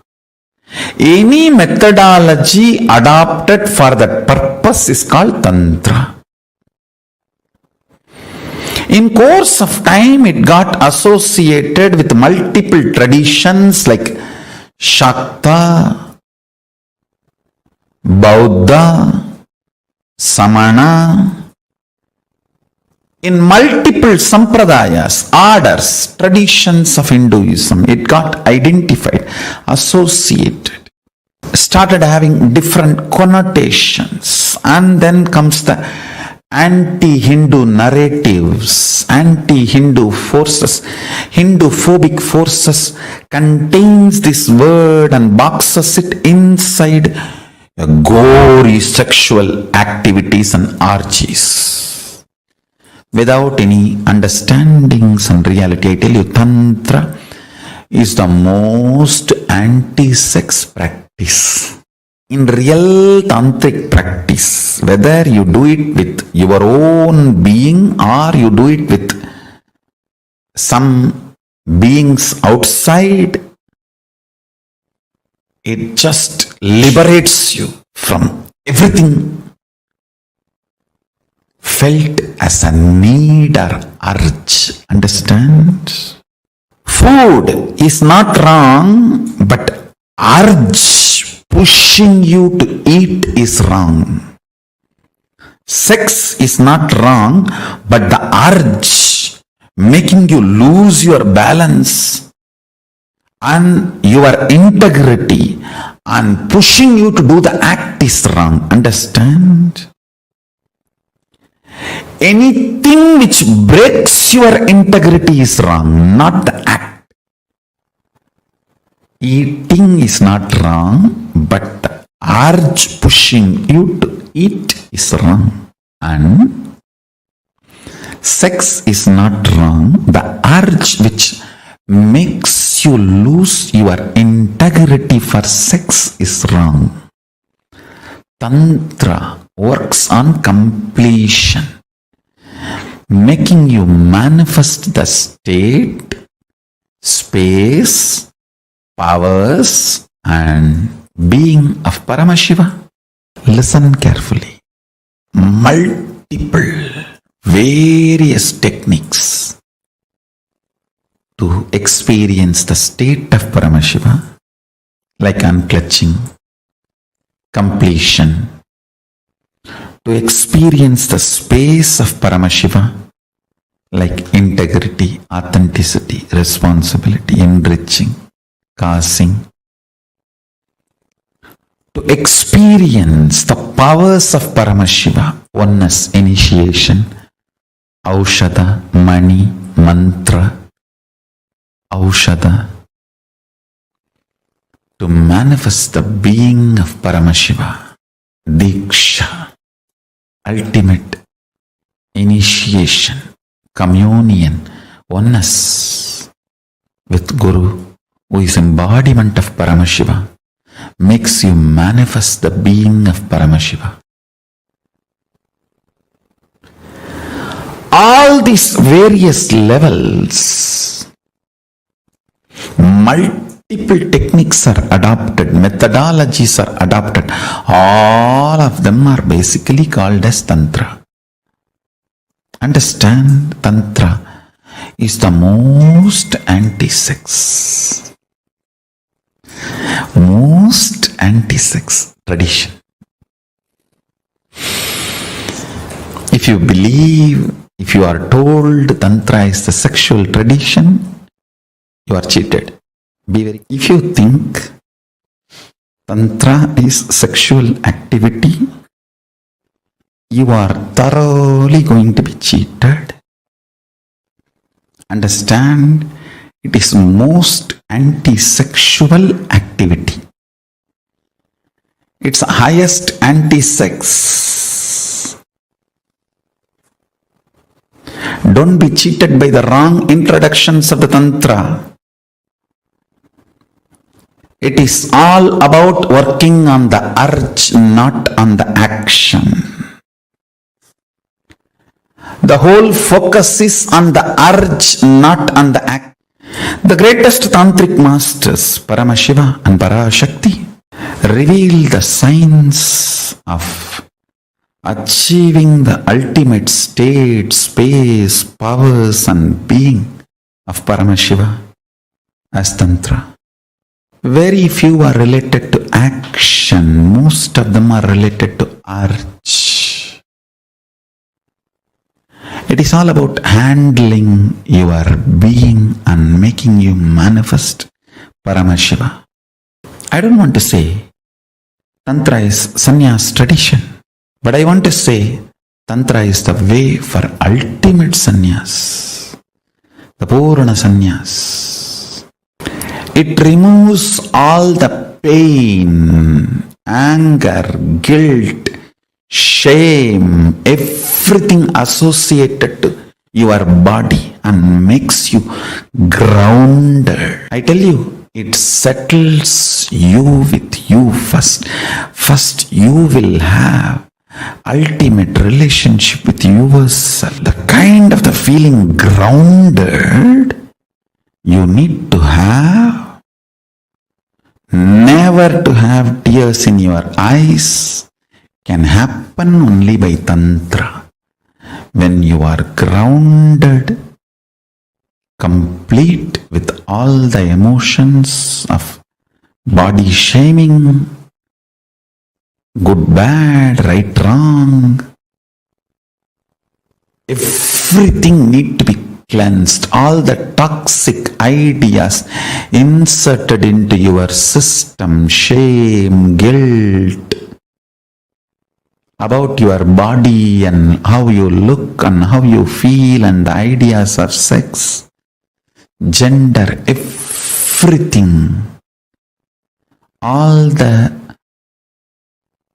faltu ideas society has inserted into you need to be removed. You need to be detoxified from all that stupid ideas. That's the only way.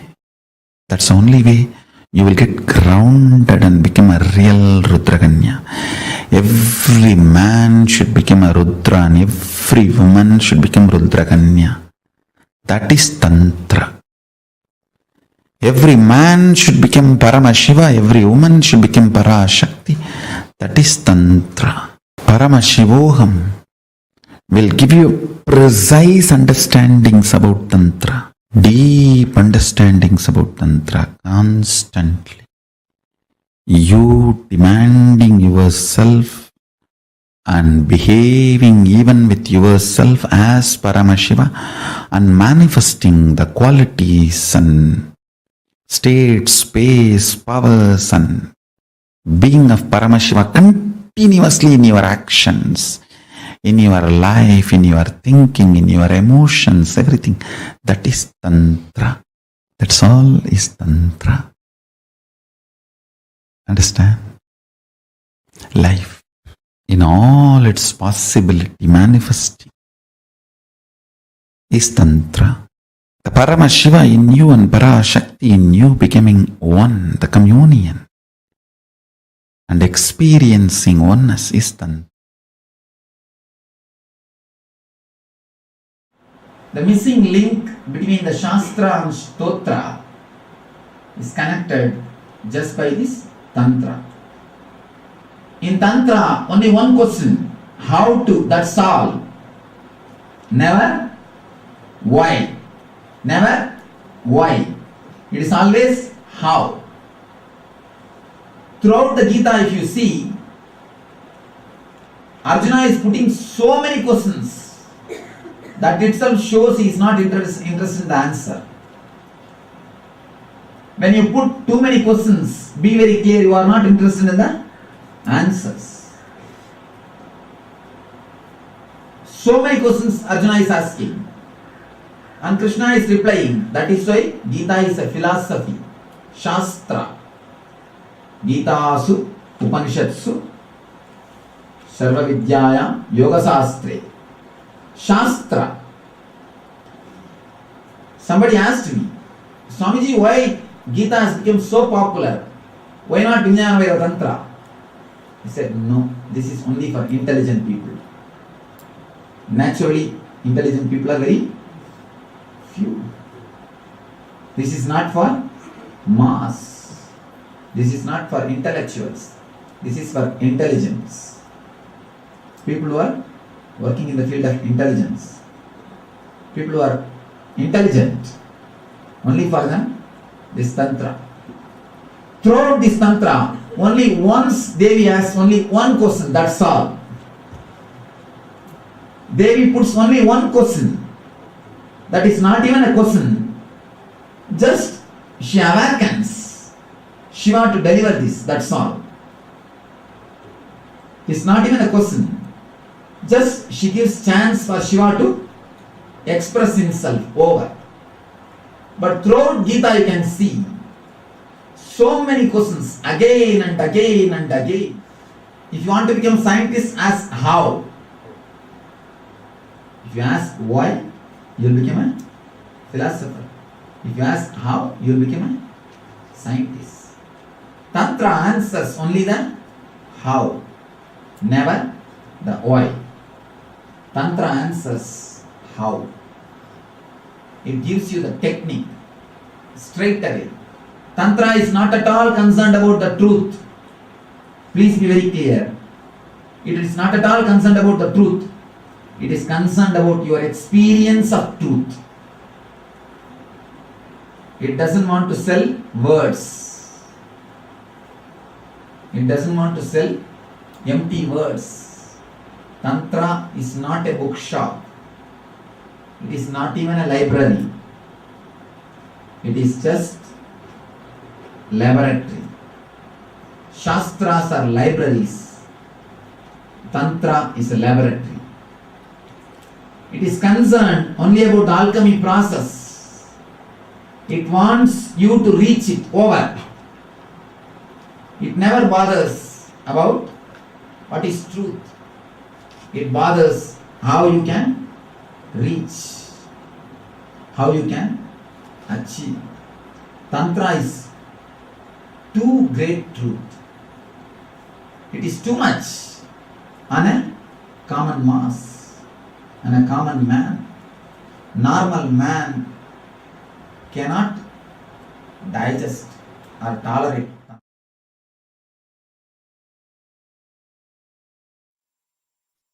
Kailasa is the ecosystem I am manifesting, where in this ecosystem people will flower to their highest possibility.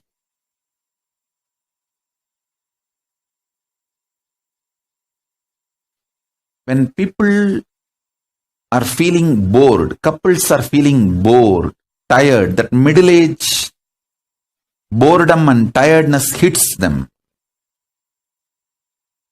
they should be given the signs of Tantra.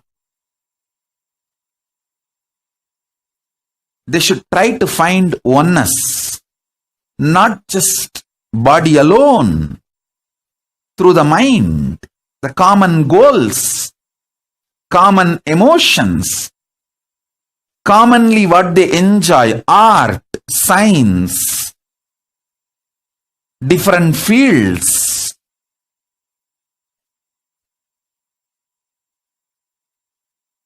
And conscious spiritual powers, experience, enlightenment. If you find something which makes you experience oneness, you will never think of divorce.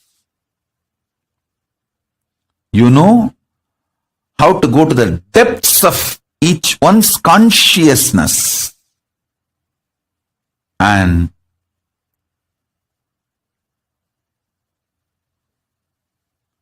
manifest oneness. You will not feel tired or bored with the other person. You know there's so much to explore. So much of possibility is there.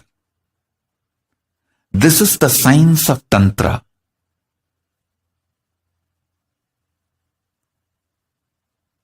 This is the foundation of Tantra.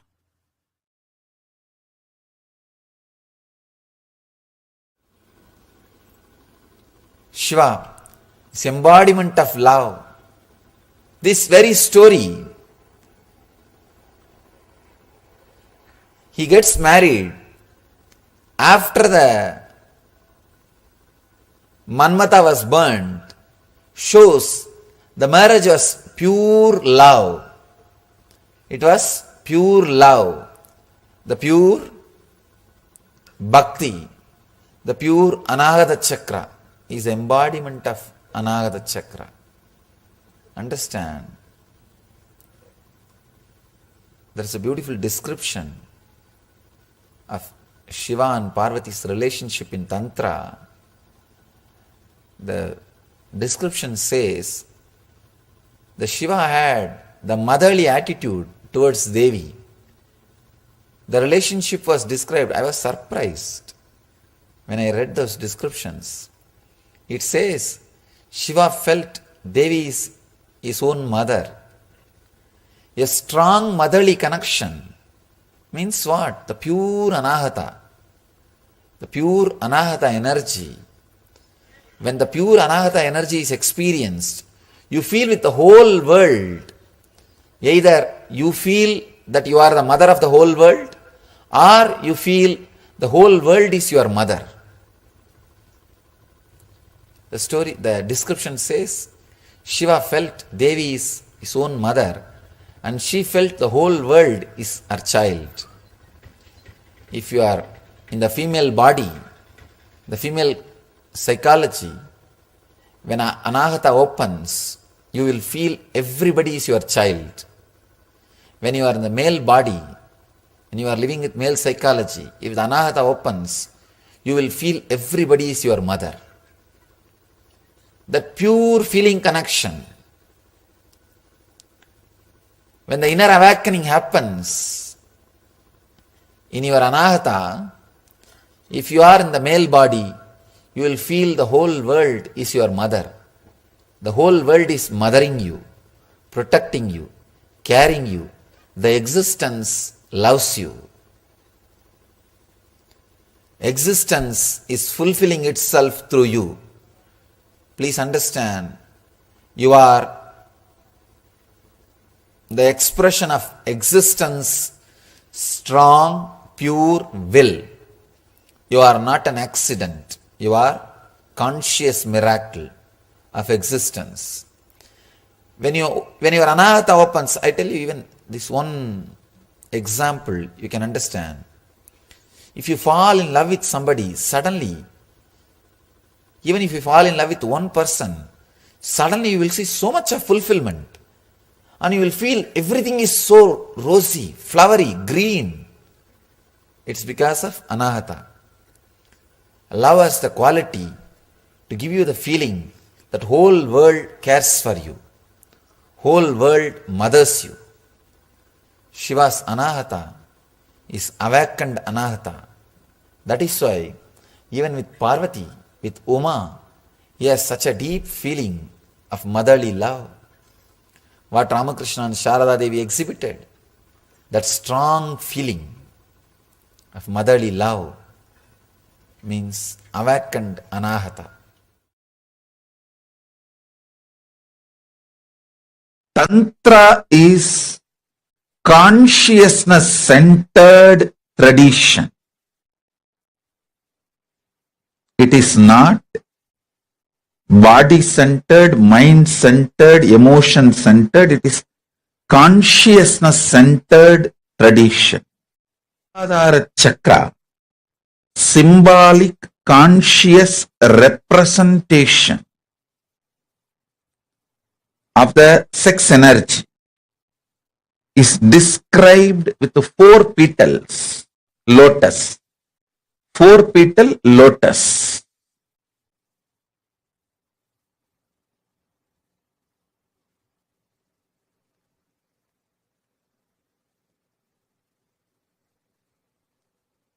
The one petal represents autosex, means enjoying your own body.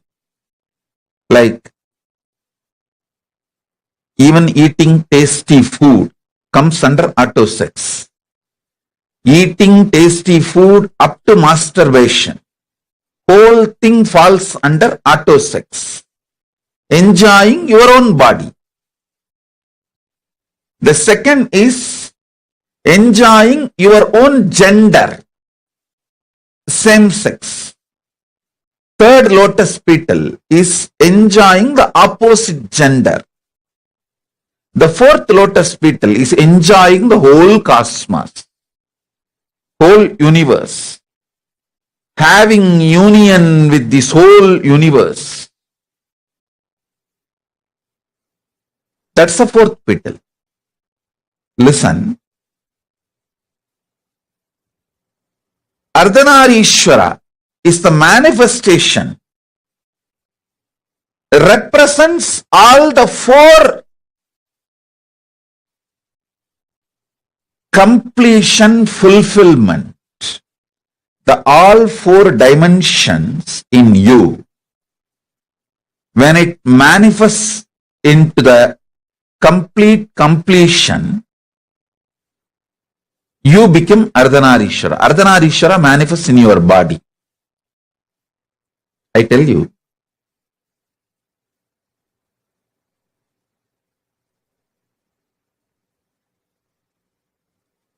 Most powerful sexual energy is radiated by the kids who are taught from young age to connect with Krishna or Muruga.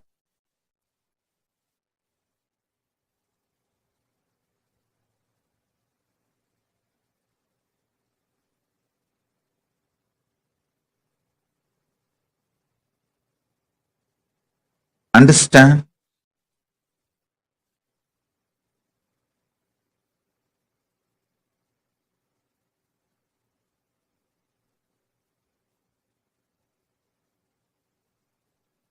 In Hindu tradition, if you are born from Vaishnavite family, in the young age itself, you will automatically pick up Krishna as your beloved if you are in the female body, if you are in the male body as a friend. Whether you are a male or female, you will develop some kind of an attachment, feeling connection with Krishna from the young age. Same way, if you are from Shaivite family, you will develop the connection with Muruga, Subramanya. The kids, male or female, who develop this kind of a fantasy-centric, I am using the word fantasy-centric, which is very low and in a way even not completely expressing what I want to express, but the English has only the fantasy word. I can say that visually having union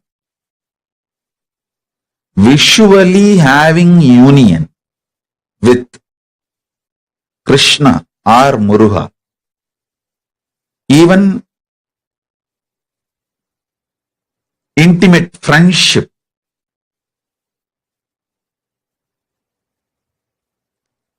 I have seen the kids growing up in a very traditional background,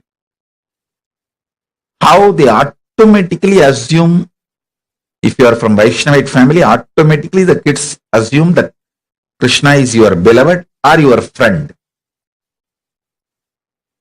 If you are from Shaivite family, Muruga is your beloved or friend.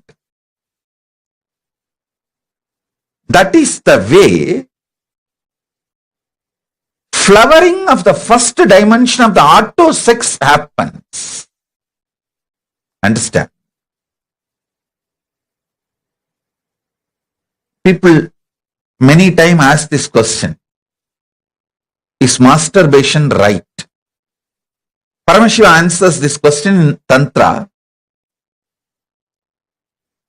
In masturbation, you don't accumulate new muscle memory, but you accumulate biomemory.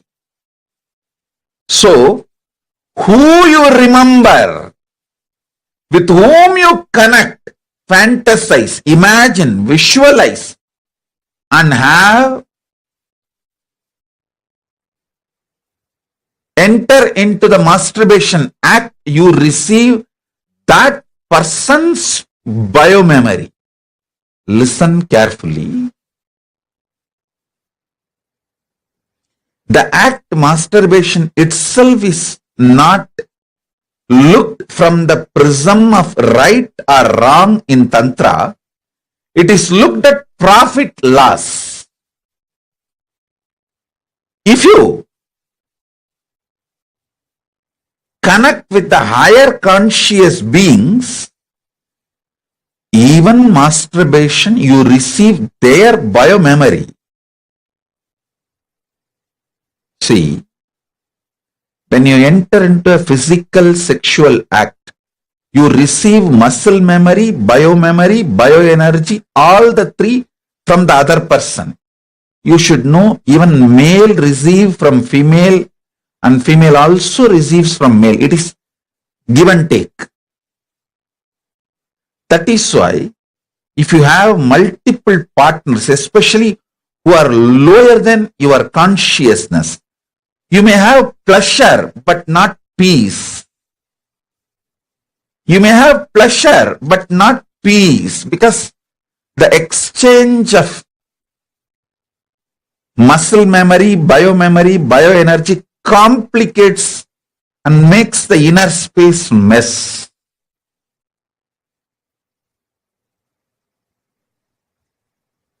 In masturbation act, you don't receive muscle memory, but you receive biomemory.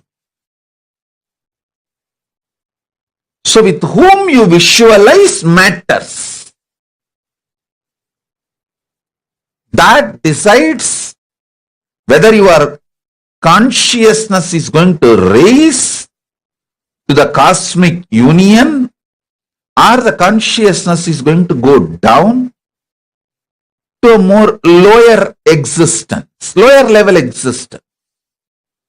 See, life is all about profit loss calculation, not right wrong dictations. Listen, Tantra does not look at life as vidhi nisheda. It looks at life as profit and loss. It just tells you what can profit you and what can bring loss and leaves the decision to you.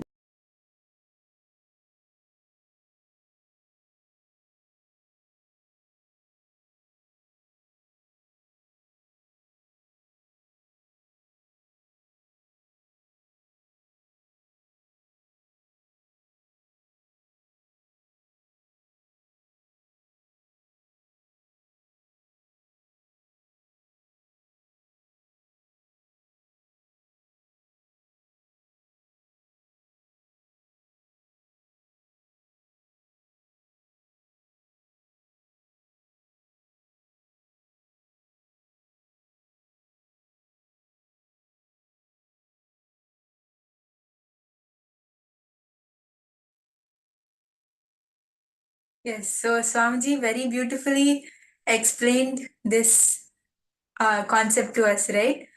All about Tantra. Now, before we continue, I would like to ask one question to all the participants. Imagine if your daily to-do list included behave like Paramashiva. How many of you would consider adding that to your agenda? You can raise your hand. I'm sure it will be all of us. Yes, and of course, yes, I'm sure all of us would surely want to add that to our agenda. And Swamiji very beautifully explained this very secret to us. How to include, how to become Paramashiva, how to reflect that space of Paramashiva. Right? Tantra is all about handling our being and making us manifest Paramashiva or the Paramashiva Shakti within us, right?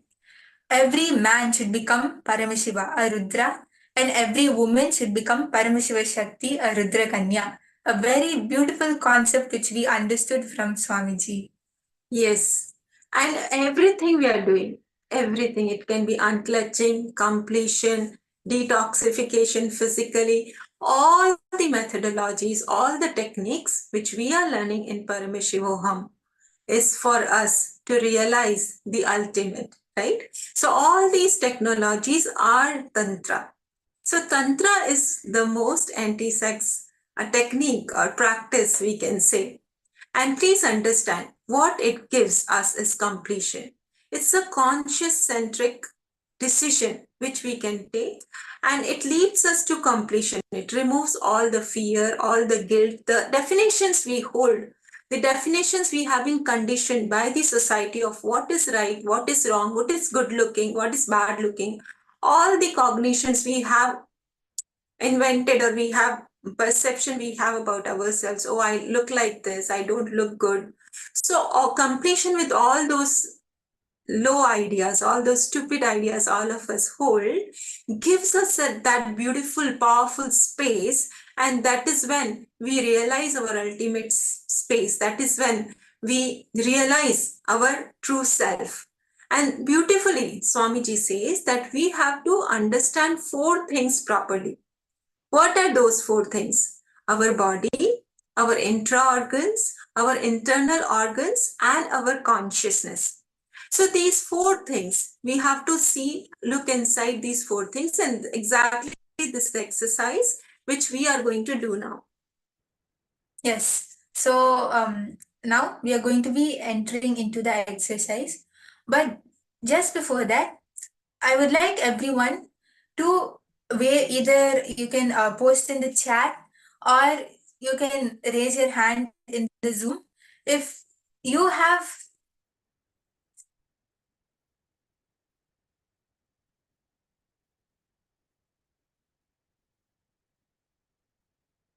Yes, sorry. So you can please raise your hand if you have ever considered the impact of your consciousness on your body and your internal workings, whether it is your intra organs or internal organs, whatever it is. Please do wave your hands or post yes in the chat. Has anyone have had a conversation with yourself and with your body?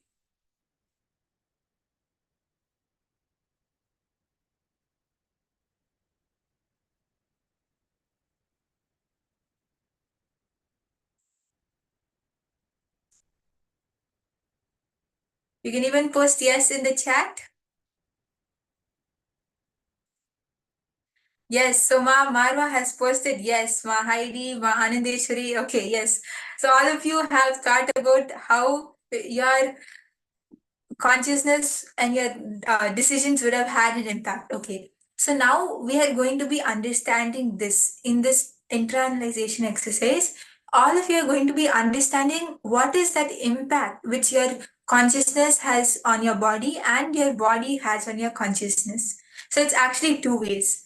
And there is a whole circuit which Swamiji explains.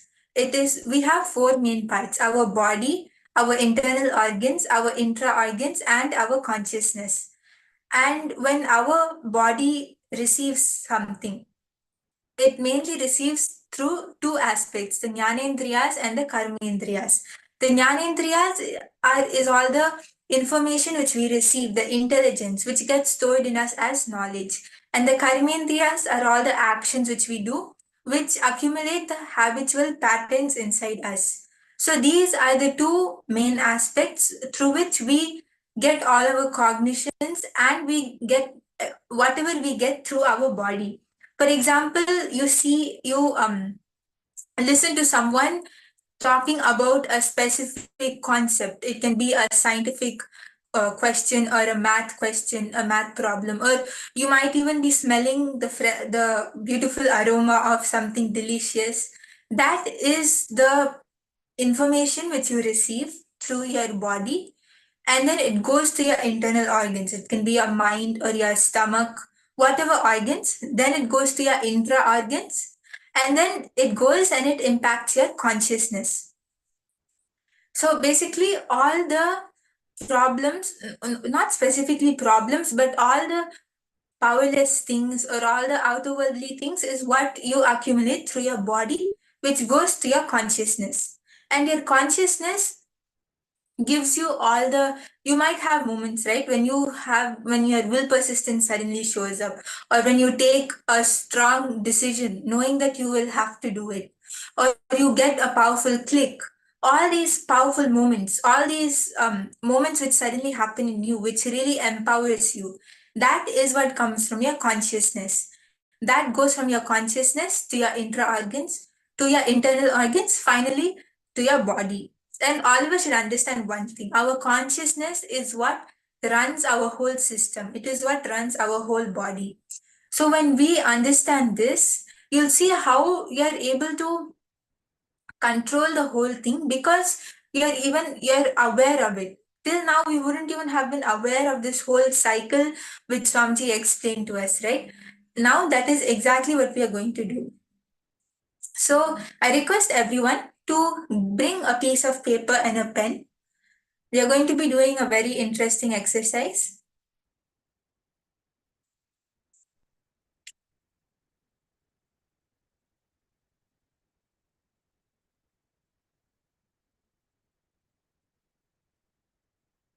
Yes, now pen down these two aspects. All of you can see the slide is projected, where the information from the senses travel from the body to the internal organs, to the intra organs, and finally impacting the consciousness. This is one cycle, the cycle of body to consciousness.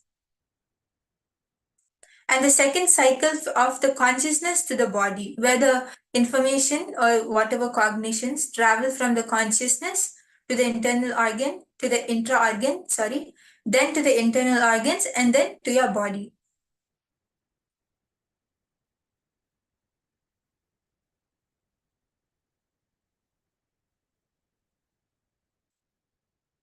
And now I request everyone, make two columns. One is your body centric, and one is consciousness centric.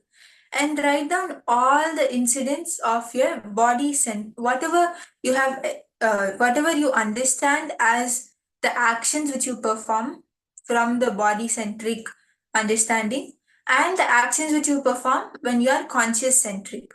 For example, a body centric can be when you go to a hotel and when you are smelling the aroma of tasty food which is there, and you're like, oh my god, wow, your body smells that, and it sends the signals to your internal organs, and then your stomach starts grumbling and it's like, okay, I'm hungry, and it sends that signal to your intra organs, which in turn impacts your consciousness, and your consciousness, which runs your whole system, makes the decision, okay, I have to eat now.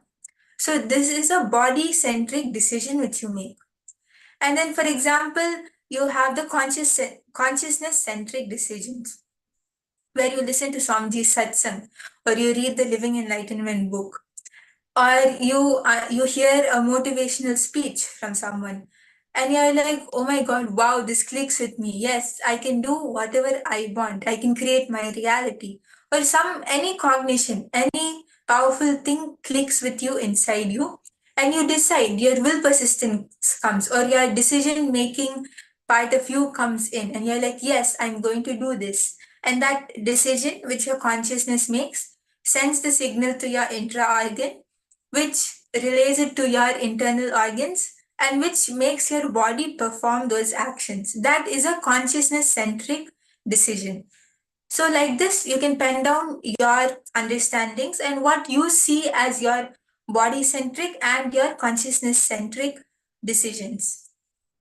Yes, so I request all of you to please just sit and think through in different aspects of your life. How do you take decisions? Where are your decisions based? Are they body centric or are they consciousness centric? Please understand, any decisions which we take from our consciousness they will always empower us, they will always expand us.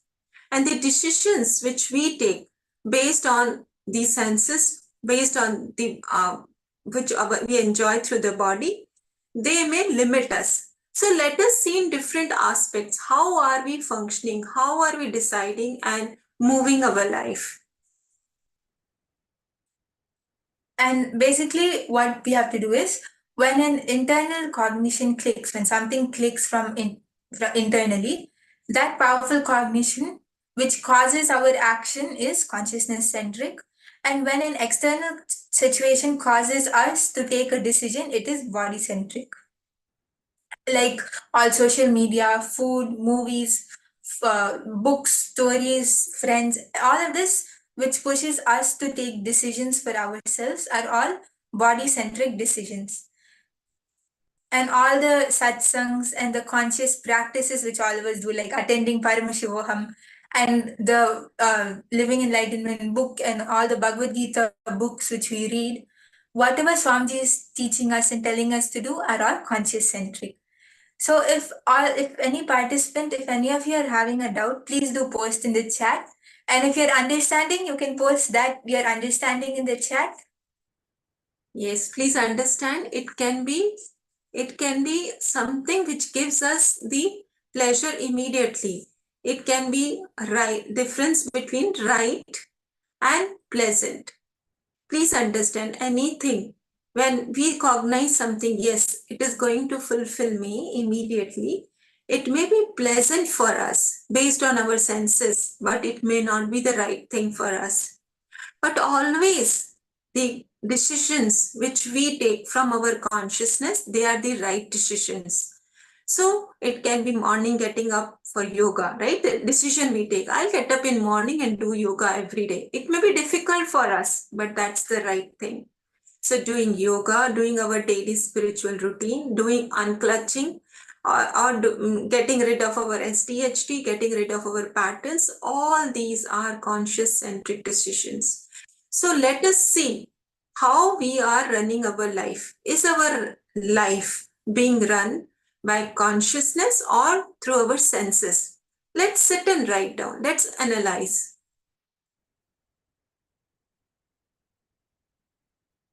If any of the participants have any doubts, please do post in the chat. Oh, okay. Yes, Ma Isdik has posted. Yes, Ma, I understood. Yes, Ma Karin has posted. You went very fast.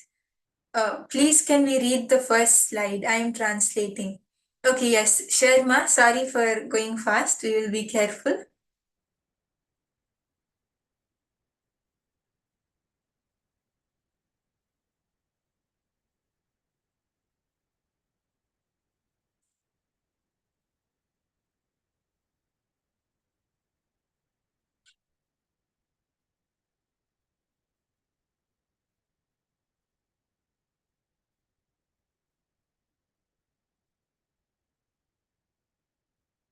Yes, so Ma Karin, you can see the slide is being projected now.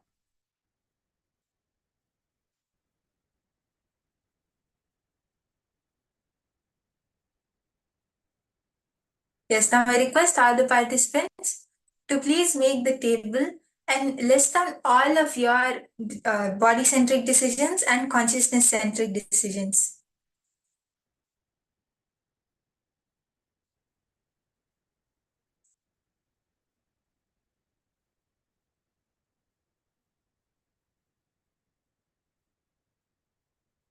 Yes, Soma Marwa has posted a question. Is it possible to move from body-centric decisions to consciousness-centric through integrating internal organs? If these organs are out of integrity, then does it affect our decision making? Yes, Soma Marwa. Actually, this whole thing, the whole circuit, including the internal organs, when your internal organs are out of integrity, it does affect you in some way or the other. Because let's take the example of our stomach, right? Swamiji very beautifully says how our stomach is the second brain of our body. And when our stomach is not clean, our stomach is an internal organ. when our stomach is having toxins in it, at that time it affects whatever decisions we make, because all the cells and all the particles which are there are literally act as the second brain of our body. So yes, mind does affect our decision making, and it's not only the internal organs, but actually this whole thing, all four of these is a circuit. So it is possible to move from body centric decisions to consciousness centric. That is what we are doing now. But it is not only by integrating our internal organs, we have to integrate the whole circuit, our body till our consciousness. And we can do that only when we are aware of the decisions which we take based on our body, based the body centric decisions which we take. So yes, so Ma, that exactly, I hope it answers your question. If you have some doubt, you can please post. Actually, Ma Marwa, it's a very beautiful example, right? If we don't align our diet to organic diet, to vegetarian diet, to sattvic diet, we eat just because how our senses want us to eat, definitely our stomach will be impacted, our intra-organs will be impacted, and our consciousness level will be impacted, right? So it is the decisions we make, that decisions we make and decide to execute them in our lives, that impacts our life outside. Yes, so Marfa has asked, shadow some light on intra-organs. Yes, so our intra-organs are our mind, our Agnya chakra, our 7 chakras. Basically, they are the part of us which don't have a physical existence, but they are majorly playing a role inside us. For example, our mind. Our brain is an internal organ, but our mind, which controls the brain, which controls our body, is an intra organ. It is a functioning part of us. Our 7 chakras, Sahasrara, Agnya, Vishuddhi, all of these are intra organs. Our third eye is a very beautiful example of the intra organ, right? So all these, our walk is an intra organ. So our intra organs, our chakras get blocked when we, for example, one food example when we take toxins, definitely it affects our energy levels and our chakras and our third eye. All of us have learned how badly that get impacted, and then our life force energy gets impacted. So I hope that clarifies your question, Ma.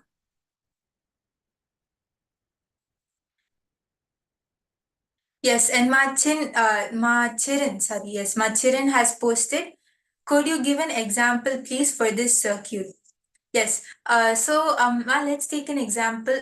Actually, I just gave an example, right? That if for a body-centric decision which we make, you go to a restaurant or you go to a hotel and you see that they are cooking delicious pizzas or they are cooking something which you really like to eat, and you are getting the aroma of it, or you are seeing that food, and then your eye, like your body, is seeing that. Your body is like feeling it, smelling it, and that is when it sends the signals to your internal organs. It sends the signal to your stomach.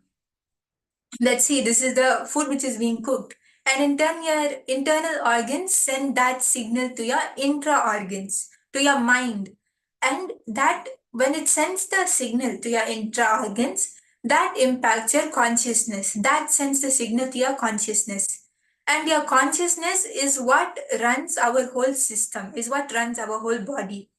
It is the decision maker.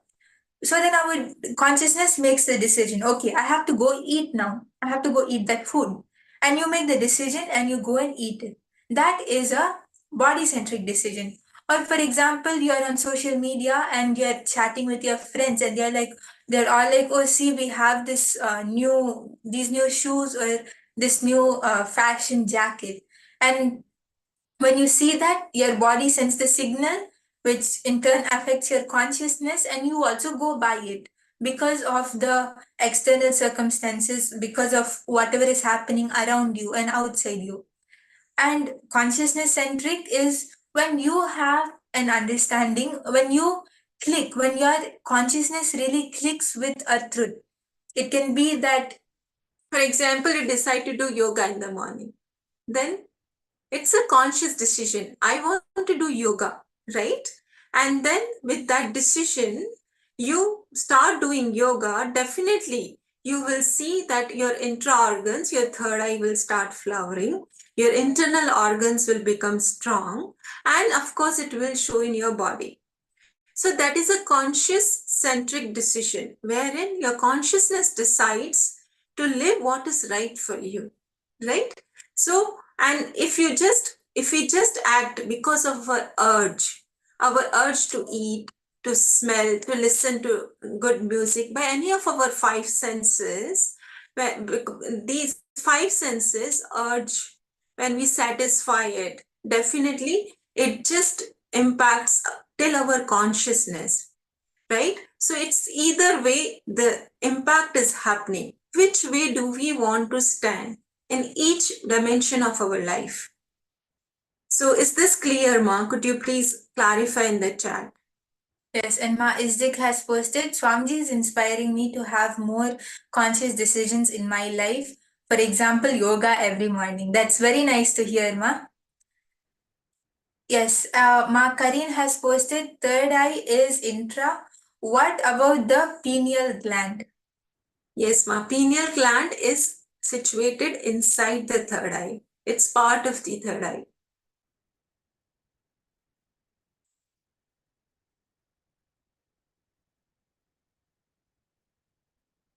So I request all of you, if you have pen down, please share what was your click. Maybe how much of your life is being run by urge rather than conscious decisions. Let us all analyze and see and decide and shift. No, this is how I have been running my life and how it has been impacting me. It is more for us to look inside, internalize, and see, yes, I need to move my life from body based on body consciousness to conscious centric, right? Wherein I decide what is right for me based on Swamiji's teachings, and let's shift my life.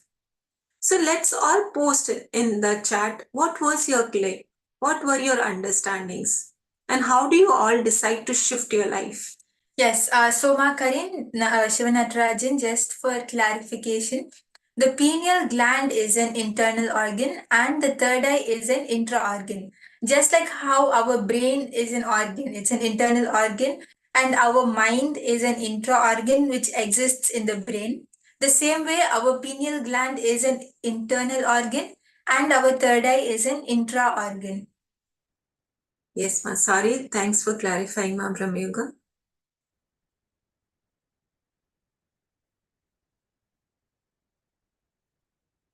Okay, yes. So Macharin has posted it is about not reacting to compulsive patterns or external impulses. Choose consciously by observing and recognize and do more wise decisions and choices. Okay, yes, that's great, man, to hear your understanding. Everyone else can also post what is your understanding or if you have any doubts. Ma Sharmini, Ma Heidi, Ma Madeline, all of you can post. It will be so nice to hear from you. Ma Aina Z, sorry if I'm pronouncing your name wrong. Ma Gokila Devi, Ma Chunyu, all of you can post your understanding. Yes, Nithyananda, Ma Stephanie, how are you, Ma? You can post your understanding of this in the chat.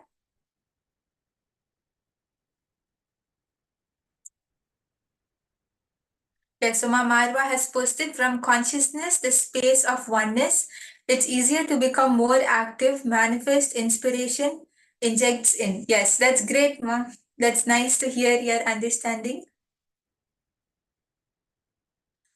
And once all of you have finished writing down your table, you can post that, or you can post yes in the chat.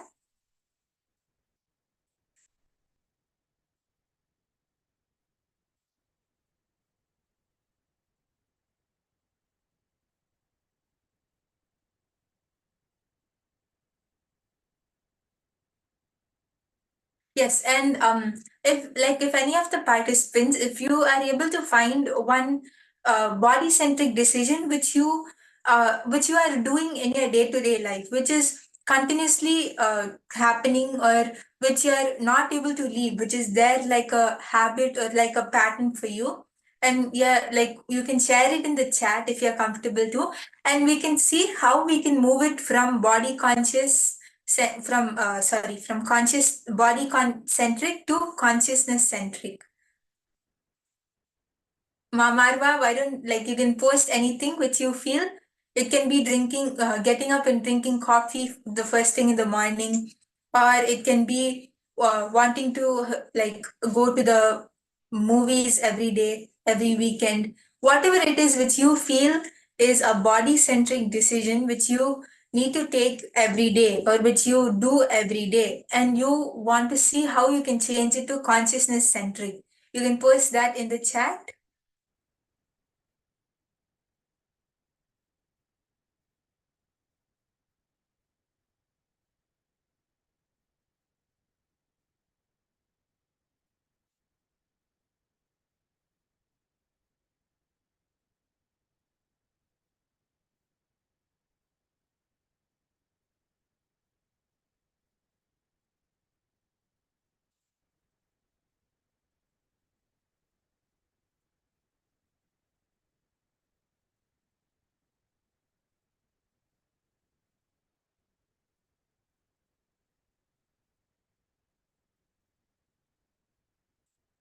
Yes, so once all of you have finished writing down your tables, you can post in the chat so that we can move to the power manifestation now.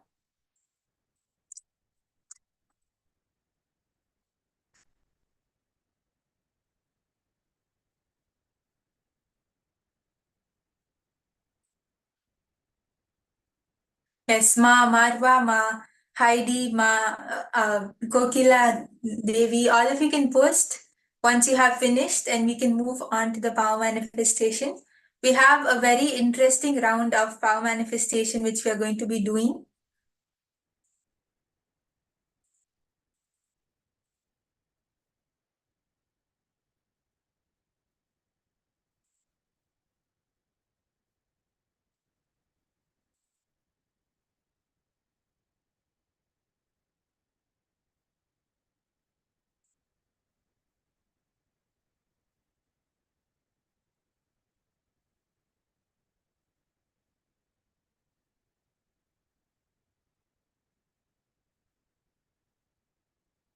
Yes, Suma Heidi has posted food. Okay. Yes, so your body centric decision is food, ma'am. So how we can change this to consciousness centric is, you see, where you connect to your stomach, you connect to your internal organ called the stomach, and you see when is it really hungry, when are you really in need of food to give you energy to fill your stomach, and not just for the satisfaction of your tongue and your taste buds, right? Many of us eat just to satisfy our taste. If we see a tasty pizza or a hamburger or a Coca-Cola, just to satisfy our taste, or just because our friends are eating, we'll also go and eat. But that is not what we should do, right? That is not conscious centric. Whenever you are hungry, whenever your body is in need of energy, at that time you connect to your stomach, you see how much you need to eat. Actually, Swamiji very beautifully says that when you are in oneness with your stomach, and when you talk to it, when you relate to it, at that time when you eat, you'll know when exactly to stop. You'll never feel heavy, you'll never feel sleepy or tired after eating. In fact, Swamiji says that when you feel sleepy or when you feel tired or heavy after eating, you're not eating for your stomach. We are eating for our tongue. So you can apply this practice, ma.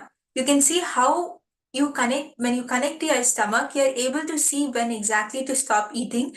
And when you eat, you only get more energy. You only feel lighter and more energetic. You don't feel heavy. I am sure many people would have experienced this, right? After eating, you'll feel more heavy, but that is not how it's supposed to be.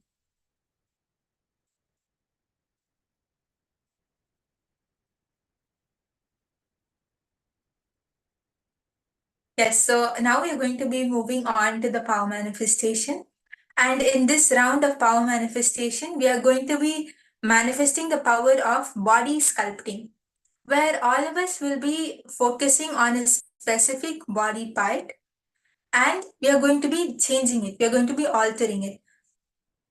It can be that you feel your nose needs to become a little more sharp, or your features need to become a little more sharp, or you want to straighten your finger, or whatever it is, right? There might be many different things which you would like to alter, but except you're going to be doing it as partners.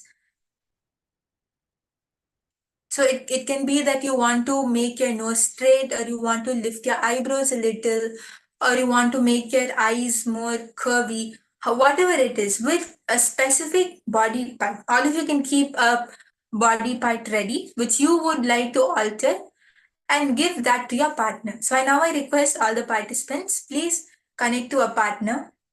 And please understand, this is a direct application of the cognition which we were just initiated into by Swamiji, where we decide, and with the conscious decision, we will be able to alter any of our body part. How powerful is that? So the cognition which Swamiji just initiated into, just by the decision, just because our consciousness decides, we can alter our body part. So it's such a powerful blessing given by Swamiji, definitely. And let us all not miss this. I request and invite all of you who are not there in front of camera, please come sit and let us all manifest this powerful cognition into a reality for each one of us. Yes. Yes, and Ma Heidi, till then, I hope you have understood, Ma, how we can change eating from a body-centric to a consciousness-centric.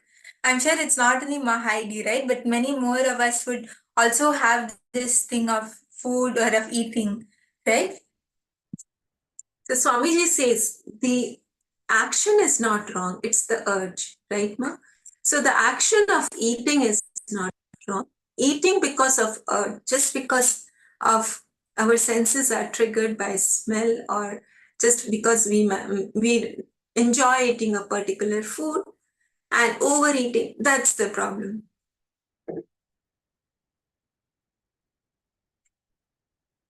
Yes, so my Heidi, eating and sleeping. Yes, both of this, eating, sleeping, all of these patterns which we hold as humans, which the human body has, right? Eating, sleeping, whatever it is.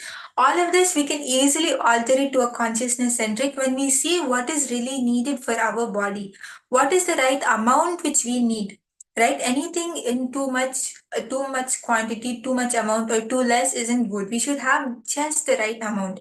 So you'll see that when you actually connect to your consciousness and when you actually connect with yourself, you'll be able to see how much is exactly required.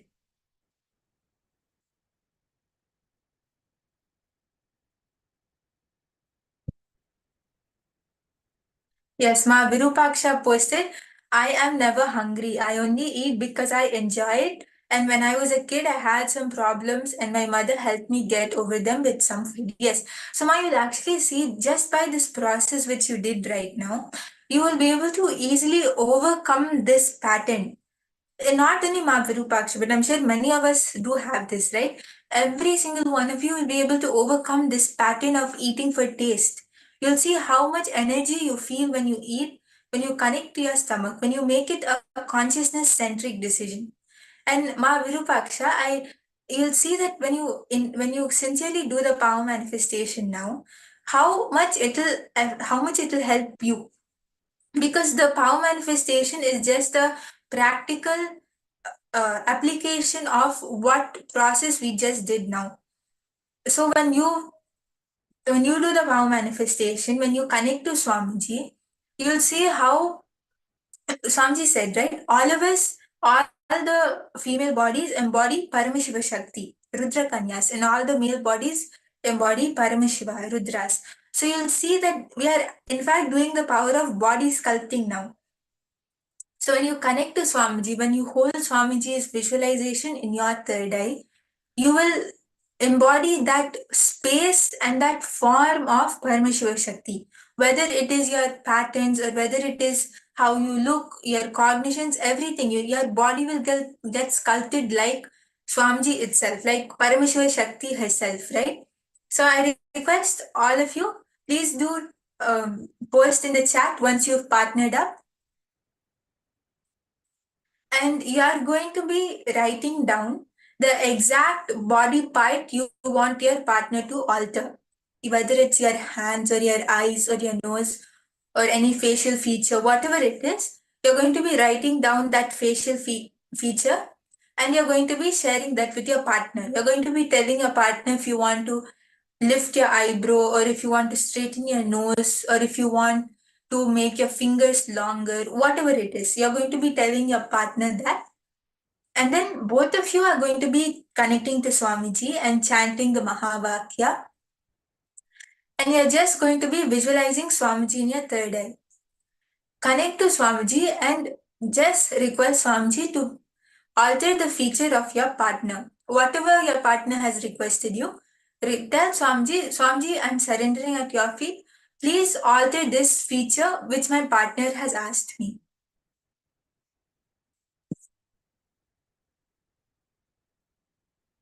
Yes, so once all the participants have a partner, you can post in the chat.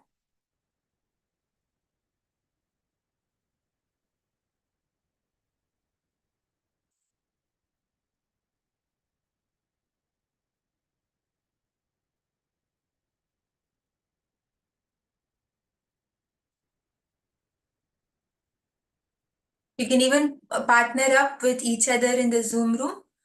Isdik is wants a partner, so Ma Sharmini, Ma Eleanor, any of you who don't have a partner yet can partner up with Ma Isdik. Yes, Ma Heidi, you can partner up with Ma Isdik. Okay, yes, you're partnering up with Ma Anandeshwari. Okay, that's great, Ma. Yes, Ma Eleanor, Ma Sharmini, any of you who need a partner, you can partner up. Ma Virupaksha, you can partner up. Okay, yes, Ma Isdik has a partner outside Zoom. Okay, that's great, Ma. Yes, Ma Stephanie, Ma Ankita, Ma Chirin, all of you can partner up in the Zoom. Okay, Ma Eleanor is partnered up with Ma Jean. Okay, that's great, Ma. Yes, I request everyone to post in the chat once you are partnered up so that we know that everyone is ready and we can start the power manifestation.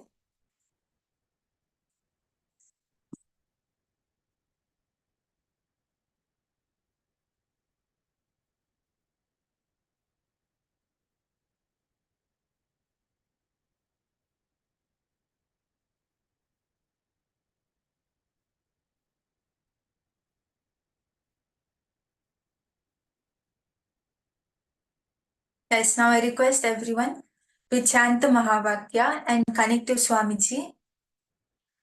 Whatever body part your partner has given you to alter, just surrender that at Swamiji's feet and hold Swamiji's visualization in your third eye. Connect to Swamiji through your third eye and intensely start chanting the Mahavakya. Paramashivoham Om Nithyananda Paramashivoham Om Nithyananda Paramashivoham Om Nithyananda Paramashivoham Om Nithyananda Paramashivoham Om Nithyananda Paramashivoham Om Nithyananda Paramashivoham Om Nithyananda Paramashivoham Om Nithyananda